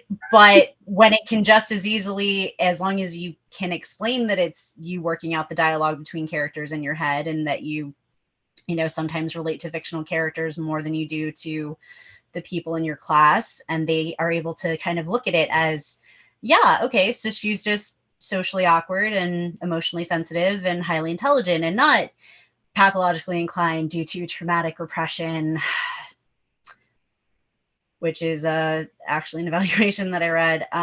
Fortunately, it didn't go anywhere with that particular thing, but yeah, that was a fun little art project. Recovering a shredded file that, I mean, to be fair, I did talk to the person who wrote it a couple of years after the fact, and they did say that, like, had I been other than as I was, they probably would have filed it. But when you sit and talk to me for a long enough period, it's just, okay, yeah, she's definitely in her head. She definitely has a lot going on up there. But Petra, I want to message you some things later. Okay. Well, you have my thing. You're not alone. I'll just say that you're not alone. Oh no, I know, and that's I want to another message you some things later, but I love you. Don't you ever change. I'm gonna get really pissed. I know. but no, I mean, you do learn to fix little Oh. things about or just become more socially acceptable, trim off the rough parts of yourself, Oh, and Christ, I smooth can't down the do rough. this. Smooth You're down the not, rough. no, you cannot fix yourself. You are Heather, socially acceptable as you are. You are a gift. I swear to God, I will smack it in you like I did Ari. No, sweetie. I appreciate that about myself. That doesn't mean other people do. It's okay. I understand Well, this. So F the other people. I agreed. So the other thing that I was going to point out is over the course of one of the breaks that we did, I threw on a bunch of rings, including my well, that one's a thing. But I actually do have a ring. I don't know how clear I can get it on the thing, but it's actually it's a perpetual hug, and it actually is like it's two little arms that wrap around to make a ring, and it's to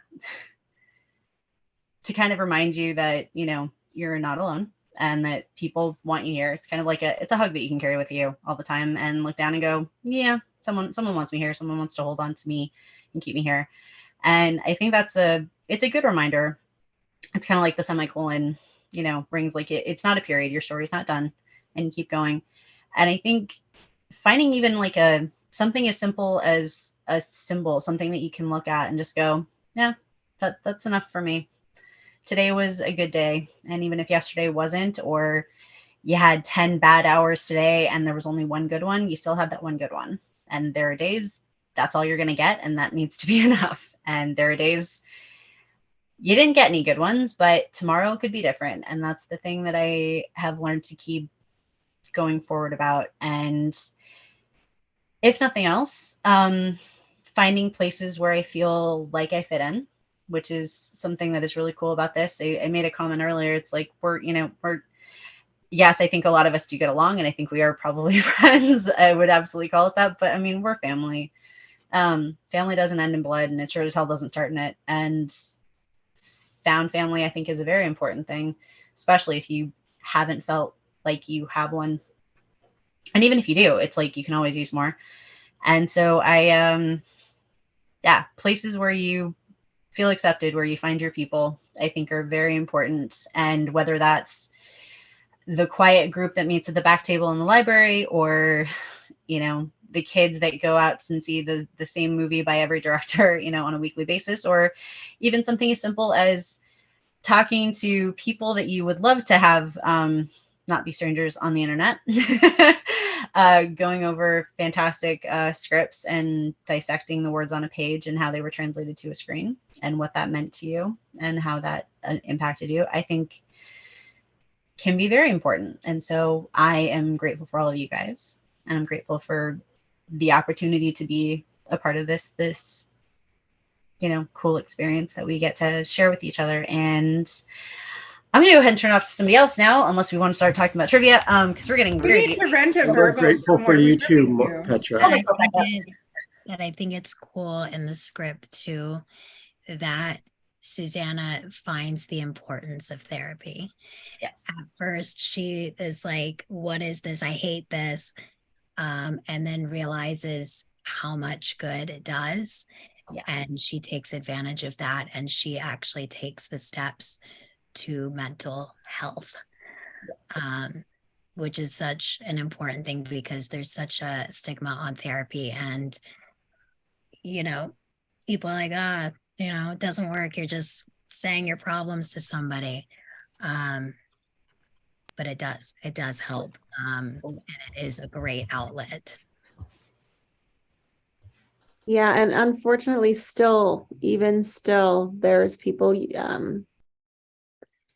I had an experience recently telling someone who's very close to me that I'm not able to give good advice on this, and it might be good to talk to a therapist. And they thought I was calling them crazy. I said, that's not what I'm doing. I'm just saying I'm not equipped to help you, and I want you to get help, and I know you need help, and I'm not saying you're crazy. We all need help. And there's a lot more people that see therapists and don't talk about it than people realize. So like once you go through every day, I would. Yeah, no, totally same. Once you go through something, people like will approach you and say, "Hey, they'll let you know they're going through therapy, and it's like almost everybody, you're like, whoa, you had no clue, and they're like all say it works, it helps.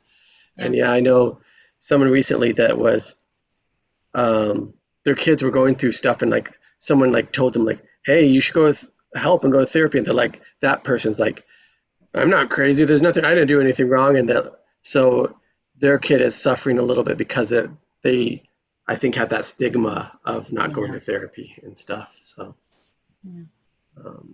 It's but- like, has anybody seen the show Crazy Ex-Girlfriend? Yeah. some There's of it.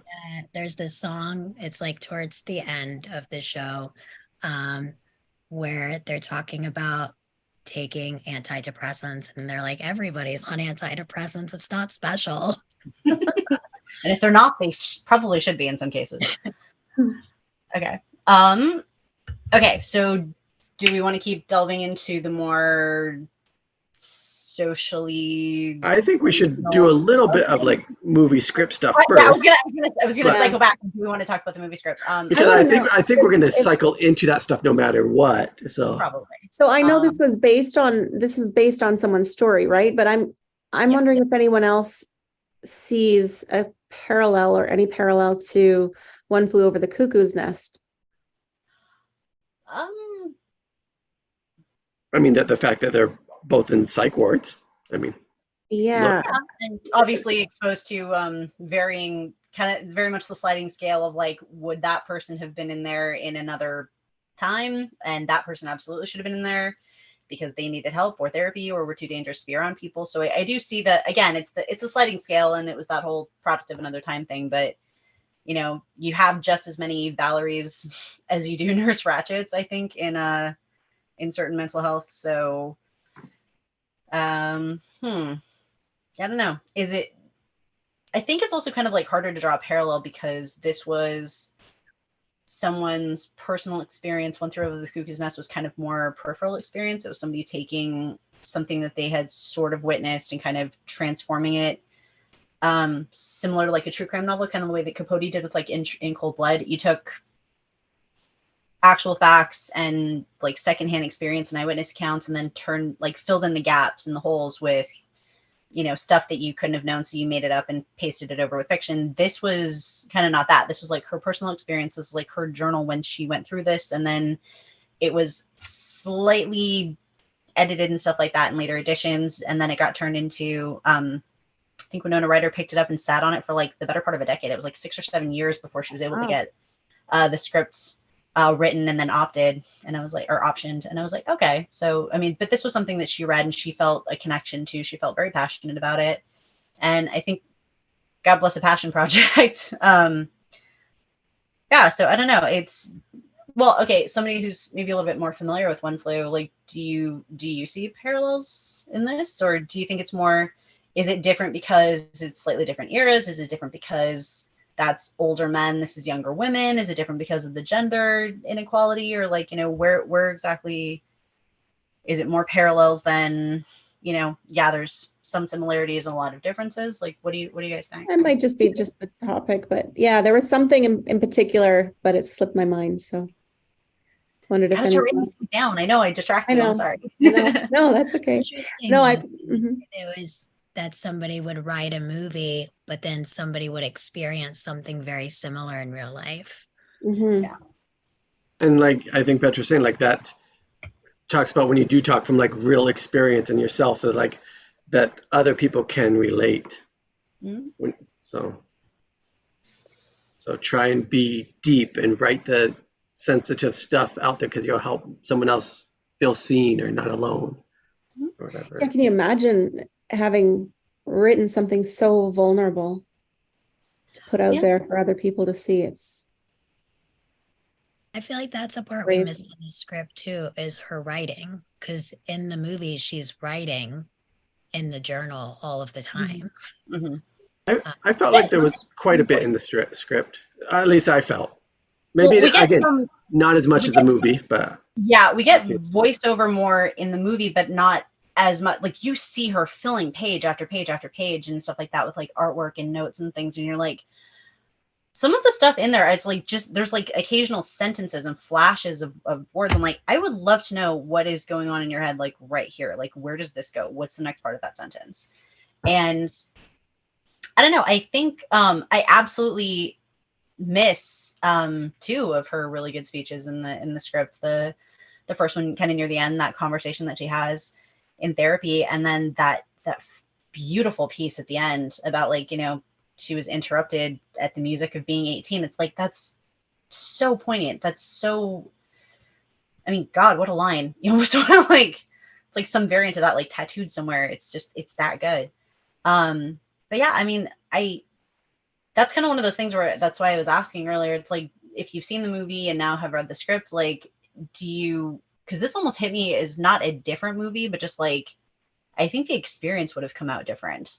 Because if I had walked out of a theater after hearing her speech and then that freaking beautiful closing narration, I think it absolutely would have hit me differently than the movie. Like, the movie does not set up certain other things that the script does, and I kind of wish that more of the stuff, now that I've read it, the movie is beautiful as it is. It's its own separate, unique, wonderful being. But I don't know, the alternate universe where this version is the one that got made, I'm like, oh, I see. Yeah, still let him expand and explore and stuff like that. Change the ice cream parlor scene, add in that line about, you know, good to know. Just those little bits of expansion and improvisation. But oh God, like, I hope more people read this script. Yes, for educational purposes, absolutely. This was illuminating. Like, I almost am a little bit saddened now that, like, this is not the version that we got, even though I love the version that we did get. So I don't know. Whoever wrote Good this draft is going to be very happy to hear you say that. If they do, they're like, yeah, right, I know. Go ahead. This script is more like the book. Yeah, and it is very much. I feel like what was made was changed more. Yeah. I mean, James Mangold does have a really good, he had a lot of stuff under his belt, and that's actually why Winona picked him to be the director for this. But I don't know. I think he did great work, but I'm like, where would this have gone if somebody else? Better cast, though, literally. Oh no, you couldn't ask for better cast. No, when I first saw this movie, I did not recognize Elizabeth Moss. She looks totally different. Oh, I know. Would you have known her at that time, though? Yeah, she's done quite a few things. Oh yeah, and I grew up with her as a child actor, so like seeing her all of a sudden, I was like, oh wow. Now she's known for, like, you know, Mad Men and Handmaid's Tale, yeah. Well, and Invisible Man, which she was. That is, I hope I almost don't ever want them to like touch on it, because they did it's such a beautiful, it's such a good standalone piece, so good. It's like, make this its own separate bubble. Do not make it part of anything. It's like, this is its own. Don't touch it. Leave it alone. It's good. It's so good and visceral on variety level. Interesting choice. I mean, having Brittany Murphy play Daisy is such an interesting choice. It really showed her dramatic side, which we didn't really get to see Brittany Murphy in other movies like this. Yeah. I mean, she was brilliant in it. She was. I am trying to think. I don't think that was the original piece that she auditioned for. I'm trying to see if I can find the note about it. While you look that up, like certain things on the writing, like I want, like, as we saw, like for us, it's kind of confusing because we're used to seeing scripts a certain way that sometimes they don't have the names. They just continue that same person talking if it's in the center formatting until the next person's talks. And for me, I'm like, because did the page go to about 120? Like some, I'm like, is this a sneaky thing the writer did to try and keep their page count but let me take out these extra lines of the names all throughout? Yeah. Well, and that's something I was doing with mine, because I was like, oh, I'm pretty sure it's clear that it's still the same person talking. I like have a cutaway to someone else, but it's obviously clearly the same person. But I'm like, I don't know if I've started going back and just putting who's talking at all times. I'm like, yeah, like when I came back in the middle, I didn't know that was how it's happening. So I started reading the line and you're like, hey, that's my line. And then I'm like, okay, that's what's going on here. Yeah. Stuff.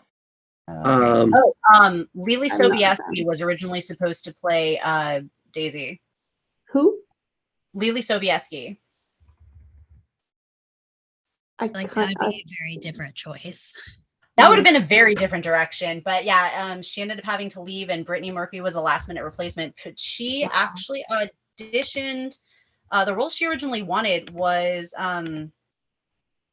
she actually originally wanted to play Janet because she thought tackling an eating disorder would be challenging, but that's actually why she ended up taking over the role of Daisy. They wanted to push her.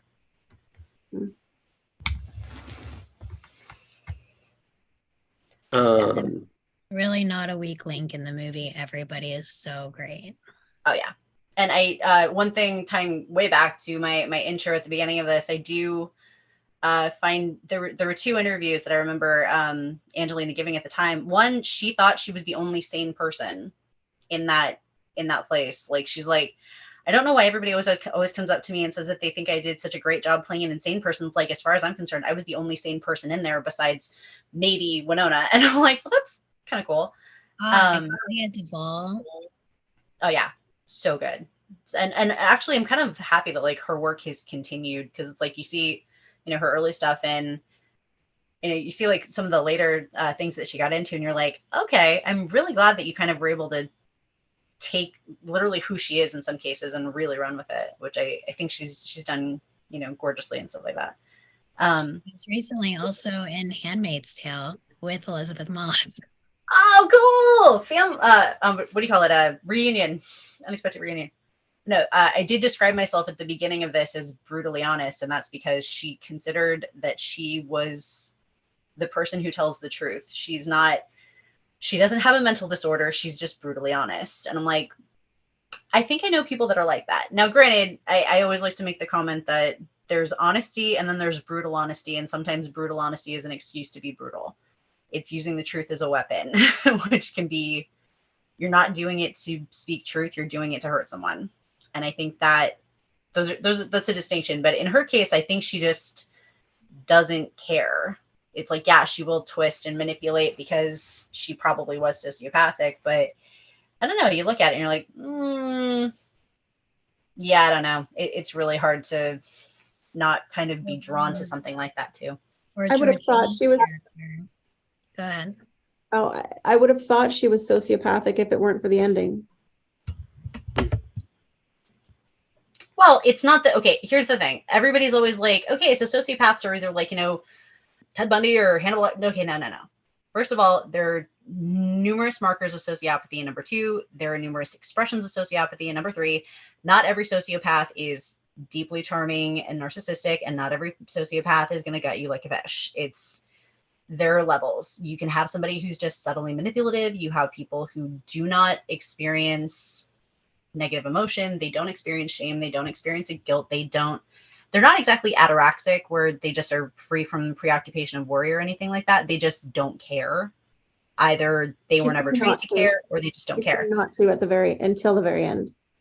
Well, but it doesn't mean this is one of the things that always bothers me. It's like they're like, oh, they can't love. Well, trust me, let me rephrase that. I was about to say perfectly normal. I should never ever use that phrase. I know functional adult humans who are incapable of caring about anybody but themselves. They are deeply narcissistic. They're deeply controlling and have several issues that I think a good psychiatrist could hopefully help them with, but they would never admit that they need that help or think that anything's wrong with them. However, sociopaths are not incapable of forming attachment. They are not incapable of feeling love, and they are not incapable of change. It's just very difficult for them. So I wasn't kidding when I at the beginning when I said that like I was cast as Morgan's love interest again. I absolutely think whatever level you want to read that into, I think that they probably develop like a relationship of whatever form. It's like whether it's just friends, whether it's just, you know, kind of feeding off of each other for a little while, whatever. I absolutely think that like Lisa is pushed to the point where she has, like, nobody's ever talked to her like that. They make a point of saying it stuns her. Like, nobody has talked to her like that. Even people that look at her, even when she's asking for it, like, people call her mean stuff all the time. She just doesn't care. But this is somebody that she has formed an attachment to. This is someone who is looking her in the eye and telling her something that she asked for, has been basically demanding this entire time. She's been pleading for somebody to look at her and go, there is something wrong with you, but I'm still going to be here to get you through that. Or you're not going to change and I'm going to leave. And I think sometimes it takes something that hard hitting to work. And I don't know, my own personal headcanon, especially reading the thing about, you know, she's like, no, she's like, I'm going to miss you. And she's like, no, you're going to get better and you're going to come out and see me. And I'm like, I hope that happened. I really do.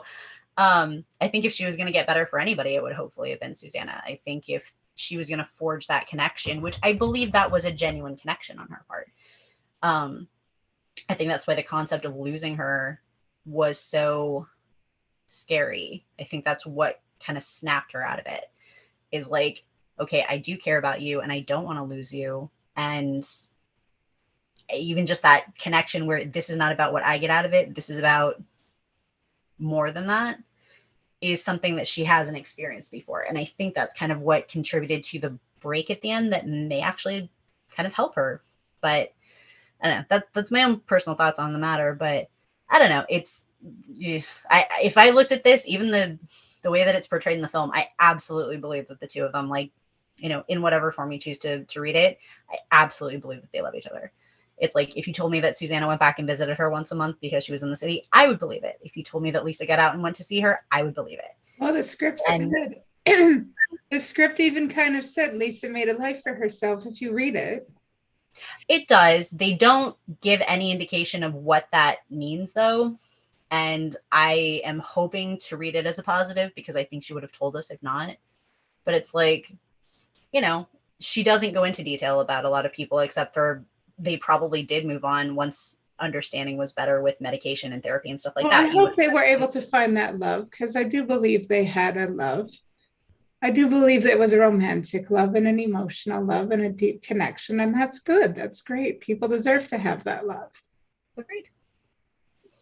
And anyone who tries to take away people's right to love can go to hell. I don't care. I said it.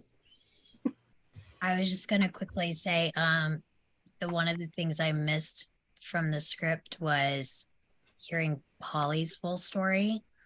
I felt like that was kind of robbed in the script, because it is such a great and sad and tragic story.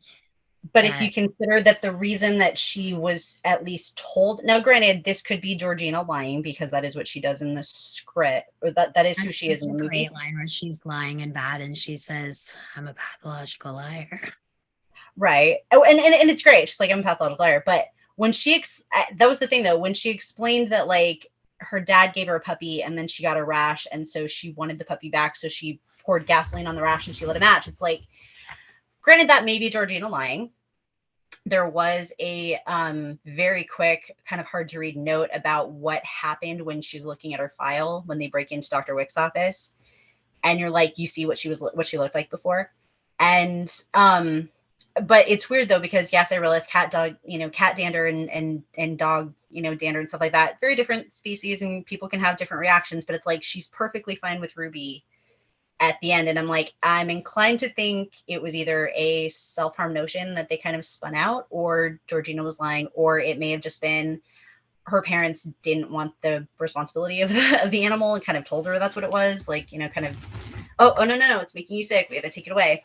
And that's that question when you're watching the movie, because she gives that whole dramatic speech and then she tells her that she's a pathological liar, and you question, is the story she just gave accurate?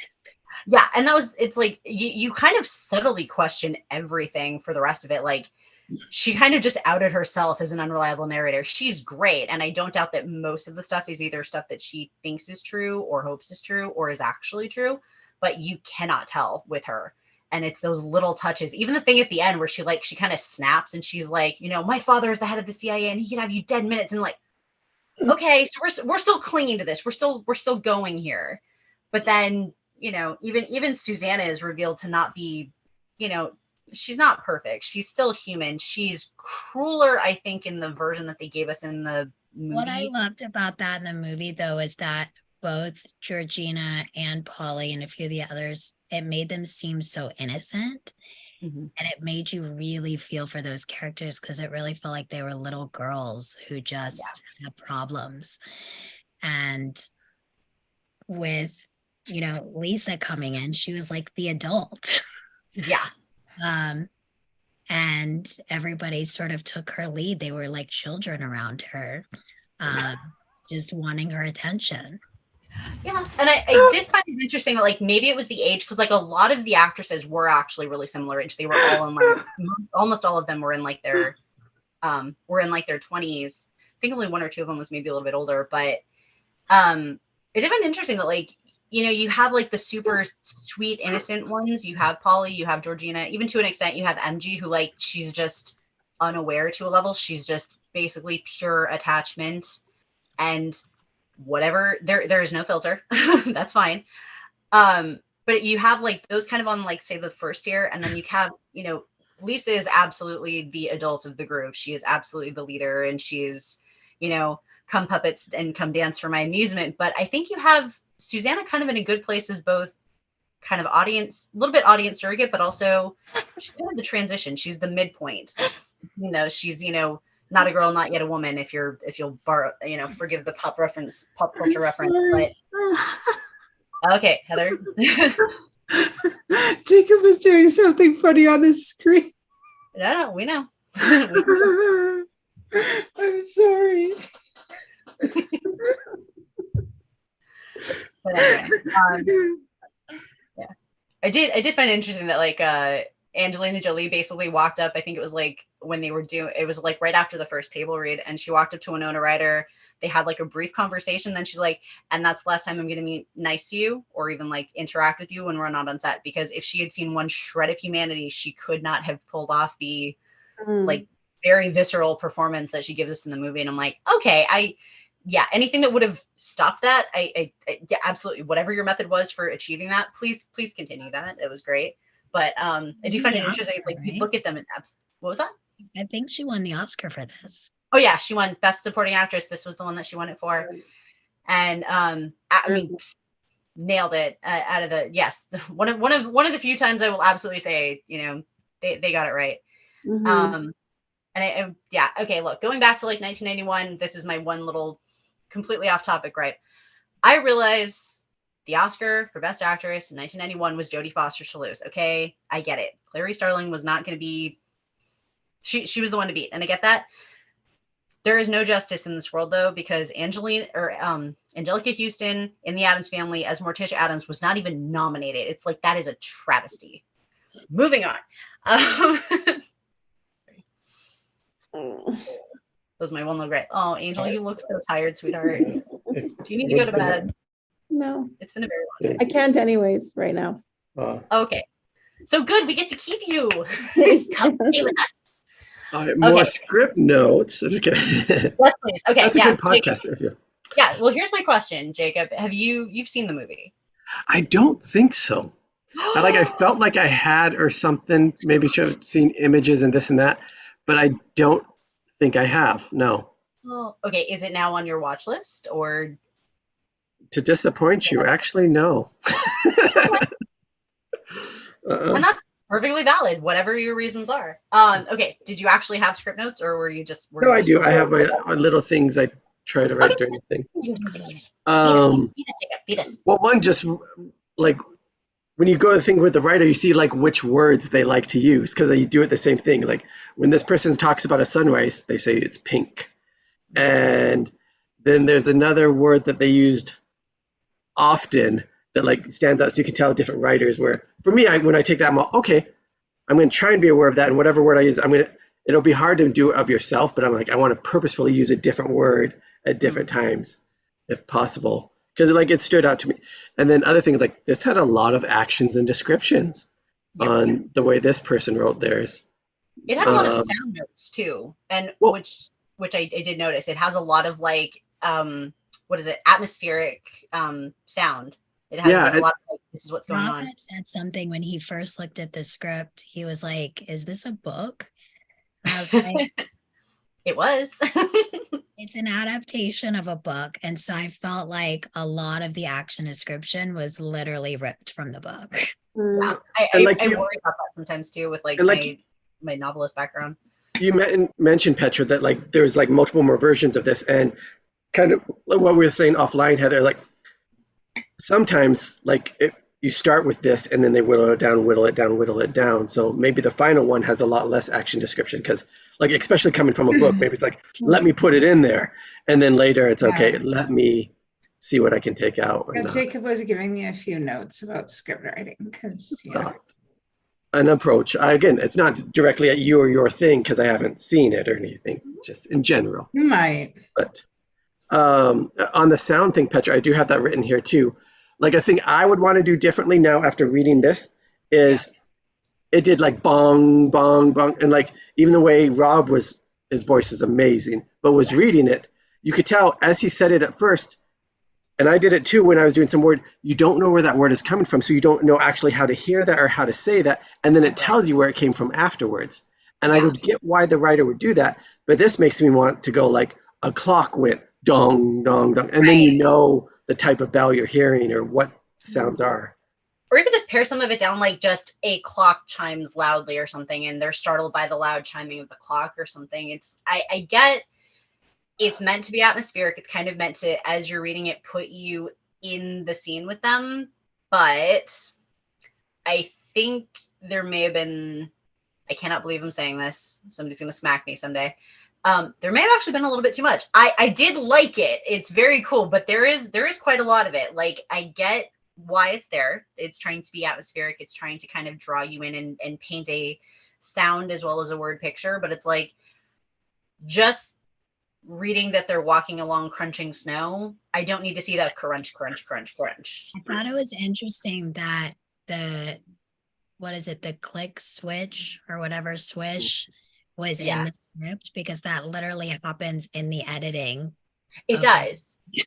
And then like the sound edit and the mix and stuff was really cool. if that wasn't in the script, do you think it would have made it to the editing? Because some people say like, don't direct on the page and this and that. But if you see it a certain way and you want to put that in there, could be good. Well, I think sometimes you direct the page and sometimes you direct the camera, I think too. So like One of you the have best shots in the movie is when she's in the Tobias's the bedroom or whatever, and then she opens the door to leave, and it's the mental hospital.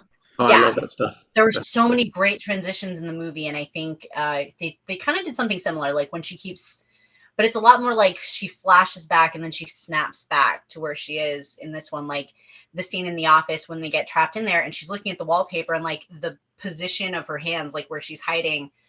Although I'm trying to like review like how she would be hiding. That means she's behind the thing and turned towards the wall, which you would figure, I get crouching, like, presenting, a neutral, outward thing or something, but it's like, I don't know that I necessarily buy that she would have been facing the wall, but it's like, without that, they wouldn't have transitioned to when she was having sex in the office and she was doing the same thing on the wall. And I'm like, okay.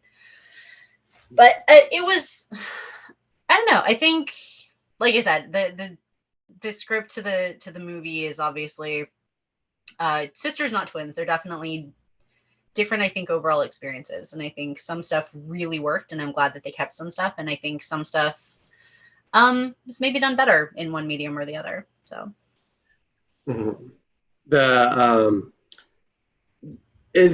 I guess the titles came from the name of that painting that exists where a girl interrupted. It seemed like Girl Interrupted at Her Music by Vermeer. They actually it's actually the picture at Morgan? the beginning. Just not brought up in the movie. Mm-hmm. They mention it. They don't go She like just super in says depth at about it. the end, I'm just a girl interrupted. And it does not mention the painting at the end. So, did they have that museum scene? No. Okay. No, they're instead. Another thing, a title coming from elsewhere. Do you guys think The Walking Dead with the zombies got its title from this? Is that in the movie too, or that's just here? Oh no, that's actually based on the comic book, but that's always Well, been do you a think the comic book got its name from, no, because this came out well before that, right? Well, Yeah, that well, line when the is comic not started. in the movie. That line's It's not in the not. movie. but also the reference to The Walking Dead, that's been around for several decades at least, if not Yeah, maybe if it's in the first zombie movies or whatever. I think it actually goes back farther than that. I seem to recall it being in like literature that like, the dead walking among the living and stuff like that and walking the earth. So I think And actually like the a whole zombie or monologue reanimated at the corpse. end is totally different in the movie. Oh, I know. What is? You said monologue at the end? What? That whole monologue, the whole Lisa and Susanna scene where they're screaming at each other Yeah. is totally different. And Which one do you guys like more? Oh, Like you said, sister. So I personally like the movie. I think it's such an intense scene. I even showed in some of my classes. I fast forward the cussing for my younger students. Yeah. But it's such a good scene. And what I particularly liked in the movie that they didn't mention in the script is when she says the line, I'd rather be in it. Mhm. But she says in the movie, then be in here with you. With you. Yeah. And that was like a, oh. Like, it's like, wow. Yeah. It's like, damn girl, you were lucky I love you, because if you had said that to me, I would have just cried. I mean, I already cried, but yeah. And it's like, I find it, I was commenting to Angel earlier that like I went over, I actually read the script. I didn't read the very end of it. I actually left like the last couple of pages, but I got to the confrontation scene. And I did notice that like some of my posturing and stuff like that, I noticed when I was like reading in a script, reading in the mirror and stuff like that, I was noticing very almost like animalistic, like, like head tilts and stuff like that, like where I'm almost like watching like, predator watching prey type thing. But some of the other things, like I actually got to that scene and I actually did start crying. I was like, I'm gonna cry during the read, guys. Because it's very emotional. It's a beautiful scene. But as to which is, I don't know, as to which is better. I think again, it's two different animals. You have what may have been and what ended up being, and they're both very beautiful and complex creatures unto themselves. And I like what we got. I think what we could have gotten would have been a different experience. And like I said, I am actually a little bit sad that the version that was on the page didn't come more to life. But I can't dislike and be unhappy with what we did get, because it's so well done. And I will skip back for one really quick second, because we just talked about Brittany Murphy replacing Lily Sobieski as Daisy, even though she originally wanted to play Janet. Apparently Clea Duvall was not the original casting for Georgina. She was actually supposed to be played by Sarah Polley. If you're familiar with Splice, and anybody who's Canadian, y'all should know her from Avonlea. Yeah. She's awesome. But yeah, and actually she just it wasn't her directorial debut. I'm trying to think. But I know it's actually potentially up for consideration in the award season. She just did Women Talking, which was based on a book, another extraordinarily hardcore film. I don't know that I'm actually going to see the film, but I know it had its debut, I think, at TIFF this year. But that one just came out. But the book was an extraordinarily hardcore read in a psychology class. Absolutely not for everybody. That one needs a gigantic trigger warning on all of the posters. Like, please, if you are going to watch it, please be careful. But I think a really good film. But she's kind of doing deep dives on like kind of stuff that people don't like to talk about. And I mean, more power to her. She's taking the reins. She's she's stepping out for women directors, which I think is also very cool. But I don't know. She has that face. I think I would have maybe believed her as a pathologist. Not that I don't believe Clea Duvall. I think she did a fantastic job too. But I'm like, again, it's that innocence that Georgina has, and Clea Duvall plays that so well. Well, Clea plays it so well, but I think also, like, I mean, if you just look at Sarah Polley, she has those huge China doll anime blue eyes, and you're like, okay, like she uses them to great effect. I've noticed in her acting roles, and I'm like, oh, I don't know. I think I absolutely would have bought that whole, you see the world and you paint it as you wish it were. Looking at her. But yeah, I mean, again, you can't fault any casting in this movie. I think everybody top to bottom, side to side it's amazing. You have somebody with like a single line and they knock it out of the park. It's like, this is like the Kenneth Branagh Hamlet of dramatic films. It's gorgeous. It's beautifully cast. So I think now Clea Duvall's a director. She is, and she actually did Happiest Season in 2020. I mean, thank you. She did a new movie. I'm not sure, or maybe it's a TV show. It just came out about Tegan and Sarah. I actually auditioned. Yes, I was looking forward to that. I'm trying to wait and see if I find it. The casting director, and I was like, please let me like fully audition for this because I love Clea Duvall.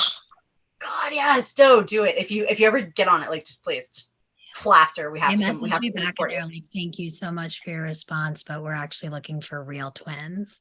So I was but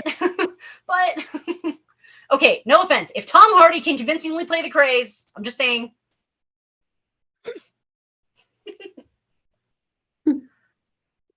Okay. That went over my head. Oh, it's okay.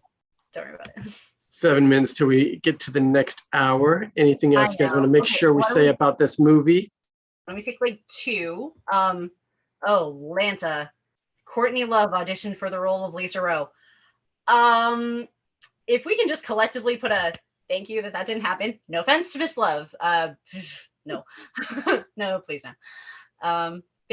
Winona Ryder and Jared I'm Leto were crazy. the I can do it. Yeah, no. Winona Ryder and Jared Leto were the oldest of the cast at 28. Angelina Jolie was 24. Clea Duvall and Brittany Murphy were 22. Angela Betty, I'm not sure who she played, whose character was 20, actually played 25. And Jillian Armanante, Cynthia, she later played Donna Kozlowski on Judging Amy, one of the greatest, most underrated shows of the 2000s. She was actually 31. She was the only one who was a little bit outside the wheelhouse, but Elizabeth Moss was the only teenager, given that everybody in the show was actually supposed to be teens, or like, teens, early 20s. How old was she? Like 60? Jillian Armanante? She was 31. No. The one who was at 18, yes. Oh, Elizabeth Moss, she was I think 17. Okay. Yeah, she did look just like a little baby. Yeah, no, very much. Super. I think actually the picture of her with the thing was, yeah, I was like, okay. Yeah, literally just like they trimmed her hair and put it back in pigtails, and you're like, okay. Cool. The picture that's in her her thing, so. We got to a quiet moment. Is this what we should call it? Who's holding something they want to say? Heather. Tired. I'm tired. Final thoughts. There we go. Final thoughts. Oh, I thought you were going to say your final thought. Oh no, I'm just like calling for final thoughts. Yeah. If we have any, if we don't, if we're all talked out, I'm perfectly fine just saying goodnight and wishing Holding everybody something well. else, Morgan, you wanted to say about it that we didn't get to say? I think it is a great example of showing people that they're not alone. It's a great example of taking care of mental health, and that there's so many different varieties of mental health, and the way that the health system works. I think if you're going to watch a movie and regarding that, this is the one. All right, and I think that's a great spot to leave That's it a on. great. That's a great note to end on. All right, so have a good week. Don't be ashamed of asking for help if you need it. Yes. And please take care of yourself. And what's that phone number? Is it 933-988 in the US? I don't know if it's in Canada as well. National Suicide Prevention. Yeah. And if you need a I quick think pick me up, there's that kindergarten's motivational phone number to call. Call that phone number. Yeah, so 988 instead of 911, 988. So call that, talk to someone. All right. Yeah, like you guys said, seek therapy if, questioning or it can help. And if you're not comfortable talking to a person on the phone, you can text 741-741. And just because the Brave Crisis line. The people you try and reach out to don't know how to handle it or don't handle it properly, don't stop there. So I remember an essay I wrote. Star Trek teaches us that we must not forget to care. It's on Treksphere.com, and I attached a whole bunch of thing called You're Not Alone, and it's got a link to a bunch of mental health resources attached to it. And Excellent. And if you'd like to put any of those in the comments for anybody watching this, please do. I think we should. in the And just so you know, comments and, Petra, I liken description. myself to Star Trek characters, so you're not weird at all when likening yourself to things. And I'm going to send you a crap load of writings Okay. showing you likening myself to Star Trek people. Okay. What makes good. you weird is your greatest quality. My what? What makes you weird is your greatest quality. Exactly. There you go. So I Proud don't to want be to hear you weird. putting yourself down again about that, Petra. Do you understand me? I said I'm fine with it. It's other people. I'm that literally going to hunt you down and stuff you full of loving smarties and kisses if you keep it up. Okay. Is she still going to be alive after that, or is that like? All right. Is that Canadian Smarties or American Smarties? Canadian Smarties, not those crappy rockets. Don't you dare. Don't you dare Okay. go to Canada. Good night, everybody. Good night. See you guys next week. Take care of yourselves. Take care of Bye. yourselves. Bye-bye.